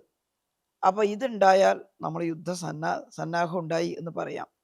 ഒന്നും തിരിയാതെ കിട്ടിയ ആളെയും കൂട്ടി കരുത്തരായ ശത്രുവിൻ്റെ മുന്നിൽ പെട്ട് അവിടെ ഒടുങ്ങുന്നതിനേക്കാൾ ഈ പ്ലാനിങ് പ്രധാന ഘടകമാണ്. ഞാനൊരു ടീച്ചറാണ്. ചെറിയ കാര്യമാണ് ടീച്ചിങ് എങ്കിലും ആ ചെറിയ വലിയ കാര്യത്തിന് ടീച്ചിങ്ങിന് വേണ്ടിയുള്ള പ്ലാനിങ് ഒരു പ്രധാന ഘടകമാണ്. തലേന്നാൾ രാത്രി ഇരുന്ന് പിറ്റേന്നാൾ എടുക്കേണ്ടുന്ന പാഠഭാഗങ്ങളെക്കുറിച്ച് ടീച്ചിങ് നോട്ട് പ്രിപ്പയർ ചെയ്തും അതിൽ നമ്മളായിട്ട് ആഡ് ചെയ്യേണ്ട കാര്യങ്ങൾ ആഡ് ചെയ്തും ക്ലാസ്സിൽ എന്ത് ചെയ്യണമെന്നുള്ള പ്രീ പ്ലാനിങ് നടത്തിയും പോകാത്ത ടീച്ചർമാർ ക്ലാസ്സിൽ പെട്ടുപോകും. നല്ല ടീച്ചർ ആവണമെന്ന് നിങ്ങൾക്ക് ആഗ്രഹം ഉണ്ടെങ്കിൽ നല്ല പ്ലാനിങ് ഉണ്ടാവണം ടീച്ചർക്ക്. ആ പ്ലാനിങ്ങോട് പോയി ക്ലാസ്സിൽ പോയ ഒരു ടീച്ചറും പരാജയപ്പെടില്ല. ഇതൊരു ബാലപാഠാണ്. പക്ഷേ ആ പ്ലാനിങ് അല്ല ഒരു മന്ത്രിയുടെ പ്ലാനിങ്. അപ്പോൾ മന്ത്രി ആയപ്പോൾ മിഷനുകൾ വിജയിക്കണമെങ്കിൽ ഇവരെ കൂടെ കൂട്ടണം. സ്വാഭാവികമായിട്ടും എല്ലായിടത്തും ഉള്ളതുപോലെ ആരോഗ്യ വകുപ്പിലും പരസ്പരമായിട്ടുള്ള അഭിപ്രായ വ്യത്യാസങ്ങളുണ്ട്, ചില ആശയങ്ങളുണ്ട്, എല്ലാം ഉണ്ട്. അവിടുത്തെ ഒരു പ്രധാനപ്പെട്ട പ്രശ്നം നല്ല ആശയങ്ങളുള്ളവരെ കേൾക്കാൻ പലപ്പോഴും തയ്യാറാവുന്നില്ല എന്നതായിരുന്നു. നമ്മൾ സർവജ്ഞപീഠം കയറിയവരല്ലല്ലോ. നമുക്ക് അവരിൽ നിന്ന് കിട്ടണമെങ്കിൽ അവരെ വിളിച്ച് സംസാരിക്കണം, അവരെ ചില ഉത്തരവാദിത്തങ്ങൾ ഏൽപ്പിക്കണം. ഞാൻ ചിലപ്പോൾ ഇതെല്ലാം എക്സ്പ്ലെയിൻ ചെയ്യുമ്പോൾ സമയം നീണ്ടുപോകും. ഒരു കാര്യം മാത്രം പറയാം. PHC FHC ആക്കാൻ തീരുമാനിച്ചു. അപ്പോൾ അതിൻ്റെ പ്ലാൻ ഉണ്ടാക്കണം. ഞാൻ എൻ്റെ സെക്രട്ടറിയെയും ഡോക്ടർമാരെയും, ഞങ്ങൾക്ക് SHSRC എന്ന് പറഞ്ഞൊരു സ്ഥാപനമുണ്ട്, ഹെൽത്ത് സിസ്റ്റം റിസോഴ്സ് സെൻറ്റർ. അവിടെ ഇത് പ്ലാൻ ചെയ്യാൻ വേണ്ടി ഒരു ടീമിനെ ഏൽപ്പിച്ചു. ഒരു മാസ്റ്റർ പ്ലാൻ, എന്തായിരിക്കണം കുടുംബാരോഗ്യ കേന്ദ്രം. ഞാൻ ഒരാഴ്ച കഴിയുമ്പോൾ അങ്ങോട്ട് വരും, നിങ്ങൾ തയ്യാറാക്കണം. ഒരാഴ്ച കഴിഞ്ഞ് ഞാനവിടെ ചെന്നു. എല്ലാവരും എന്നെ കണ്ടപ്പോൾ ഫോളിനായി വന്നിരുന്നു. നന്നായിട്ട് ചെയ്യുന്നൊരു വിജയകുമാർ ഡോക്ടറൊക്കെ ഉണ്ടായിരുന്നു അവിടെ. അവിടെ ചെന്നു. ഞാൻ ചോദിച്ചു, എവിടെ DPR മാസ്റ്റർ പ്ലാൻ? അപ്പോൾ അവർ തമ്മിൽ നോക്കുക. അവരെന്നോട് പറഞ്ഞു, മാഡം ഒരു പ്രോബ്ലം ഉണ്ട്. ഞാൻ ചോദിച്ചു, എന്താ? അല്ല, ഞങ്ങൾക്ക് ഗ്യാപ്പ് അനാലിസിസ് നടത്തണം. ഞങ്ങളൊരു ടീമായിട്ട് പല ടീമായിട്ട് ജില്ലകളിൽ പോയി ഗ്യാപ്പ് അനാലിസിസ് ചെയ്യാൻ തീരുമാനിച്ച പിന്നെ മാഡത്തെ ബോധ്യപ്പെടുത്താൻ ഇരിക്കുന്നതെന്നോ. ഞാൻ അവരുടെ അത്ര ബുദ്ധിയുള്ള ഒരാളല്ല, പക്ഷേ പെട്ടെന്ന് തോന്നിയ ഒരു പ്രത്യുൽപ്പന്ന മതിത്വം ഉണ്ടല്ലോ. ഞാൻ പറഞ്ഞു, ഡോക്ടർമാരെ എന്ത് ഗ്യാപ്പ് അനാലിസിസ് ചെയ്യുക? നമ്മുടെ നാട്ടിലെ PHCകൾ പലതരമാണ്. ഒന്നിന് 2 മുറി കെട്ടിടമാണ്, ഒന്ന് ഒരു ഹോള് പോലെയാണ്, ഒന്ന് 2 നില കെട്ടിടമുണ്ട്. ഐക്യരൂപ്യമില്ല. നമുക്ക് വേണ്ടത് എന്തെന്ന് തീരുമാനിച്ച് നമ്മളൊരു പ്ലാൻ ഉണ്ടാക്കി ഈ പ്ലാനുമായി ചെന്ന് ഇതിലെന്ത് ഗ്യാപ്പാണ് ആ കെട്ടിടത്തിനുള്ളതെന്നല്ലേ നോക്കേണ്ടത്. പ്ലാൻ ഇല്ലാതെ ചെന്നാൽ എന്ത് ഗ്യാപ്പാണ് നിങ്ങൾ പരിശോധിക്കുക. ഇതൊരു ടീച്ചറുടെ മനസ്സിൽ നിന്നുണ്ടാവുന്നതാണ്. അപ്പോൾ എൻ്റെ ഡോക്ടർമാർ ശടിച്ചില്ല. അവർ പറഞ്ഞു, മാഡം അങ്ങനെയാണ് പറയുന്നതെങ്കിൽ നമുക്കൊരു ഐഡിയ ഉണ്ടാക്കാം. ഞാൻ പറഞ്ഞു, ഇപ്പം ചർച്ച ചെയ്യാം. അവിടെ ഇരുന്ന് ഞങ്ങൾ ചർച്ച തുടങ്ങിയപ്പോൾ എന്തോ ഒരു സമർത്ഥരാണ് അവരെന്നറിയോ. അവർ പറഞ്ഞു, ഹോസ്പിറ്റൽ നീറ്റ് ആൻഡ് ക്ലിയർ. അതാണ് മുന്നിൽ ഗാർഡനകത്ത് ഞാൻ നേരത്തെ പറഞ്ഞ ചോക്ക് ഔട്ട് ഓരോന്നായിട്ട് എഴുതി തയ്യാറാക്കി ലിസ്റ്റാക്കി. ഞാൻ പറഞ്ഞു ഇത് വെച്ച് ഒരു ഹോസ്പിറ്റൽ കെട്ടിടം എങ്ങനെ ഇരിക്കും? എന്നാൽ ഒരേ അളവുള്ള കെട്ടിടം എടുക്കാൻ പറ്റില്ല. പക്ഷേ ഈ കൺസെപ്റ്റ് എടുക്കുന്ന കെട്ടിടത്തിൽ ഉണ്ടാവണം. പിന്നെ എല്ലായിടത്തും ഒരു നഴ്സുമാരുടെ പ്രീ ചെക്ക് ക്ലിനിക്കലിലും മാറണം. നഴ്സുമാരുടെ പ്രീ ചെക്കപ്പ്, ശ്വാസതടസ്സം പരിശോധിക്കാനുള്ള ശ്വാസ് ക്ലിനിക്ക്, മാനസികാസ്വാസ്ഥ്യം പരിഹരിക്കാനുള്ള ആശ്വാസ് ക്ലിനിക്ക്, ഇതൊക്കെ പ്രൈമറിയിലുണ്ടാവണം. 2 ആഴ്ച കൊണ്ട് ആ പ്ലാൻ തയ്യാറാക്കി പല ടീമായി അവർ പോയി ഗ്യാപ്പ് അനാലിസിസ് ചെയ്തു. എന്നിട്ടാണ് ഈ പ്രസിഡന്റുമാരെ എല്ലാം വിളിച്ചത്. ഞാൻ പറയുന്നത് ഈ ടീം കൃത്യമായി ചെയ്യണമെങ്കിൽ നമ്മൾ അവരെ നിങ്ങൾക്കൊരു വിവരവും ഇല്ല എന്ന് നമ്മൾ ഭാവിച്ചാൽ നമുക്കാണ് ഒരു വിവരം ഇല്ലാത്തത്. അവർക്ക് ഇതിനെക്കുറിച്ച് വിവരമുള്ളവരാണ്. അവർക്ക് പറയാനൊരു ഫ്രീഡം കൊടുക്കണം. അത് ശരിയല്ല മാഡം, അത് ശരിയല്ല മിനിസ്റ്ററെ, നിങ്ങൾ പറയുന്നത് തെറ്റാണ്. അത് ഹെൽത്ത് പോളിസി അനുസരിച്ച് അല്ലെങ്കിൽ ഹെൽത്ത് മാനുവൽ അനുസരിച്ച് അത് ഇങ്ങനെയല്ല വേണ്ടതെന്ന് പറയാൻ അവർക്കൊരു ഫ്രീഡം ഉണ്ടാവണം. എന്നോട് പറഞ്ഞിട്ടുണ്ട്. പലതും ഞാൻ തിരുത്തിയിട്ടുണ്ട്. അതെല്ലാം അപ്പോൾ കൂട്ടിച്ചേർക്കുമ്പം അവരുടെ ഉള്ളിൽ ഇത് വരും. ഫീലിംഗ്. ഞാൻ ആദ്യം ജില്ലയിലെ മെഡിക്കൽ ഓഫീസർമാരുടെ ഒരു മീറ്റിംഗ് വയനാട്ടിൽ നടത്തി. മന്ത്രിയായിട്ട് ഉടനെയാണ്. അപ്പോൾ അവരെ എല്ലാം വിളിച്ചിരുത്തി ആർദ്രം മിഷനെ കുറിച്ച് വിശദീകരിച്ചു. ആദ്യം ചെന്ന ഉടനെ ഇത് പറയാൻ പുറപ്പെടുമ്പോൾ പണ്ട് പാബ്ലോ നെറൂദയുടെ മീറ്റിങ്ങിന് വന്ന ചുമട്ടുകാരുടെ ഒരു മനോഭാവമാണ് ഞാൻ ഓർത്തത്. ആ മീറ്റിംഗ് നടത്താൻ പാർട്ടി നിശ്ചയിച്ചു. ഇദ്ദേഹം ഒരു കവിയാ നെറൂദ. അവിടെ ചെന്നപ്പോൾ ഒരാൾ ചാക്കുകെട്ടിൻ്റെ മേലെ കയറിയിരിക്കുന്നു, ഒരാൾ ബീഡി വലിച്ചുകൊണ്ടിരിക്കുന്നു, അലക്ഷ്യരായിട്ട്. അങ്ങനെയല്ല ഡോക്ടർമാരിരുന്നത് കേട്ടോ. പക്ഷേ നെറൂദക്ക് പ്രസംഗിക്കാനും അറിയില്ല. നെറൂദ എല്ലാവരോടും പറഞ്ഞു, ഞാനിവിടെ കമ്മിറ്റി ഉണ്ടാക്കാൻ വന്നതാണ്, നിങ്ങളെല്ലാവരും അടുത്ത് വന്നിരിക്കണം. അപ്പോൾ പറഞ്ഞിട്ട് പോകുമെന്ന് പറഞ്ഞു. അപ്പോൾ പറഞ്ഞു എല്ലാവരും അടുത്ത് വന്നിരുന്ന് ഈ റിപ്പോർട്ട് വിശദീകരിക്കണം. പക്ഷേ എനിക്ക് പാടാനേ അറിയുള്ളൂ നന്നായിട്ട്. ഇത് പറയുന്നതിന് മുമ്പേ ഞാൻ വേണമെങ്കിൽ ഒരു പാട്ട് പാടാം, ഒരു കവിതയല്ല. അപ്പോൾ അവരെല്ലാം അടുത്ത് വന്നിരുന്നു. ആ കവിത ചൊല്ലിയിട്ട് വേഗം പൊയ്ക്കോളൂ എന്നുള്ളൊരു മട്ടിലാണ് ഇരിക്കുന്നത്. നെറൂദക്കുള്ളിലൊരു സങ്കടം വന്നു. നെറൂദയുടെ ആത്മഹത്യയിൽ എഴുതിയിട്ടുണ്ട്. എന്നാലും വേണ്ടില്ല എന്ന് വെച്ച് കാൻഡോ ജനറൽ അദ്ദേഹം അവിടെ ആലപിച്ചു. തുടങ്ങുമ്പോൾ അലക്ഷ്യരായിട്ടിരുന്നവർ ഈ കവിത അങ്ങ് പുരോഗമിക്കുമ്പോൾ അടുത്തടുത്ത് വന്നിരിക്കാൻ തുടങ്ങി. കാരണം സ്പെയിനിൻ്റെ അധിനിവേശത്തെക്കുറിച്ച് വളരെ കൃത്യമായിട്ട് from every socket Spain the burning metal flows എന്ന് പറഞ്ഞിട്ടുള്ള കവിതയുണ്ടല്ലോ. From every dead child a rifle with eyes, from every crime a bullet arises, that will find the bull size of your heart one day treacherous generals എന്ന് പറയുന്ന ആ കവിത നമുക്ക് തന്നെ രോമാഞ്ചം ഉണ്ടാവും ചൊല്ലുമ്പോൾ. അപ്പോൾ മുന്നിലിരുന്നവർ കണ്ണിൽ നിന്ന് വെള്ളം വന്നു എന്നാണ് പറഞ്ഞത്. അവസാനം അവർ പറഞ്ഞു, ഒരിക്കൽ കൂടി ചൊല്ലാമോ? ജയിച്ചു, കമ്മിറ്റി ഉണ്ടാക്കി, തിരിച്ചു പോയി. അപ്പോൾ അത്രത്തോളം നെറൂദിയൊന്നും അല്ല നമ്മൾ. പക്ഷെ എന്നാലും കാസർഗോഡ് ആ മീറ്റിങ്ങിൽ ഈ ആർദ്രം മിഷനെ കുറിച്ച് ഞാൻ കുറച്ച് വാചാലമായി സംസാരിച്ചു. എന്നിട്ട് ഞാൻ പറഞ്ഞു, ഇത് ആരോഗ്യരംഗത്ത് നടപ്പിലാക്കേണ്ടത് നിങ്ങളാണ്. ഞാൻ പുതുതായി വന്നിട്ടുള്ള ഒരു ആരോഗ്യമന്ത്രിയാണ്, ടീച്ചറാണ്. എനിക്ക് മെഡിക്കൽ കാര്യങ്ങളെക്കുറിച്ച് ഒന്നും അറിയില്ല. ഇപ്പം നിങ്ങൾ പറഞ്ഞു തരണം. ജനങ്ങളുടെ പ്രശ്നം എനിക്കറിയാം. പക്ഷേ നമ്മൾ രണ്ടുപേരും കൂടി ചേർന്നാൽ നമുക്ക് ഈ മിഷൻ നടപ്പിലാക്കാം. നമുക്ക് പുതിയൊരു കേരളം, പുതിയൊരു ആരോഗ്യ മാതൃക ലോകത്തിന് കാട്ടിക്കൊടുക്കാം. തയ്യാറാണോ ഈ മിഷൻ്റെ കൂടെ നിൽക്കാൻ? ഇത്രയേ ചോദിച്ചിട്ടുള്ളൂ. എല്ലാവരും കൂടി എൻ്റെ കണ്ണ് തന്നെ ഇപ്പോഴും പറയുമ്പോൾ എന്നെ വന്ന് പൊതിഞ്ഞു. എന്നിട്ട് പറഞ്ഞു, മാഡം ഞങ്ങൾക്കൊരു ഫീലിംഗ് തോന്നുന്നു. കക്ഷി രാഷ്ട്രീയമില്ല. അതിൽ കോൺഗ്രസ് ഡോക്ടർമാരുണ്ട്, കമ്മ്യൂണിസ്റ്റ് ഡോക്ടർമാരുണ്ട്, നഴ്സുമാരുണ്ട്.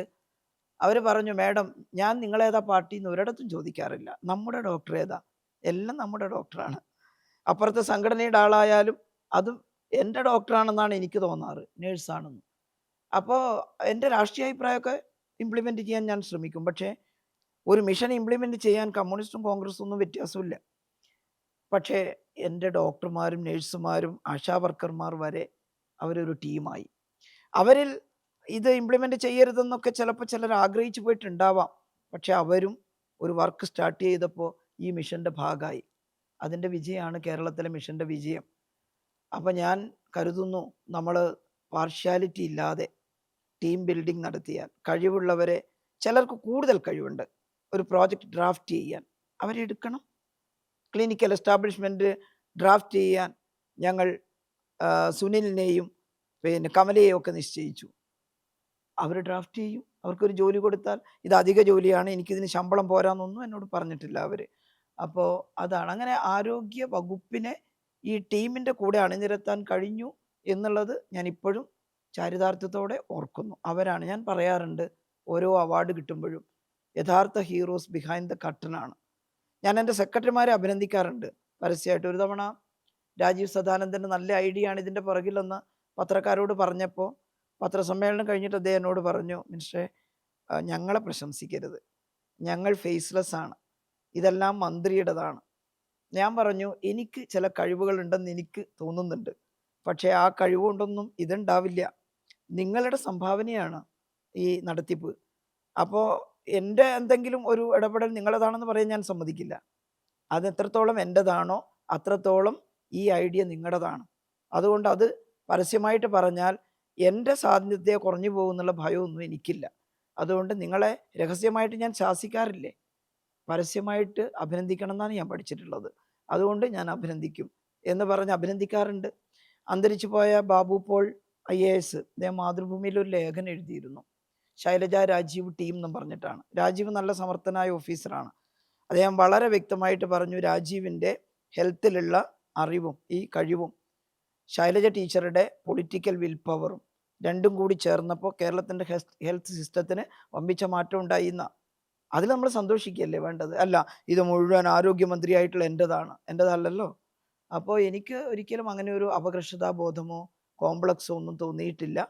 ഞാൻ തന്നെയാണ് ആരോഗ്യമന്ത്രി എന്ന് എനിക്ക് തോന്നിയിരുന്നു, ഞാനാണ് ഇവരെല്ലാം നിയന്ത്രിച്ചതെന്ന് തോന്നിയിരുന്നു. പക്ഷേ ഇവരുടെ എല്ലാം അറിവുകളാണ് എന്നിലൂടെ ഇംപ്ലിമെൻ്റ് ചെയ്യപ്പെട്ടത് എന്ന് സമ്മതിക്കുന്നതിന് ഒരു ചെറുപ്പവും എനിക്ക് തോന്നാറില്ല.